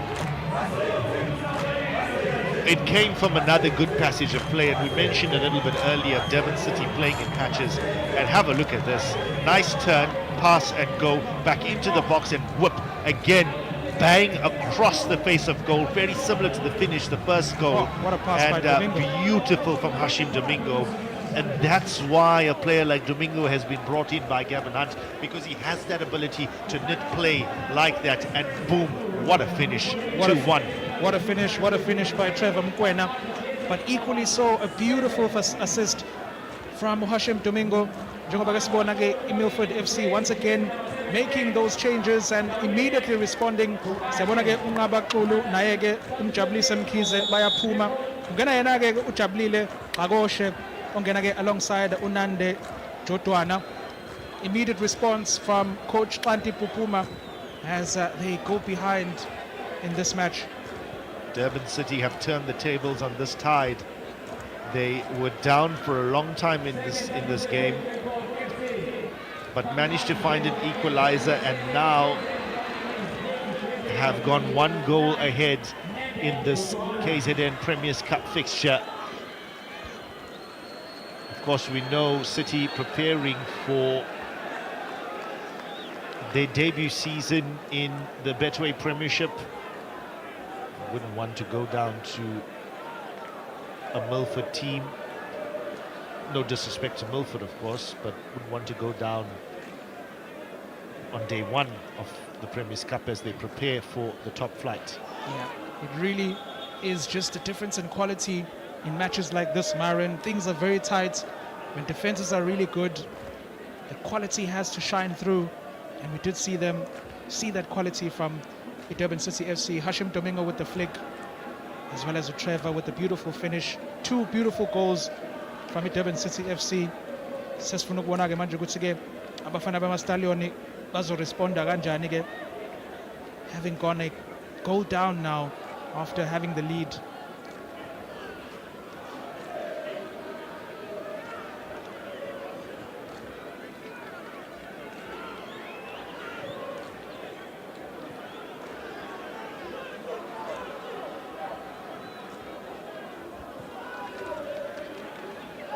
Right then, 65 minutes gone, 25 minutes left in this second match of the KZN Premier's Cup Day 1 here at the Mhlathuze Sports Complex. Oh, given away here. Tabela is the man who wrestled possession away and then brought down Skumbuso Gasa. Yeah, Sbusiso Smego there with the foul, pulling back the attacker there in a really, really dangerous area. Durban City bringing trouble onto themselves. Njengoba ke sazi ukuthi Milford iyalithungatha ke lela goal elizoba equalizer and bring them back into this match.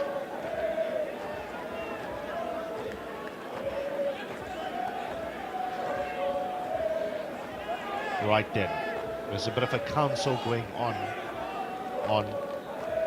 which way they're going to go.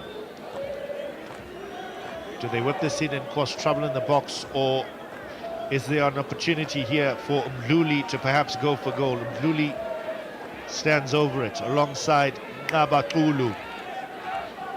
Is this the opportunity for Milford to hit back? Mdluli's the man who goes for it, takes a deflection and heads out for a corner. Yeah. Milford on the attack here. Yeah, no trouble there for Durban City. The wall did its job. Milford, this is a tolage in the new tuba loguti Ilgobeleli Bola in search of that equalizer. Cross comes in and cleared away. Back again, ricochets, and Durban City was able to get in keeper, clearing their lines. City looking to get numbers up again. Hashim Domingo is the man on the front line, but Milford look to build. Pochenpoel is the man fighting on in that midfield alongside Trevor Mokoena, the goal scorer. The referee's not happy with that as Joy goes down. Milford free kick once again. Yeah. The free kicks are coming in thick and fast now for the Stallions. They really need to utilize these set pieces. As you see, once again, another foul in the attacking areas there for Stallions. Kuzomele bawasebenziseke la mathuba abawathola kuwona ke ama set piece.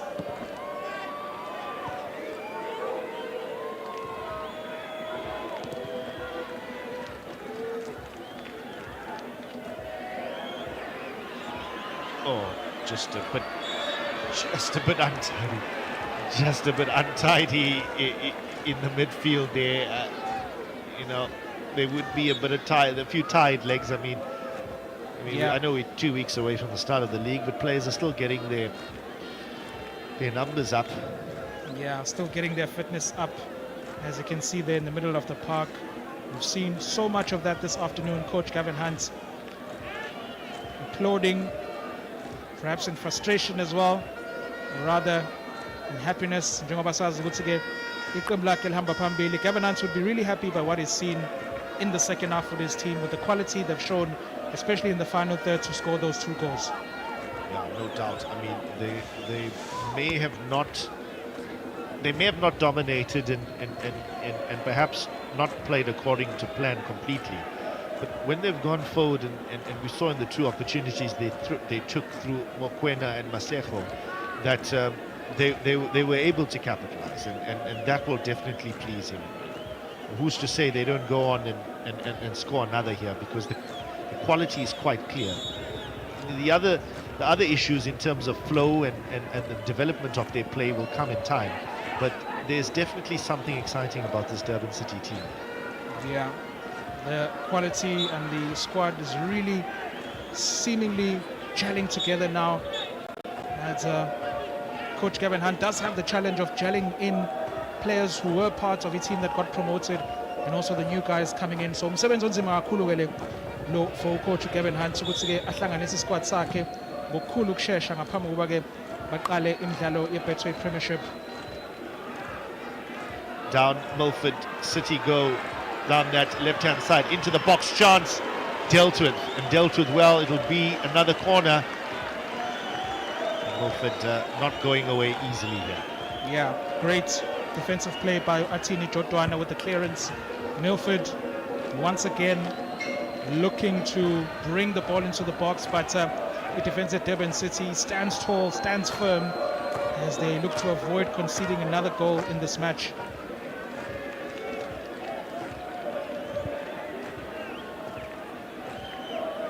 Chance here from the corner from Milford. Into the box it goes. Header on. Chance, great save. Great save. Asare. Beautiful header out towards that left-hand side, and he got up nicely and he put out that left paw. Chance still on. Back into the box it goes. Another chance. And City deal with it. Milford looking to finish strong here. 20 minutes still left in this encounter. Milford City showing that they will have a full go of it. How do City respond to that? Yeah, Milford piling on the pressure. 2 opportunities. First one from a corner here that was bent in. The header was beautiful, and the save was even better by Asare. Really acrobatic effort to keep that goal out. Defense at Durban City was able to keep it out.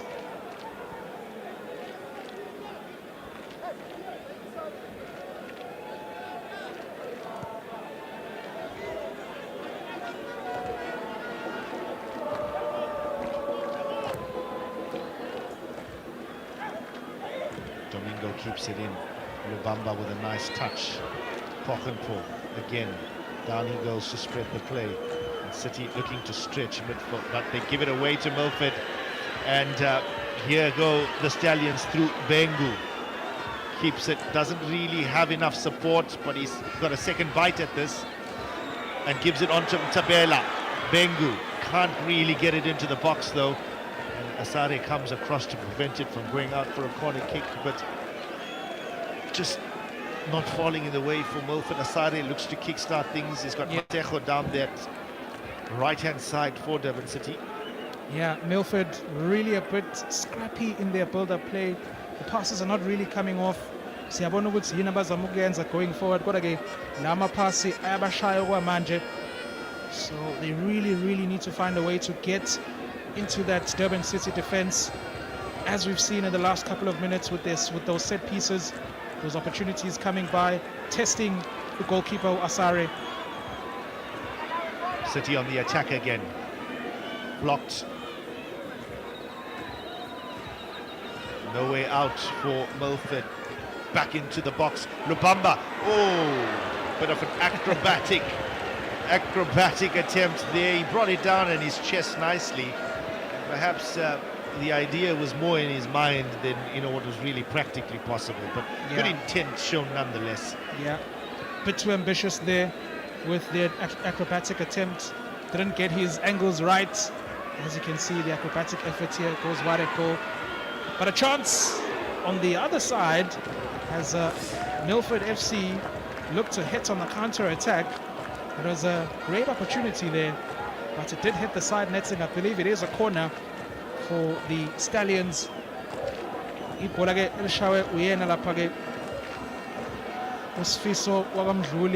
Another corner for Milford. Their 7th corner of the game. Can they make one of these count? Plenty to aim at in the box. Tabela, one of them. Out it goes. City come out to defend it.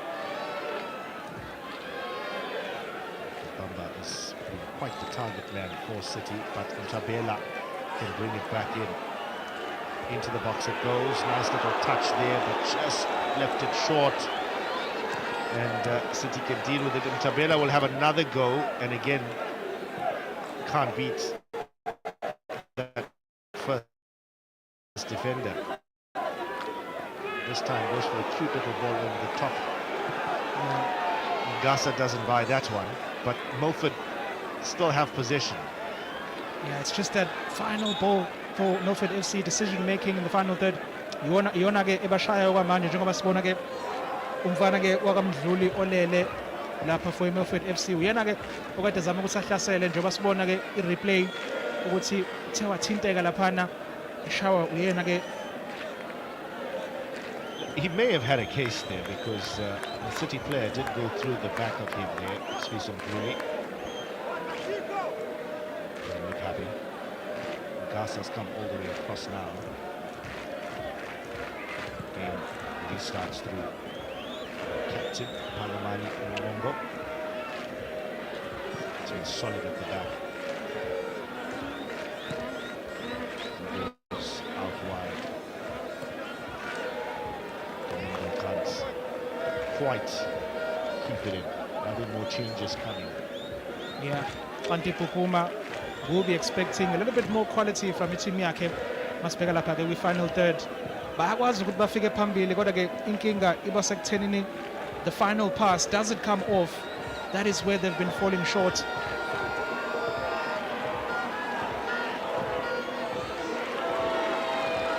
A nice idea.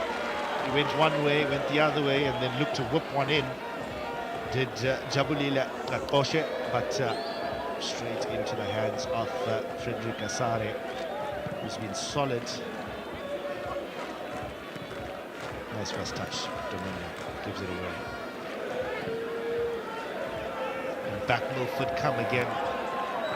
This time through Jabulile Nakoshe down the right-hand side. That'll be a free kick. That'll be a free kick. Pochenpool is the man responsible. Milford. Yeah, Pochenpool needs to be really careful. He's already on a yellow card. So he really needs to be careful here. Skumbuzo Gasa. angambhala okwesibili. Would Gasa dish out a red card in a preseason match? I think any referee should and would if it calls for it. That's fair. That's fair. So, two-man wall here as Milford look to threaten this Durban City defence. Substitute coming on the Stallion side. It looks like it's Kumbuzo Siaya who is about to come on. Referee didn't see him. Here comes the free kick into the box. It goes. Looked dangerous, but dealt with by Durban City.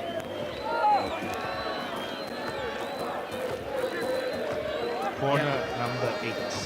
Defensively really good in this second half, Durban City, but chance here, another Milford FC goes a begging. Headed there by Bulelani Skomoshe. And we are going to see that change. Skomoshe, that was his final touch in this particular encounter.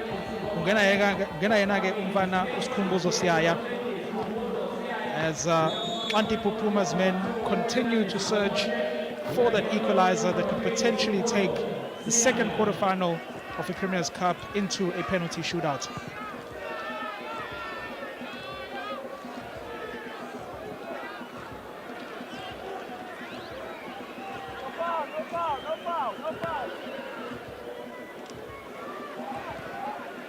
Jabile Klagoshi has been lively on this near side, but Durban City are back with the ball, and it's a shot there.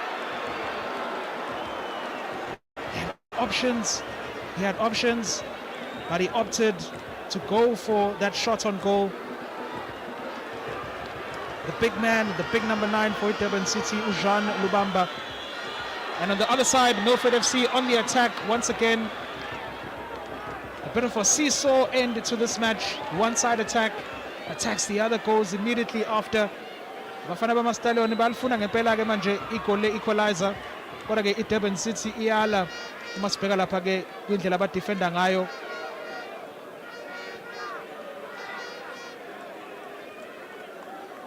Lubamba there should have done better. He had options in attack. Could have put in daylights between themselves and the Milford FC. But the Stallions are still just one goal away from bringing themselves back into this match.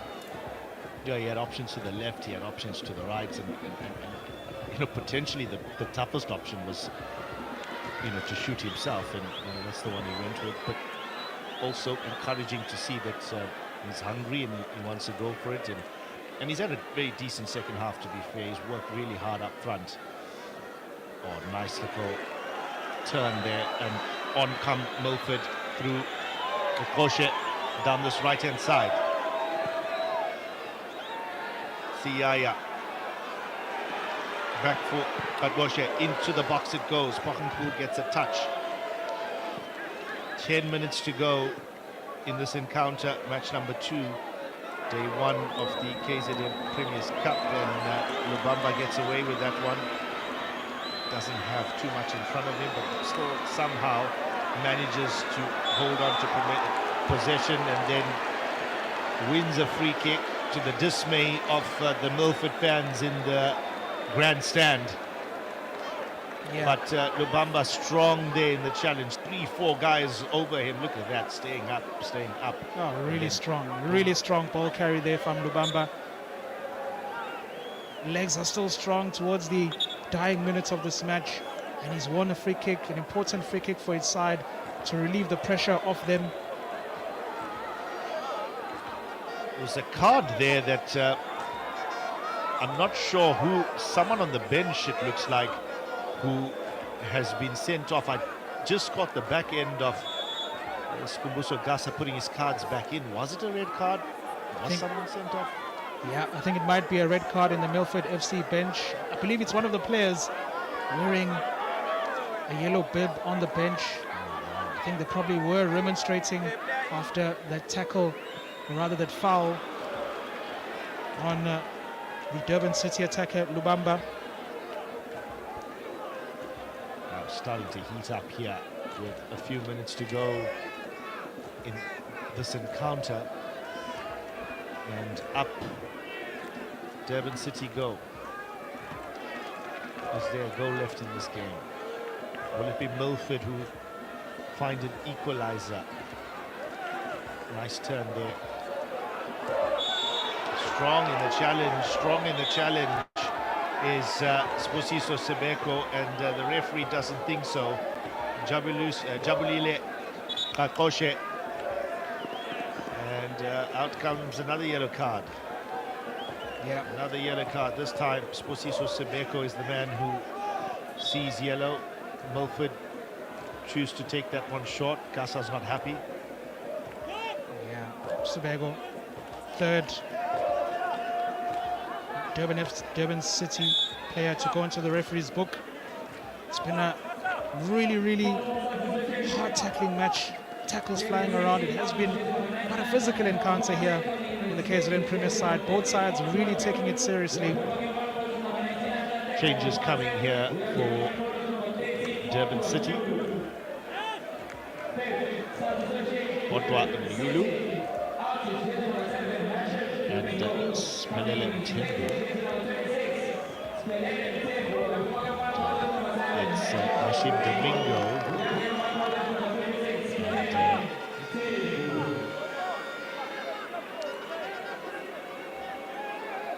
And Spanele Mtembu is by no means the famous Shagazu. in case someone gets confused. Of course, Spanele Mtembu, who once played for the likes of AmaZulu, Kaizer Chiefs. Yep. Here we go. What's next here in this fixture? Milford out down towards the right-hand side. It's solid defending there. Solid defending.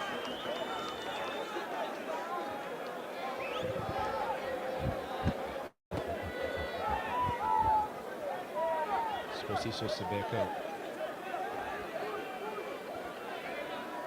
Yeah, Coach Kzn Premier'S seemingly now has thrown all of his cards on the table as we approach the final 5 minutes of the match. So boneleke inguquko eningi azenzile njengoba ezama ukuthi ke abuyise iqembu lakhe kulomdlalo, but ke ilanga liyamshonela ngempela ucoach Kzn Premier'S and his troops.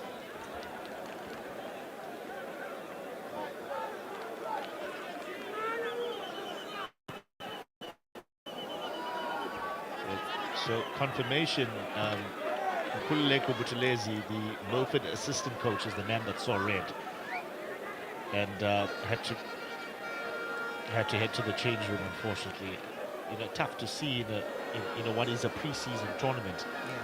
But the rules are the rules, Ayanda. Yeah, you did ask about that red card, Marin. Apparently, it did come off the bench, not on the field, but a red card nonetheless. Yeah. Here we go. Time running out here for Milford. 4 minutes left. Can they create something? They did so in that first half when they broke the deadlock and shocked Durban City in a sense. But now they have their backs against the wall, and down to the corner runs Jabulile Kakoshe. Can he deliver something of interest for those that gather in the box here? So many in the box. Pagamani Nkongo amongst them. Tabela, he went low. He'll have a second chance. What does he do this time? Nice block. Yeah, good block, but also poor effort by Tabela. Really expecting more from him in terms of Ugulgoba Njelela Bola Fage Boxini. Lots of players in pink in the box looking to head it. But now they'll get another opportunity. Looks to go deep with the throw in. It's fallen for them. Chance here. It's bobbling in around. Oh, big chance. It just didn't sit for anyone in a pink shirt. It almost fell for Oluweto Trele, the number 22. But Asare was very quick to come out and gather that one. But it's Milford now that are doing all the pressing with just a few minutes left in this encounter. What's left in this one? Can City hold on? Can Milford turn the tide? It doesn't look like City will commit numbers here. It is Milford that are doing the running. It is a desperate Milford that are looking to turn this tie on its head. Given away, and Durban City can break through Jean Lubamba, the hard-running number 9. He gives it off, he's tired. Still on, Mokwena. That's good defending, but still on here for Durban City. Yeah, some really tired legs out there, Marin. I think the players have given it their all on both sides. Milford yazama ukuthi-ke i-attack kodwa-ke imlenze ayisavumi kahle. Siyambona-ke ucoach uXanti Pupuma really directing his boys and trying to galvanize them to go for that equalizer. Kodwa-ke iningi labo selikhombisa kona ukukhathala. Iyona-ke imidlalo ye-pre-season. I-fitness ayikabi khona kahle kulama team. Kubadlali-ke bazama ukuthi bayilungise ngaphambi kokuba-ke kuqale isizini ye-PSL. Isibone-ke lapha i-Milford once again in attack, looking to build up those combinations. It's on the far side, the cross comes in, the save by Asare, and I think he may have received a knock there in the process, but it was a brave effort by the goalkeeper to keep the ball out and keep his side in the lead. Yeah, he's kept him in it. You think about the save he made from that header a couple of minutes ago, and then brave to come out and push this one out of the danger area, and in the process he was just caught by Skumbuzo Siaya, just a bit winded, and down he went. He's receiving some medical attention. The players standing over him. The referee Skumbuzo Gasa also trying to find out exactly what's going on, because it is in the dying minutes here of this encounter. The physiotherapist has given the thumbs up. And all of this now will go into injury time as we head into the 90 minutes. Oh, it looks like maybe a substitution here. It is no, it isn't. Darren Keat, who looked to be warming up and getting ready to come on, has gone back to the bench. I'm pretty sure that if Durban City do go through here, then Darren Keat will start tomorrow's semi-final. Yeah, I would imagine so as well. It might be the thinking of the coach, Kevin Hunt. Asare has been really decent in this match, has made some really good saves. He has proven and shown his quality. Coach Kevin Hunt unayo-ke i-option yokungenisa yena Darren Keats, the veteran who joined Durban City from Cape Town City, the old dog in South African football. There's Asare back on his feet now. Good to see him. Fans are still out in their numbers at the Mhlathuze Sports Complex, Konalai Richards Bay. As you see in your picture now, Asare hobbling his way up, looking to finish the last 5 minutes of this match. Referee Skumbuzo Gasa ingeza-ke imzuzu ewu-5 kulo mdlalo. Essentially now Milford FC have 5 minutes to try and force the issue and force this match into penalties by getting that important equalizer.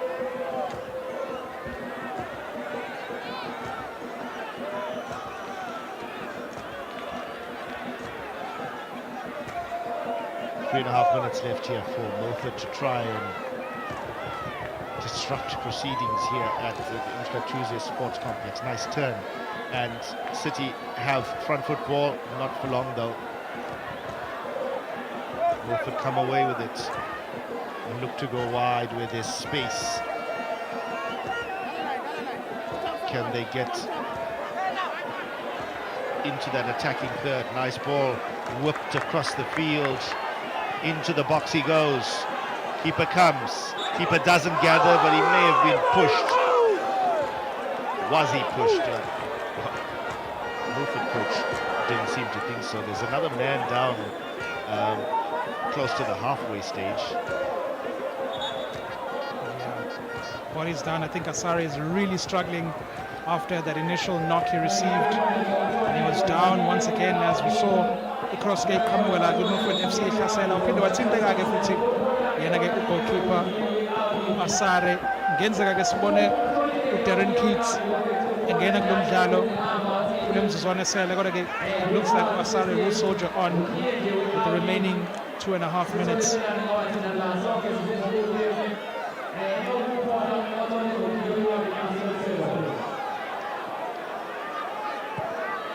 Into the box it goes. Asare this time comes and collects. 2 minutes to go here in Mhlathuze. Official start of the pre-season competitive point of view. Oh, nice ball there, and Mokoena can run onto this. Is it a chance? Mokoena, spilled by the goalkeeper, and Milford can come away with it. Now it's the Milford goalkeeper who's down. There's two other players. They went down in a bundle, and really a clumsy end to this finish here at Mhlathuze. As you see,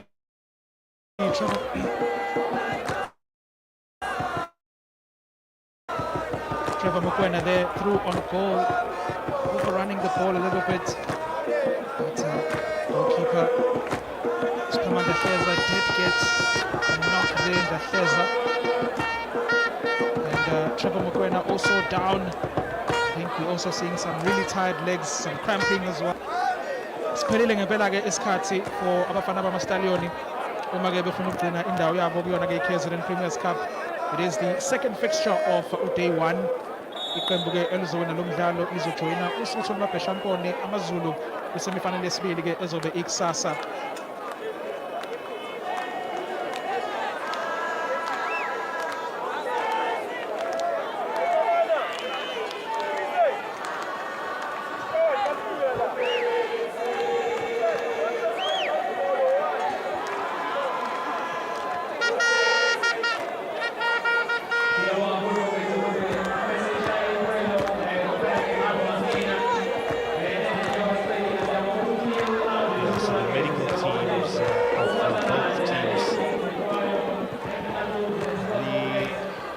The Milford goalkeeper, does not look in a good mood. He's calling for more assistance from the bench. He looks to be in some sort of trouble. Yeah, Spamanda Hleza looks to be in a lot of trouble and a lot of pain right now. He is receiving treatment on the pitch, as you can see on the bench. Mfanfikile Madondo is warming up for making a potential late entrance in this fixture. Referees 5 minutes are up and into the 6th minute now, 96th minute in added time. Yeah, challenging end here to the day here, day one of the KZN Premier'S Cup, the 11th edition of the tournament, as fans now slowly start to make their way towards the exit. It was an exciting day nonetheless. 5 goals in that first fixture. AmaZulu defeating Golden Arrows, and then 3 goals in this match. Durban City leading by 2 goals to 1. I'm not sure how much is left in this encounter, potentially just a minute, but there is a substitution happening. It's Hleza who has been stretched off, and he's going to be replaced by Madondo. Fans have been really treated to a goal fest in day one of this Kzn Premier'S Cup. 8 goals across both fixtures. We are looking to see more of the same in tomorrow's fixtures. Matatu ama fixture azobe khona usukwini lakusasa.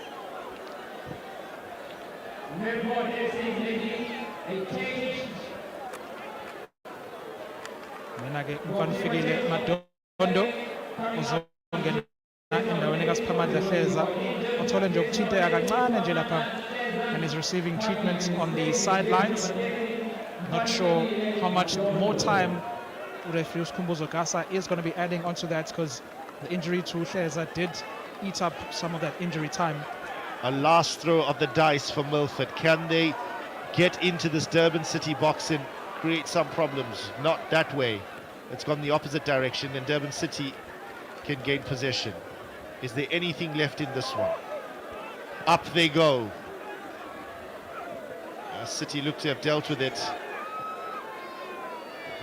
Yeah. And they look to have settled things now at the back. Asare has whipped that one out wide.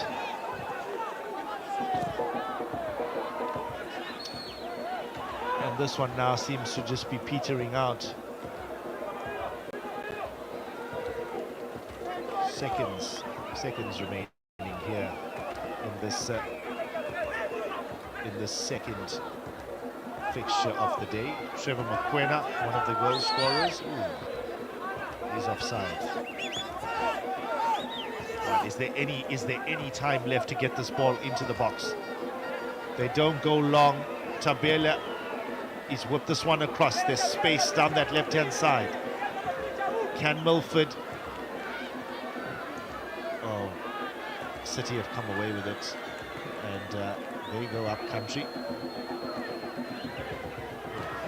Nice bit of skill there by Tabela, who's looked silky all game really. But City come away with it, and a free kick here at the very, very end for Milford. Is this the chance? Is this the opportunity? Yeah, last opportunity for Milford FC.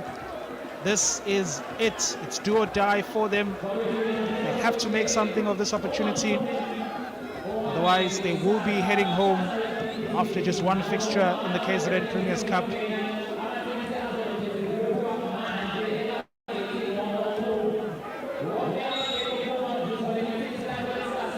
Last kick of a dying horse, if you like.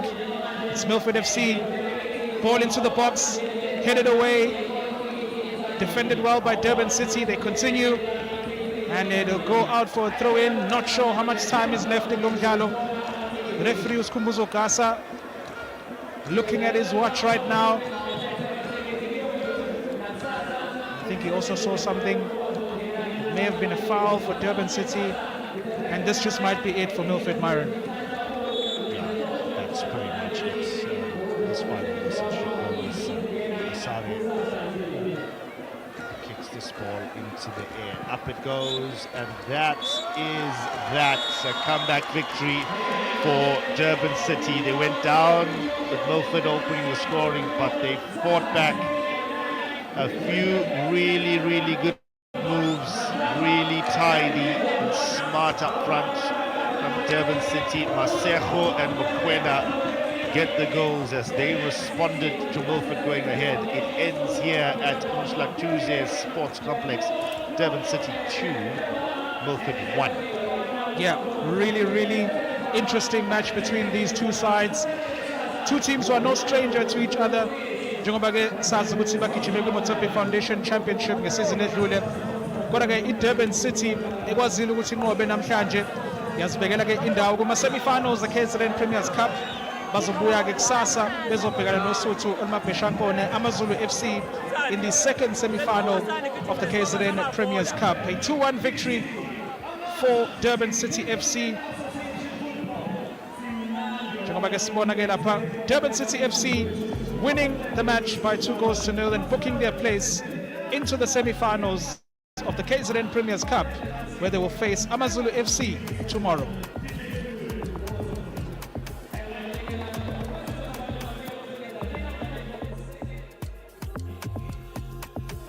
And looking at our highlights here, action from the first half.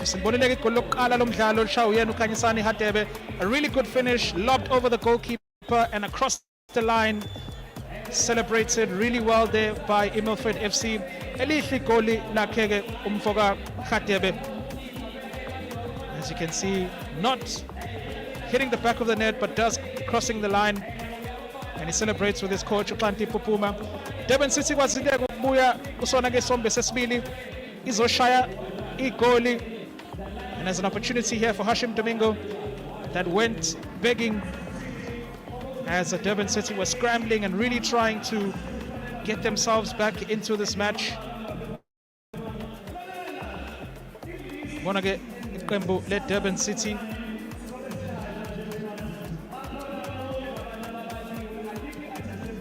Fela Futige, Lelatuba, Lubamba also trying to put it in, but at the end, Hashim Domingo's efforts goes over the bar. And a mistake in midfield from midfield was punished by none other than Samkelo Maseko with a brilliant finish into the bottom corner. Mfanake Oashama Golau 10, Motsepe Foundation Championship season edlule.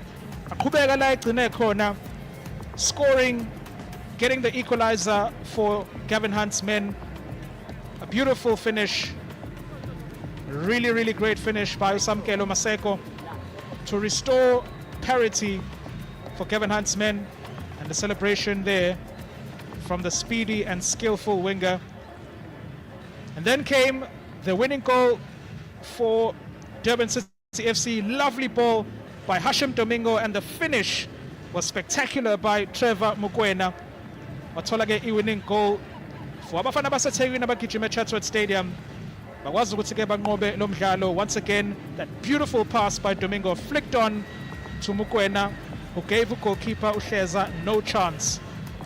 That was the second goal and the winning goal for this match, as Durban City marches on to the semi-finals, where they will face AmaZulu FC tomorrow, to the delight of the fans. And looking at the stats, goal attempts, of course, 7 for Durban City FC, or 8 rather, and 7 for Milford FC. Durban City edging the possession stats, 3 shots on target for each side, evenly matched on that side, and lots of yellow cards, 3 for each side. Skumbuzo Gasa, referee, really dishing it out in today's match. So it's a tightly contested encounter, but again, abafana ba Kevin Hunt sibonake abakwazile ukuwina. So after 90 minutes of action, Durban City win by 2-1. We go down to Myron for the interviews. That wraps up game number 2 on day 1 of the 2025 KZN Premier's Cup live from Umhlathuze Stadium. I'm joined with the Mayor Councillor Polani Bengu of the Umfolozi local municipality. Welcome, Mayor, who is going to hand over the Man of the Match award to Samkelo Maseko, as his team, Durban City, went on to beat Milford by 2-1. Thank you very much, Mayor. Samkelo, great fight back after you initially went down by 1-1, and then you got the chance and then you hit it across goal. Great finish. First of all, I couldn't have done it with my teammates. In the change room, the coach said we should work even harder. We had to make better decisions than the first half. I think it was all about the mentality. Well, you got a couple of chances in, and you took it. I'm sure this team is happy with the way they fought back. Yeah, definitely. But you know, it's a tournament. We have to grind the results. Tomorrow we have to even work harder than today. We can't afford to go 1 goal down and and come from behind. We have to work hard, extra hard. We have to work extra hard than them, because they're playing in the NFD. We're in the PSL now. We have to show that we play the big league. Well done, Samkelo, and all the best tomorrow. Thank you very much. I'm joined now by head coach of Durban City, Gavin Hunt. Coach, it looked a little bit scrappy at the start, but then you started to have some good moments. Yeah, you got to show faith in what they had last year, and now we got to start stepping up. You know what I mean? So I said to them, make a change at halftime and change the shape a little bit here and there, and we were much better. But it's very difficult to play. The wind was quite strong in the first half. We couldn't get out, and we kept giving it away. We had some good moments in the first half, but certainly they also broke out, and it's always going to be difficult. But it's pre-season, guys. People they think it's like a league match here, like a cup game. It's pre-season. We're 2 weeks away. We're not ready yet, for that. But there was good intensity in the game, which is what we need. It's the first game I've had 3 games that we've played on a pitch that's decent. All the other games in Durban, the pitches are horrendous, you know. So we haven't had a proper game in my eyes. So that was a proper game, good atmosphere, a good test and good intensity for us and put us under pressure, which, you know, let's see how players react under pressure. It's no good at training every day, you know. So it was good. And 2 quality finishes. Yeah, they're both good players, you know, the boy can finish. They got goals in them. You know, I think Masheka got 10 or 12 last year. Trevor got 10 or 12 last year. But I mean, it's another league up. Listen, if they can get half of those this year, we'll be okay. So, yeah. Your first real introduction to football here in KZN. I mean, it's a pre-season, but the fans have come out and it sounds great. Fantastic. It was a great atmosphere here, and I'm sure tomorrow will be even fuller because our Richards Bay are playing, so they're the home side. So I'm sure it'll be even fuller. Listen, any pre-season tournament with a bit of intensity is always good because, you know, when you watch training every day and you have little practice games and things, you get a false sense, don't you? You always get. But people, as I say, it's pre-season games. Don't get too excited. You know, I mean, they are a good outfit. They can see they've been together for some time, opposition, and they wanted to prove. So it was good for us. Yeah, good for me. So it certainly came out again today, and yeah, let's see how we go forward. What's the message as these boys go to bed tonight? Well, we've only got 17, 18 players. So I don't know how we're going to... If we had to play 2 games tomorrow, we've got no chance. So we'll play the game tomorrow, and I'm going to give everybody a run. We want to put people under pressure. The only way you find out about people, you give them a chance. And we'll play most of the Disky players that we've brought in, 7, 8 of them, play them. Let's have a look. And you'll be surprised sometimes. Like the 2 that came in, were brilliant, brilliant. Well done, Coach. Good luck tomorrow. Thank you very much. Thank you. Well, that wraps up the action here on day 1. Oh, not yet. Not yet. My bad. It's been quite a day, Coach. You had a chance towards the end there, but it looked like it all got too much of a pre-season game towards the last 10 minutes. Yeah, I think, in fact, the second half as a whole, we tried a few things, changed things a little bit around and see what can work. I think we got most of what we wanted to see from the game itself. It's unfortunate what happened to our keeper, but he's fine. I think it's just a little bit of a concussion. Overall, I'm happy. I'm happy with what we were looking for. We definitely got it. So it's just a matter of us now taking it forward from there, see what we can do to improve, try not to concede silly goals because both goals were our faults. But it's pre-season. I'm not too stressed. If anything, then we're going to work on it on how Ntabela can keep his head up and the other person can assist him when we lose the ball. They were just too far.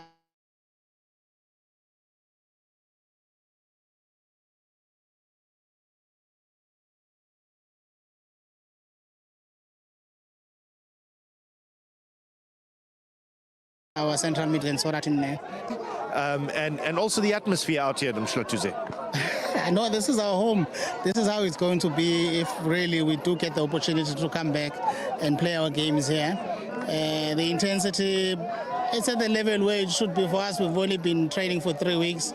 Like I said, I think towards the end, with the introduction of subs, then it affected it a little bit. And it was a sort of a stop-start. But overall, I'm happy about the level of our expression. And we had moments where we were great. We had moments where we were poor. But all in all, it's okay. We're okay. Tough luck, Coach, but all the best in the season ahead. Excellent stuff. Thanks, man.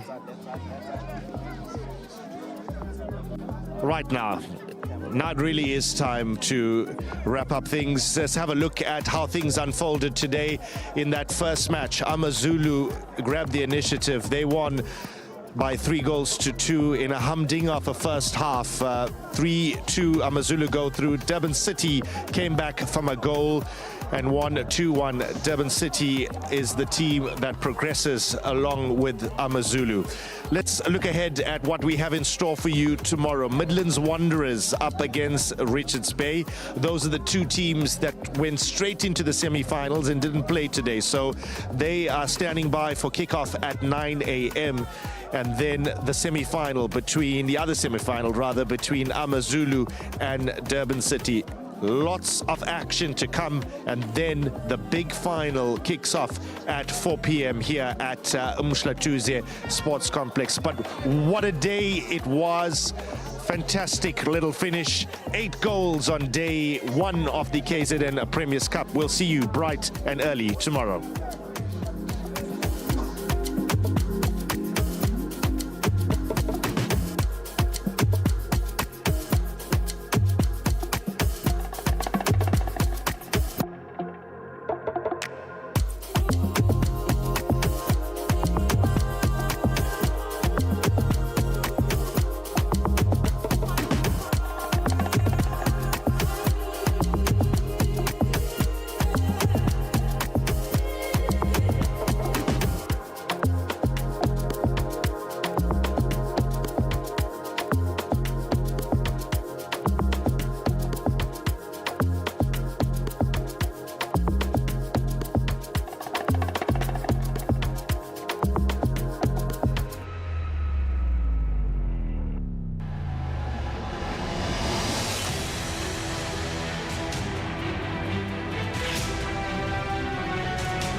KZN